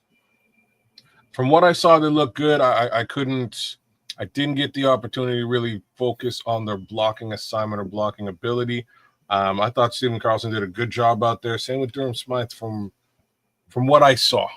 But you're asking a very specific question that I didn't get the chance to pay much attention to. What about the rest of you guys? You guys get a good look at the tight ends and their blocking ability today? Specifically, the blocking ability was lackluster. Mm-hmm. You know, obviously, Komet didn't play. Loveland got a few reps, but then he was out early. So that left Smythe. That left Wilson, who got, you know, crunched on a hit. Yeah. But it looks like they are not your game-changing or athletic kind of tight ends. You know, they're specifically more your inline blocking, intermediate short area receivers. But even those kind of qualities, it's like, yeah, those guys can be upgraded. It looks, you know, it doesn't look like none of them showed. It's like, hey, give this kid another rep. Hey, give this kid another rep. It was a lot of like, damn, dude, come on, bruh. Oh, man, what you doing? It was too much of that as opposed to the positive, which makes, you know, me go, it's like, yeah, negative, damn it. Okay, negative, man, maybe a little plus, negative. So it's like tight end wise, beyond Komet and Loveland, no confidence. What say you? Yeah, no confidence. Durham Smythe, I don't. We picked him up from the Dolphins. which lets me think, why did the Dolphins not bring him back? Could it be that it's blocking his piss poor? But that's what we brought him in to do, is block. Joe Wilson, same thing. Steven Carlson. I don't think I seen Thomas Gordon. Nah. Yeah, but a lot of lackluster stuff, especially from our blocking tight end, Durham Smite, and that's why you got paid in the first place. So that kind of makes me think why you, Ryan, why did you spend that money if you weren't gonna get no blocking like you were supposed to from your tight end position? Colston, from what I saw, looked all right. I wish he would have played a little bit more, like Luther did at the wide receiver position. But he looked good out there. But like No Man said in trips, the third, fourth, fifth, go get y'all a job at McDonald's or Burger King or something like that. It might be better, man. This is early preliminary stuff in a new offense getting their first real chance in a game situation. I'm not gonna try to overreact to it, but it was noticeable when I notice shit like that. It's just like, okay, either we missing assignments and just not ready, or we ain't got steady and sturdy enough tight ends. Maybe we need to look somewhere else. But I got a feeling they're gonna make that decision in a room by themselves as coaches and figure out, all right, did we spend enough time with this guy? Does he know enough? All right, we've seen enough. Let's go get somebody else, because I don't know. I think this is who he is. That kind of stuff has got to go on behind the scenes, man. But the tight end room, I'm gonna keep my eye on that for sure, as well as the running back room, man. I'm gonna keep my eye on those two spots. But we're gonna flip to the other side of the ball and get into the trenches on the defensive front. Let's just start with the D tackles before we get to the edge rushers, because that's going to vacuum a lot of energy out the room. So let's just start with Kez, because Kez seen the least, and then he'll hand it to Trips and then Levante. What about the D tackles? They seem to be getting the job done from what I was able to see. I liked the amount of penetration that they're having. There was also a couple of times where they got gashed for some decent run yardage. So that's about as much as I saw with the D tackles. Did see the edges though, and we'll have a good conversation about that when we get there. Trip, what are your thoughts? Tackle wise, I think, who is it? Chris Williams was out there early. Yeah. We saw Ford. We saw Pickens. Yeah, I saw Zach out there too. Yeah. It was who else was in the middle that we saw today? That I'm leaving out, because Carlton's in, Chroma's in, Booker's in. So interior wise, still a little more gashing that I would like in the run game. I don't know who was in specifically, during those times, but Pickens, he flashed. He was in and helping on a lot of plays, but for his tenure in the league, he just isn't doing enough to justify, keeping his roster spot when you have guys like Ford coming up behind him. When you have I can't remember the other names right now, but other options. So I wanted Pickens to really stand out and shine, and he flashed, but he didn't stand out and shine. Levante? Williams looked okay for what I see. Ford looked okay. Pickens, like everybody said, at flash. But I don't want to be down on Zach Pickens, and he's making me be down on him. I would think this is his third or fourth year in the league. He will show a lot more than what he's showing. But I'm gonna keep the faith. I'm not gonna panic, and hopefully he'll do a lot better in these next two preseason games. Too much of the run from Miami being gashed here A gap, D gap. You know, we got it. That needs to be cleaned up. I was hoping to kind of see a Javon Dexter sighting, although I know he's going to be starting, just to see what his development is. Um, but D tackles, they looked okay for the most part.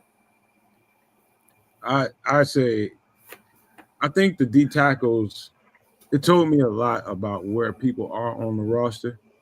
And the guys that played the most are the guys that had the most questions surrounding them. Number one, let's just start with Jonathan Ford, somebody we got off the practice squad last year. I don't think they question, does he have it? I think the question about him is, do we have the space to keep him? Do we have a space to keep him? Well, I think we know what he can bring to the table. We know exactly what he is. He's a forceful D tackle, nose tackle type of guy.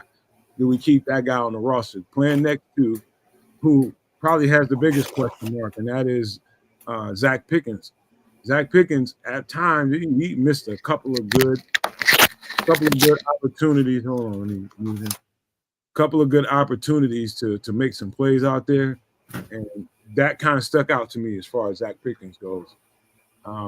Jonathan Ford, I think, as much as I like that guy, as much as we like that guy, kids, he's definitely fighting for a roster spot. I'm talking about on the 53. On the 53. And I got a feeling, man, that Zach Pickens is probably whose mic is that? Who's that? Oh, we got mute Levante. Okay. Sound like you work at UPS or some tape or something. So I think those are the two biggest question marks. I think they put the two biggest question marks on the defensive tackle front, up front and center. As soon as Chris Williams got his early, first team reps, he was out of there. And then here came Zach Pickens. And Zach Pickens never left the field, but here came Jonathan Stewart. So it was Zach Pickens with the most reps on the defensive line all game. Even Dom Robb got off the field at times. You know what I mean? So I think the biggest question mark on the defensive line, and I think we're going to have to go around about this one again. I think Zach Pickens is the biggest question like we thought it would be, but Zach Pickens did make some plays out there, and he looked different, and he looked more explosive than he had been in the past couple of seasons now, given that he was playing 2s, 3s, and 4s. But I did like some of the shit I saw out there with Zach Pickens. I'm not going to totally just take a crap on the guy, man. He looked good at times out there today. Often, as a matter of fact.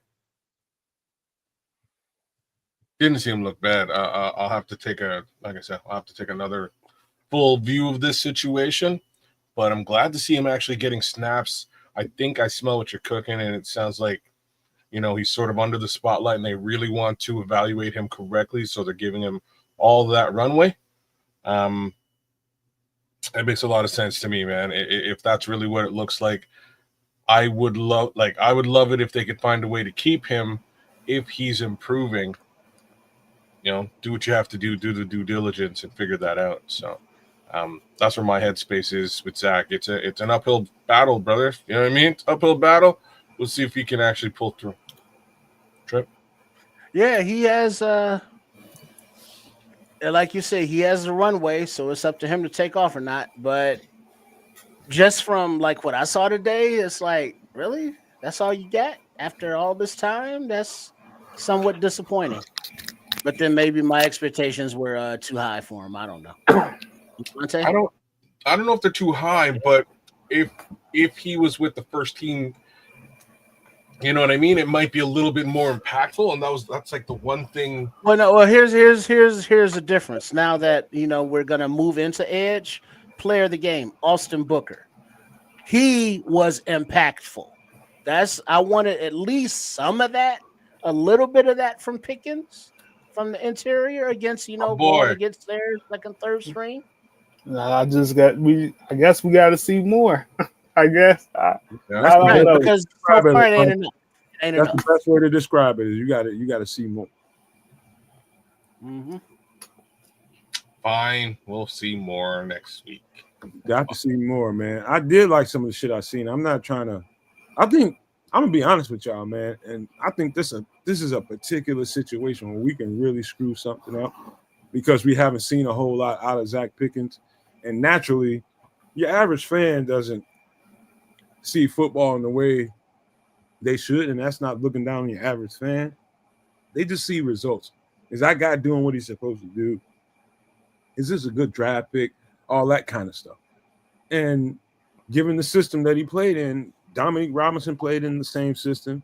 So did all these other guys. And sometimes for some brains, too much thinking will hamper your play style. And could Zach Pickens be one of those people that was thinking too much instead of just being explosive, like I seen in spurts today, and just getting off the ball, getting behind the line of scrimmage and making a play? Could he be in the midst of, okay, this new system benefits me a little bit more, and I hope they give me more run because I'm gonna show them, because I think Zach Pickens is too talented to just say, you know what, we're done with him. He'll go to somewhere else and be in another system, and voila, you get a good player. I'm telling you, he's extremely talented, but he just hasn't put the results you haven't seen yet. But I'm starting to see some stuff with this Dennis Allen defense. Maybe so, to be determined. I like what he's putting on the field so far from a defensive perspective. We're just going sort of, we're zeroing in on DA. I like what I saw out there from again, including the secondary. Although there was a couple of nice passes that the Dolphins were able to complete. I like what he's got going on across the board as a defensive coordinator, and just like we're saying, I want to see a little bit more of it with potentially the first team as well. Yeah, I love the aggressive style of a Dennis Allen defense. It's better than what we saw last year. All that zone BS. Oh, so your boys shined today. Like both of our boys shined today. We're going there. We got to get to the edge rushers first. All right, perfect. So we'll talk about my boy now. Go take off, man. We there. Kid look good, man. Kid look good on the edge. Which one? They call him? Oh, who's my son? Austin Booker. Austin Booker looked like they called him. What did they call him today? It was like Mini Mad Max. Mini Mad Max. What's Max? Max from the Raiders' last name? I'm blanking out. Crosby. Yeah, Mini Mad Max Crosby is what they called him today, and I was like, oh, okay, all right, let's go. Kids got motor. There was a couple of missed tackles there for him. I did see that too, but as far as I'm concerned, he was getting pressure, and that's what we need from somebody. Somebody got to get some damn pressure, and if he's able to manufacture some of that pressure on his own without the true DTs, the true version of this line in place, I'm very interested in seeing what it looks like with the true version of the line in place. And because now Booker got the sacks, which should have swayed a little bit of the edge necessity that we possibly still need. But he also held up good against the run. Like he missed a couple tackles, but he was there. You just got to complete the play. And also he did it with flair, with pizzazz, if you will, with speed, with power. He had more than one move. He has a spin move, but that's not the only tool in his bag. So he looks like a talented kid who, Poles traded up to get last year, that has developed and is getting, deeper into his bag of tools and, pass rush abilities. So, yeah, Austin Booker is coming along nicely. Perfect. Yep. 6 tackles, 3 tackles for loss, 3 sacks, 4 quarterback hits. I will venture to say he had a pretty good game. I want to say put him in there over Dio, who didn't play today, but we shall see. So I want to see the young players play well, and I like I said in the last point, Dennis Allen's defense, I think is great for Austin Booker. Um, and Dominique Robinson, I think I'm gonna tell you all, this is probably his last chance to do well before they cut him and he goes to another team. And he's flashed.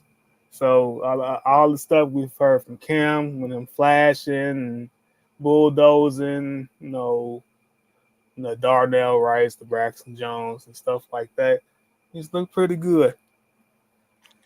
I was Has he?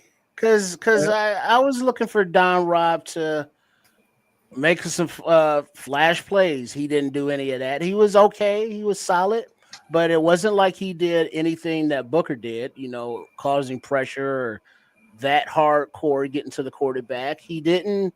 He was okay in a run, but he missed tackles and gave up his edge a few times on those runs. And it's like, yeah, he has improved, but his improvement is still very lackluster and not up to where it needs to be. Excuse me for that boom, you all. I got people out here thinking it's a fucking 4th of July still. Always. It's all right. Always. Hey man, listen. About the D ends, and let's start with Booker.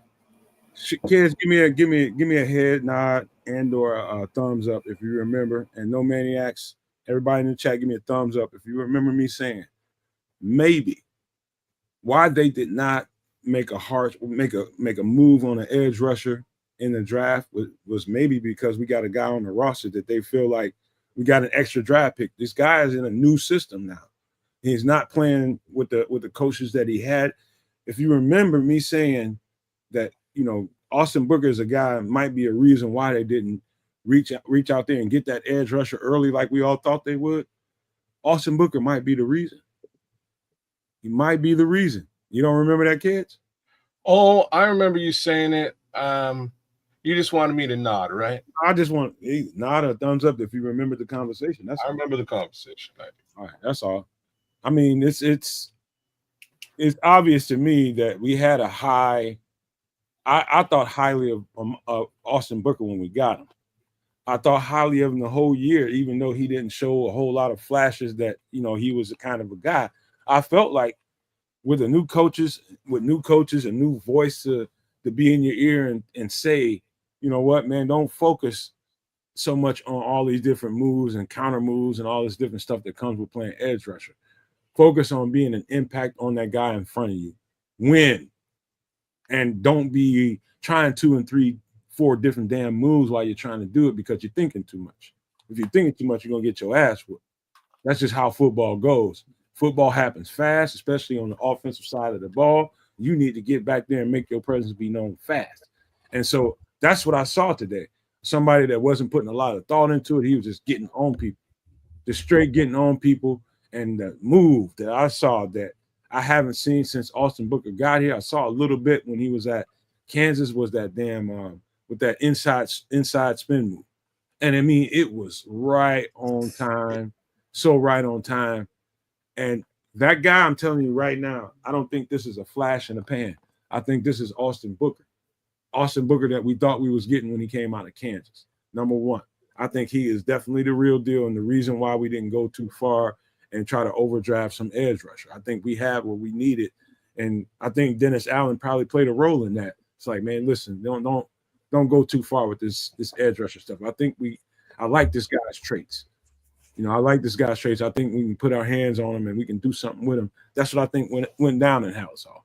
They saw something in Austin Booker and they just, even Dom Robb, who I'm about to get to right now, there were flashes, man.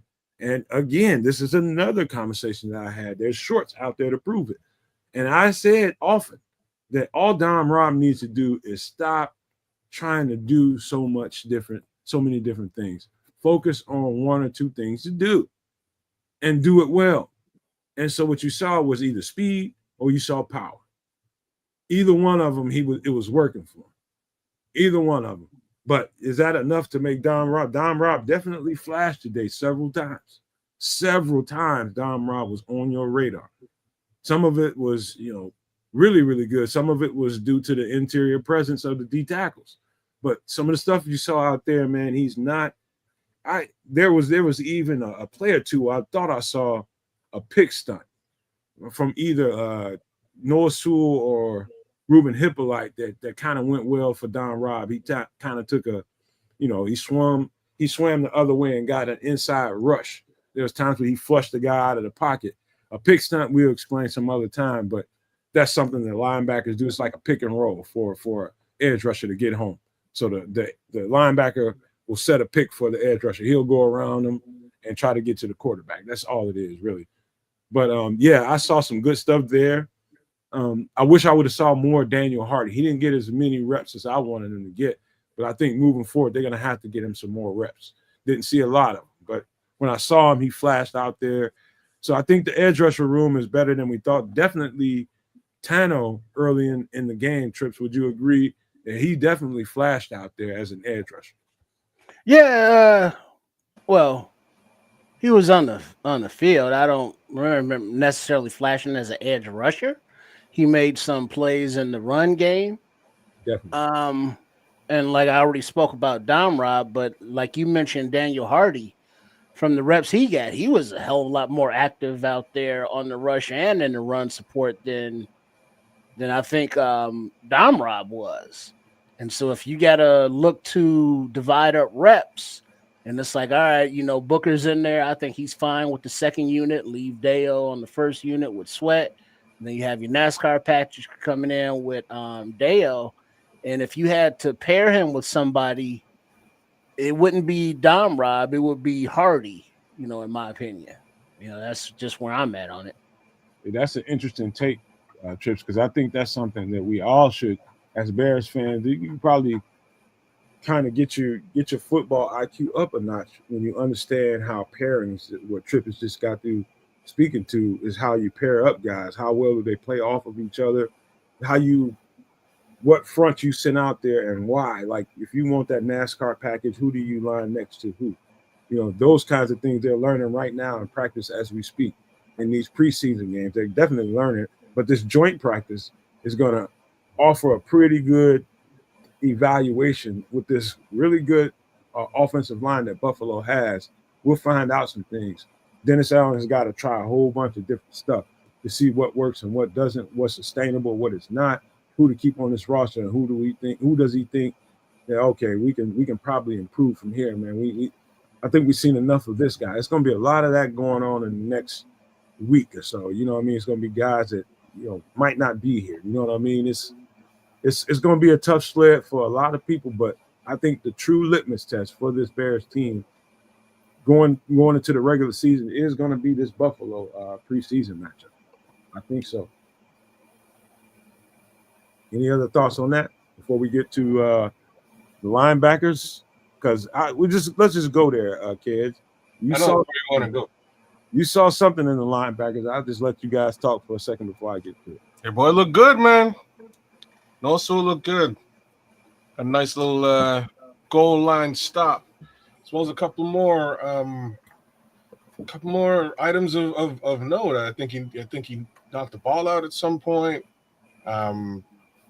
Yeah, man. I was kind of surprised to see him in there getting reps. I thought he played well. I didn't get to see Hippolyte, but word on the streets is he was out there playing well too. Mm-hmm. Yeah? Yeah, Hippolyte was in earlier, for like first 40 seconds. And he was out there roaming around sideline to sideline. You saw the speed, but then you also saw his rookiness show up where he was out of position. And then also he missed some a tackle or two. But he definitely looks like a keeper, a developmental piece. Otherwise, linebacker Carl Jones had a lot of reps. And he was out there. He didn't make any huge individual plays necessarily, but he was decent in support. Now, somebody who did stand out is number 57, Jack Hammer's Howard Eckler. He was out there making plays in the backfield and run support. He was seemingly where he was supposed to needed to be. He was there, and he physically stood up to the task. So between Sewell, Hippolyte, Power Echoes, and Carl Jones, it's like, yeah, let's go.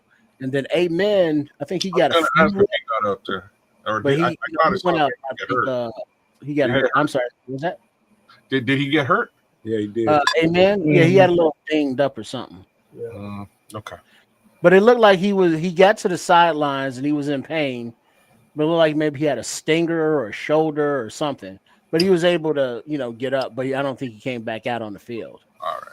So, but I mean, depth wise, it's going to be some battles in this linebacker room, and yeah, like Nomad's guy Noah Sewell, he was making plays all over too. So I'm liking where this linebacker room is going. Yeah, Monte? I think Noah Sewell is looking like his old Oregon self, and I think that's going to be a good key. I got him over Hippolyte right now for the Sam linebacker spot, so that's a good thing, and he's showing his potential. As far as Reuben is concerned, he played okay. I didn't like the missed tackle he had, but he played good. Carl Jones, I think what the Bears are probably going to do is probably stash him on the practice squad, and hopefully nobody take him. Powell Eccles played pretty good. I didn't see Swayze Bozeman. I don't think. But I think the rest of those are pretty much either backups or practice squad players. But Yeah. So Noah Sewell, he flashed, and I've been waiting for Noah to do his thing. Penetrating linebacker, good size, 6'3", 250. Watched a lot of his tape in Oregon. Did well there, and I was hoping that would translate here more under the old regime, but that didn't happen. So hopefully Dennis Allen has unlocked the key to Noah Sewell, and he'd be a contributor on the defensive side. Yeah, before you go, Nomad, Swayze Bozeman, that's a guy I forgot. He was out there, got quite a few reps, and he looked okay. But I would think Power Eccles, the UDFA, looked better than him on defense. I would tend to agree with that. I think Swayze Bozeman, you don't just go and get. He's just a random linebacker when it comes to actually playing linebacker. What he was brought here to, because he's a beast on special teams. Now, Swayze Bozeman is a guy that you never want to see on the field in regular season when it comes to playing linebacker. You got him out there, you can get out of a game with him, but you don't want to have that guy playing extended reps. He's not there for that. I think he's here to challenge and get a special teams job. And at the end of the day, when it comes to Carl Jones or Power Eccles, they have to beat him there in order to get some sustainability on this team. They got to beat him in special teams. They got to outplay him in special teams. That's what this is about between them. But giving them, however many reps you're giving them playing linebacker, you get to see them in their natural habitat playing linebacker, and you get to see, okay, if we have to get out of a game and we got a couple of nicks and bruises here and there, can they get me out of a game?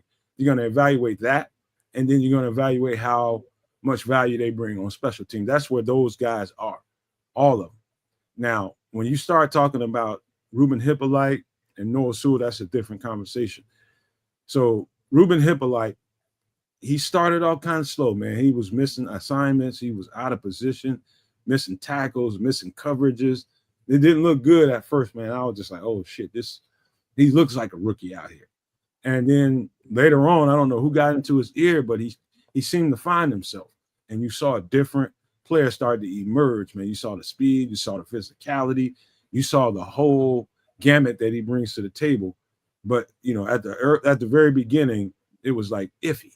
And so let's see if he can stack like the second half of his performance to the next game. Let's see if that continues, if that was real, if what he did in the second half of this game was the real deal, or is what the first stuff Reuben Hippolyte right now. I would just, based on what I saw, it was just really just missing assignments, missed tackles, just that kind of thing. That's all it was. Just easy stuff to clean up when you're a linebacker in that room. It's easy to clean the stuff up. It wasn't like stuff that's like he can't do this. You know what I mean? You can't look at Ruben Hippolyte and say, oh, he can't do this. He's not capable. Nothing about him says that. It was just new defense type of, I'm just a little bit out of position here. I got to make this tackle there. That's just all it was to it. Now, Noah Sewell, one thing that I don't know that people notice, he played Mike linebacker the whole game. So he was calling the plays. He was shifting the defensive front. Yep. He was audibles. And he's played Sam linebacker the entire camp. And so, but we didn't know until I think it was Tremaine that came to the podium that mentioned that he's been a dog in practice, and we always knew he was a dog. But now he's not only playing Sam, but he's playing backup Mike linebacker. I think he did a damn good job of it today. Damn good job. I mean, he was a real deal out there, man. I think is exactly what I thought it was for Noah Sewell. He just needed an opportunity to play, different set of eyes on him, different strategy, different schematics, and you get to see what Noah Sewell really was. He's that linebacker out of Oregon that Levante was talking about. And that was the best thing that happened today, man, outside of Austin Booker, in my opinion. So anybody want to speak to that? Again, go right ahead. Kid, you muted, bro.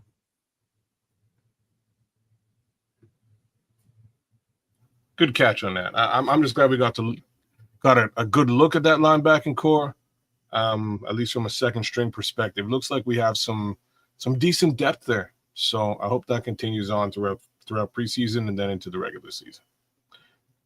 All right. Anyone else? No.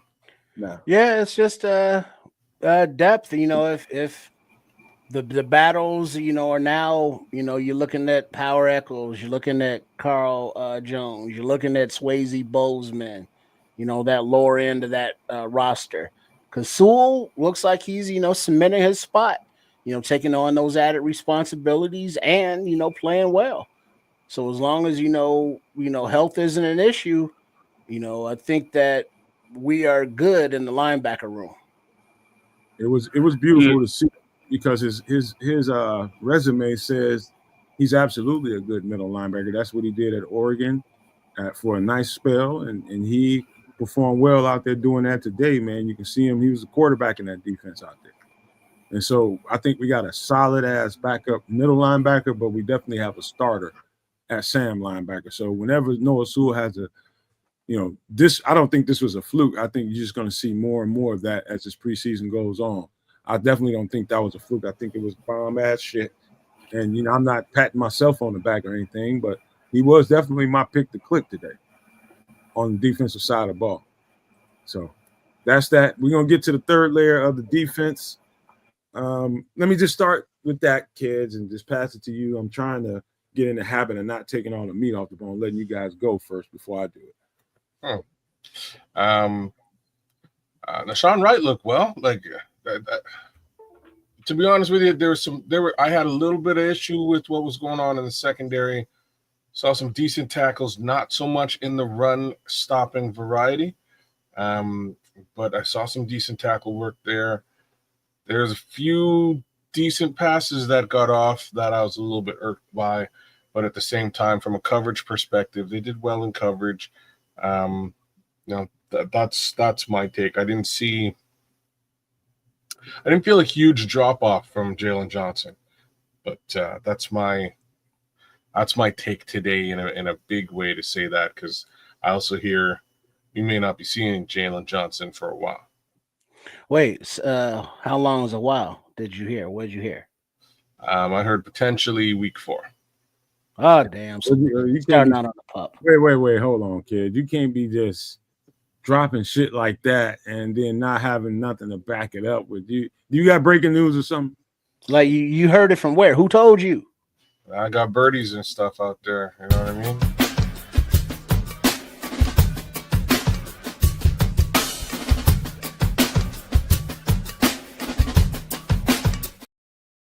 Hey, you brought this on yourself, sir. You brought this on yourself. You breaking news? I hear he may be out for a couple of weeks.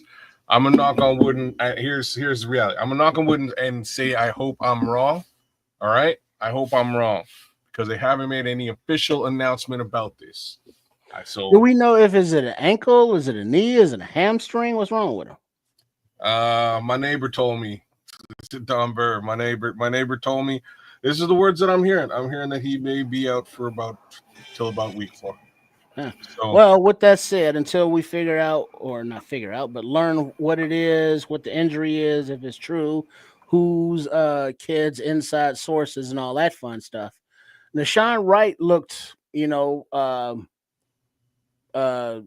decent. He looked like he could hold his own out there, like Bud Bundy with no date. You had Tyreek Stevenson out there. You had all of the DBs, and it didn't look like you couldn't point to one that said, "Oh yeah, he gave up a major play or anything."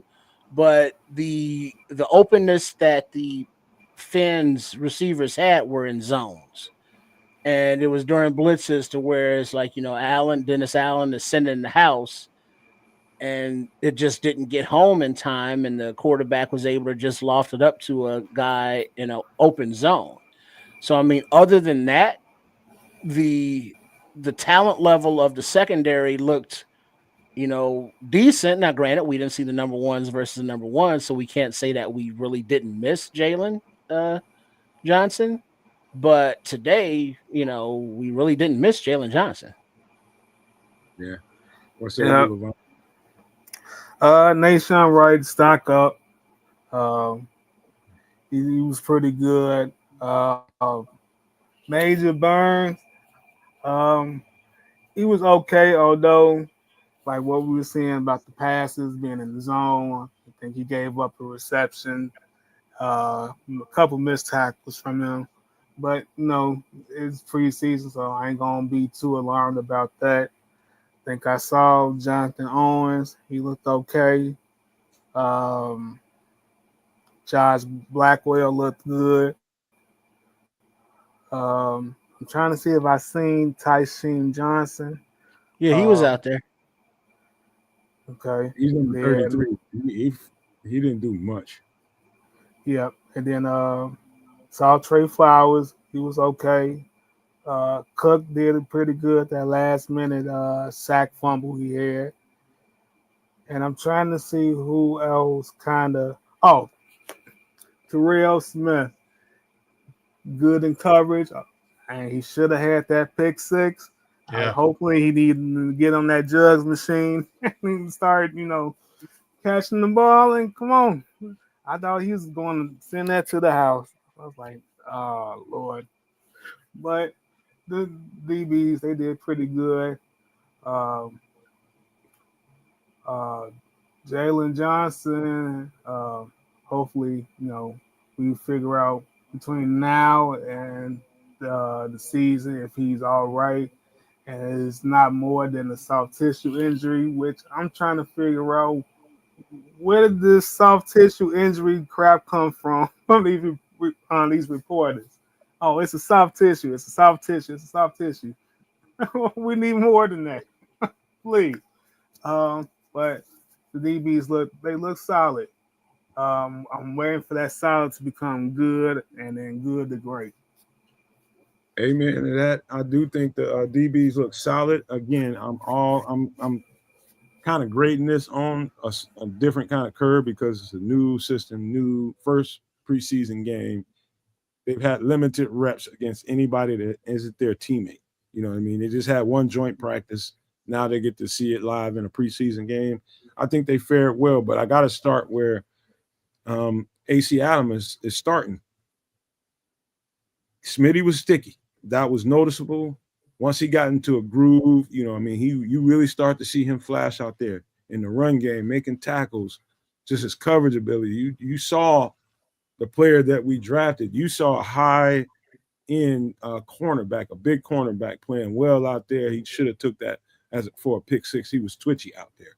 That's one thing that I noticed, man. There's only a couple more things that I want to point out. Number one, Trey Flowers was, man, he was drinking through the water hose today, man. They was coming at him. Seemed like play after play after play after play was after Trey Flowers. He got put through the test today. Let's just say I'll give him a B minus. I think he played okay, but it was times when he just totally blew some stuff, at times. But when you look at the all 22, I'll be a better judge at that then. But Trey Flowers, that stuck out. He was getting a lot of work.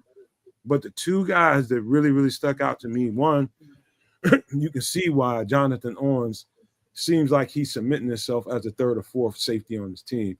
He played well high. He played well low. He only got a certain amount of reps, but when he got out there, he played well. Saw a little bit of Elijah Hicks, not enough. I want to see a little bit more of him. Those two guys in particular, I'm going to keep my eye on. But the main guy I want to talk about on the back end of the defense that really stuck out was easily Josh Blackwell. Josh Blackwell again and again and again constantly keeps showing why he's probably a starting level slot corner in the league. I ain't going to say probably. He can be starting on most freaking teams out here. That's how good Josh Blackwell is. And he brings special teams value as a returner. Josh Blackwell is a stud backup slot corner for this team, and I can't be more than I'm over the moon with the fact that he's a backup on this team. Think about Josh Blackwell was balling out there today, quietly. He was all over his shit. Did you notice that today, Trips? Yeah, Josh Blackwell's always been a dog out there, whether it be in run support, whether it be in coverage, whether it be on special teams. He's always making plays. He's always active around the ball if he's not making the play. And it's been, developing over the past few seasons. And we're seeing, a lot of the fruits of it now as he's standing out, becoming a difference maker on defense, whether it be getting picks or causing fumbles. He's just an all-around good football player. I think he's well underpaid. I think one of these days that dude's gonna get a nice ass contract, and he's gonna deserve it, man, because he should be a starter. He's a stud football player, and we just fortunate to have him on his team. I've seen his game elevate. This is corner to corner talk right here. Just watching him play, I'm just noticing him. He's married up his aggressiveness and his twitch. You know what I'm saying? He married the both of them, and he's not afraid to make mistakes. He's bold at the line of scrimmage. He's not afraid to get right up on you and say, you know what, you're going to have to beat me. And if you start winning on a route, Josh Blackwell is the kind of corner that's twitchy enough and has a nice closing. He's got nice closing speed to him, so it doesn't, even though he looks like he's beat, he can close on that ball while it's in the air and make you look stupid. I'm telling you, he's a special player. We just got two special slot cornerbacks. I'm telling you guys, I'm not over-exaggerating this. Josh Blackwell is a dog, absolutely, and we just lucky. But that's the last I got for the DBs until you. AC brought up Alex Cook. Yeah, he played. He got a little bit of time in there at the end. He showed up a little bit, especially in the blitz game. He definitely showed up. Go ahead. Right. Yeah, the kids. You about to say something? No. I'm good with the secondary situation, to be honest with you. I'm glad that they're evaluating. To be honest, I'm glad Jalen Johnson isn't here because it really gets us to look at Terrell Smith, gets us to look at Nashawn Wright, gets us to look at Tariq Stevenson and their ability to sort of hold this all down together. Guys in the safety room, I'm a little bit less worried about as long as Jaquan and Kevin Byard are active. I think we've got a fantastic secondary. One of the best in the league, to be frank. Am I seeing things, Nomad, Keds, and Levante? Or is that Don Burr, kitty cat as he is? What's up, pussycat? In the chat on the Nomad Network talking about this team is average this, sus that, these positions are whack that. Whereas this team is actually ascending and it is preseason and it was a tie. But didn't the Detroit Kitties get their ass pushed in and served to them on a platter in their preseason game? 34-7. Really in a position to be talking ish? Yeah, he just out here capping. That's what he good at, man. That's what That's all he do. I don't know why Don keep talking. He didn't stop. We got your head coach, Don. And let's not sleep on thank you very much for Coach Antoine Randall L, not just Ben Johnson. Because I think we're going to see a lot of that Randall L influence in this wide receiver room and the offense passing game in general, in coordination with Ben Johnson, but getting the best out of the wide receivers. Yeah, we got that going on. Whereas, Detroit, y'all got issues that y'all going to have to deal with. And we ain't got nothing to do with that. So go on, take your shit back over there. I don't even know who y'all OC is. John Morton. Who the hell is John Morton? You think they can just plug and play, man? They're going to find out. Well, he played receiver once a long time ago, so Hey, Trips, they in that FAFO stage. They done messed around and found out that without your good coaches, that your team is gonna look like shit. All right, man. So look, man, listen. Appreciate everybody for rocking with us, pushing 4 hours. I got about a 4-hour-old BLT waiting on me in there. I haven't even had breakfast. I got to play catch up as far as my food goes. But man, hey, Levante, good shit, man. Wait, hold on, no, Matt. See, he did it again. What I do, man? We just gonna overlook Poppy Santos's long field goal. Nah, how long was it, Levante? What was it? What was that range? 57. We gonna just overlook Cairo Santos kicking a 57-yard field goal? I guess I did almost do it. I forgot all about that. You're right. I mean, it's all right. We was all looking for the young kid Jonathan Kim to come in, because in college he had kicked 57, 58 yarders, and whereas we've been on Santos to be like, dude, can you get over 45, over 50 consistently? And now he seemed to have added some leg. I ain't gonna ask how. I'm not gonna suggest no steroids testing or nothing. He's just been in there doing Pilates or whatever. He could do a cycle in the offseason and come back with one leg the size of a freaking. But 57-yarder? Come on. That's just humidity, man. We'll see how that goes when it get cold. But I just remember him with that, like, no, bro, just you know what I mean, just run the ball. Last season, no, we ain't doing that. No, I know my limitations. Yeah, I know.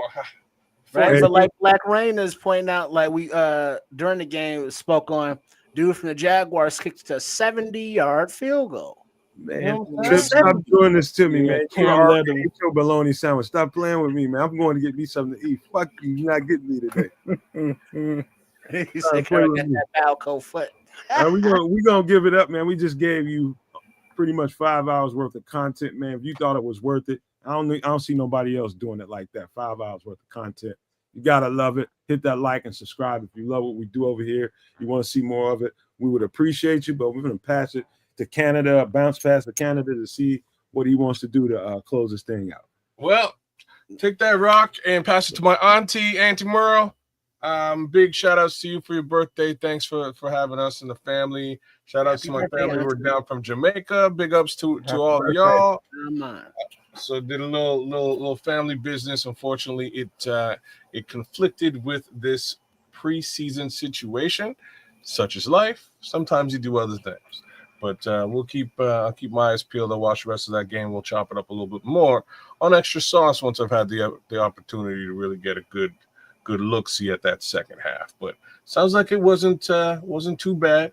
Everybody out there's crying that Caleb didn't play today, but it's fine. It doesn't. It's in my opinion, as we're closing things out. In my opinion, this was probably more of a Ben Johnson game than anything else. Meaning, let me be a head coach for a day and feel out the feel of an actual football game that I have to call with all the noise and chatter in my headset and get through it once before we start to bring in the first team. So hopefully we'll get a little bit of first team reps next week. All right. What say you, Trips, man? Thank you for being here. My guy was right there, Johnny on the spot with you out, Kez, man. So I appreciate Trips. You know I love him. Man, Kez, you just don't know, because being, I guess, in the local area with the the broadcast on live TV. I was like 15 minutes ahead of Nomad. And I know all about that. Trying to hold my water. It's like, oh, touchdown. I know all about that, bro. Even in Canada, somehow it's 15 minutes. Hey, believe it or not, gentlemen, I tried to make some adjustments, man. Right, you did. And still, I'm worse off than I was before. Yeah, that's crazy. But it's all good because that's foreshadowing. It was like it's first down and the play happens, and he's like, all right, it's first down. It's like, well, shit, we on third down now. It's like, I don't know. So I do a little foreshadowing and be like, well, what's this dude's number? Not knowing that he's about to make a play that I've already seen. But yeah, it was fun. I ain't gonna lie, Trips holds his water better than you kids. You see shit and you can't contain yourself, bro. Because sometimes it's like a big. I can't say nothing. He held his water, man. I gotta wait for this to go through. But the thing is, visually, if people were looking at me, they knew something was going on because my veins is popping out like Ben Johnson. Yeah, that's what's happening. But also, on the second half of the game, kids, when you do the rewatching, make sure you look for baby kids out there. When they had the baby out there crawling, and he was just all the big little fatty sausage rolled, all Michelin manned up. Like, that's the baby kids. Get those Zerberts because, like the kids, the Canuck. You got the fantasy sports draft. Oh, wait, hold on. Before we get out of here, Nomad. Levante didn't hear it. Kez didn't hear it. Drop the phone.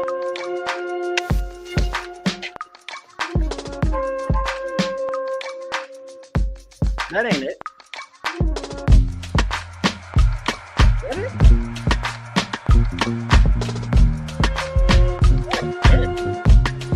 I like that beat. Game of Thrones, bitches.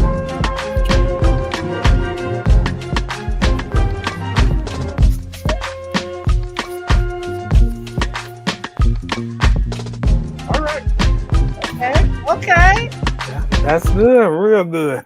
That's kind of for you, man. I want to see what you thought about that before I do anything. All right, that ain't so bad. I can probably work with that. All right. You see, the only criticism, not criticism, but note I gave would be add a little zigga. He wanted some scratching in there. Okay. Just someplace. It doesn't have to be very bold, very bodacious. Just even a little faint in the background, even like wiki. You know what I'm saying? But yeah, so that's Nomad dropping the music as you've heard on the intros to Nomad at Night, to Extra Sauce, those music beds. Yeah, Nomad is hooking it up. And so when you hear it, when you see it, when you think it, when you manifest it, when you do it, all of it, Nomad Network. And so make sure you are subscribed, as well as to Keds the Canuck with the what is it? What is that? The fantasy what? Superflex show.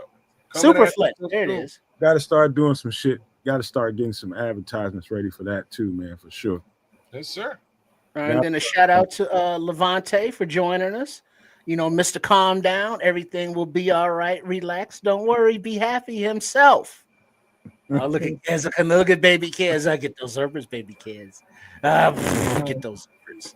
But yeah, big up to Levante. Thanks for joining us. It's nice to actually hear your voice after seeing you for so many years in the chat. Not to put a voice to the name is always fun. And also my channel as well, since we're doing the shameless promotions. Sports Chicago Style. It's a holistic content creation kind of thing. Coach trips, chef trips, coach tripping rather, trips, chef trips. It's a whole thing. It's a whole thing. Sports Chicago Style. Check us out. Amen to that. Levante, you got any pleasantries before we get up out of here? Thank you, Nomad. Thank you, Trips. Thank you, kids. Thank you, Chet, for having me. Long time coming. We love the Bears. Wait, hold on, Levante. What is this? Is this your first ever podcast, bro? Yep. Ooh, cherries are popped. Oh man, we broke them in. I hope we were gentle. How'd you like it, man?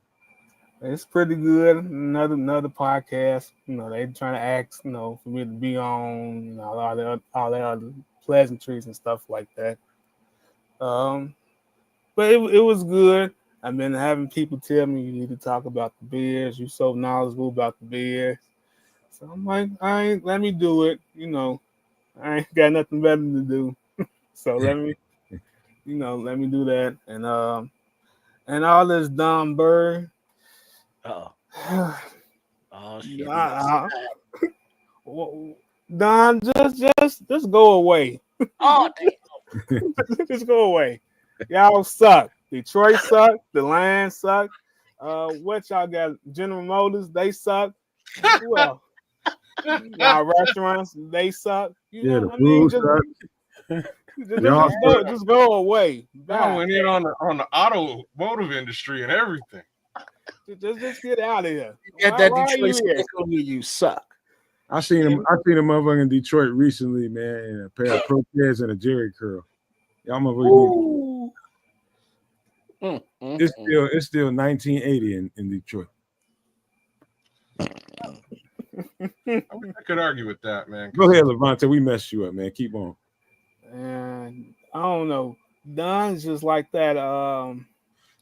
That little brother that you just can't get. Just go back to mom and dad. I don't want to watch you or babysit you. Just goodbye. Go make me sick. Like People hate you. That little tick. Just bye. See you later. Stay out these our Bears chats. Damn. With your nonsense.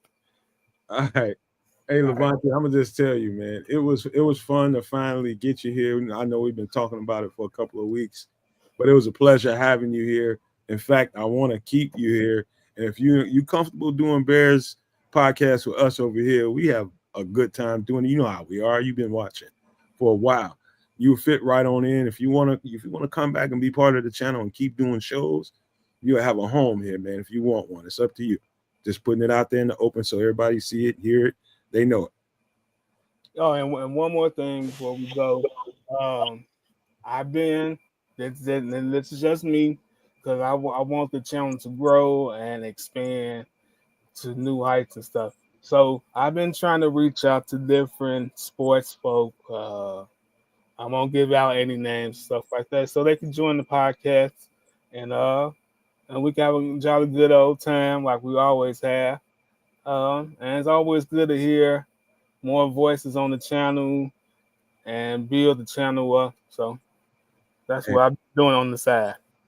You already know I appreciate you, man, and I like surprises, man. So surprise me, you know what I mean. So I think everybody feels the same way. We ready to grow. I think we're starting to make we're definitely making the inroads to start that growth you're talking about, man. It'll start with the website when it comes on out. But man, definitely you got a home here, Levante, all the time, every day, man. So whenever you're ready to be here, we'll be ready to have you. So thank you for being here, man. Leave that decision to you. But you guys, man, after 5 hours worth of content, I'm hungry as a hostage. Trip tried to hold me hostage to the show because he already ate his bologna sandwich. But I ain't letting it happen today. I got to get up out of here. I'm going to work on some of Tripp's music for his new shows that he's got going on. I'm going to try to get some stuff together for him. So I got stuff going on, man. Kids just got stuff going on. We all got stuff going on. But I appreciate you guys and all the new people that just came for the first time. Just hit the like and subscribe button and we'll be Gucci over here. And it costs you nothing to do either one of them. It's all you got to do, and we'll love you in advance for that. But we got to get out of here, and I got to leave you guys with these famous words. If you can think it and you can see it, there's no reason in the world why you cannot absolutely manifest it. Do not, now repeat, do not be a prisoner of your own mind. But with that being said, we are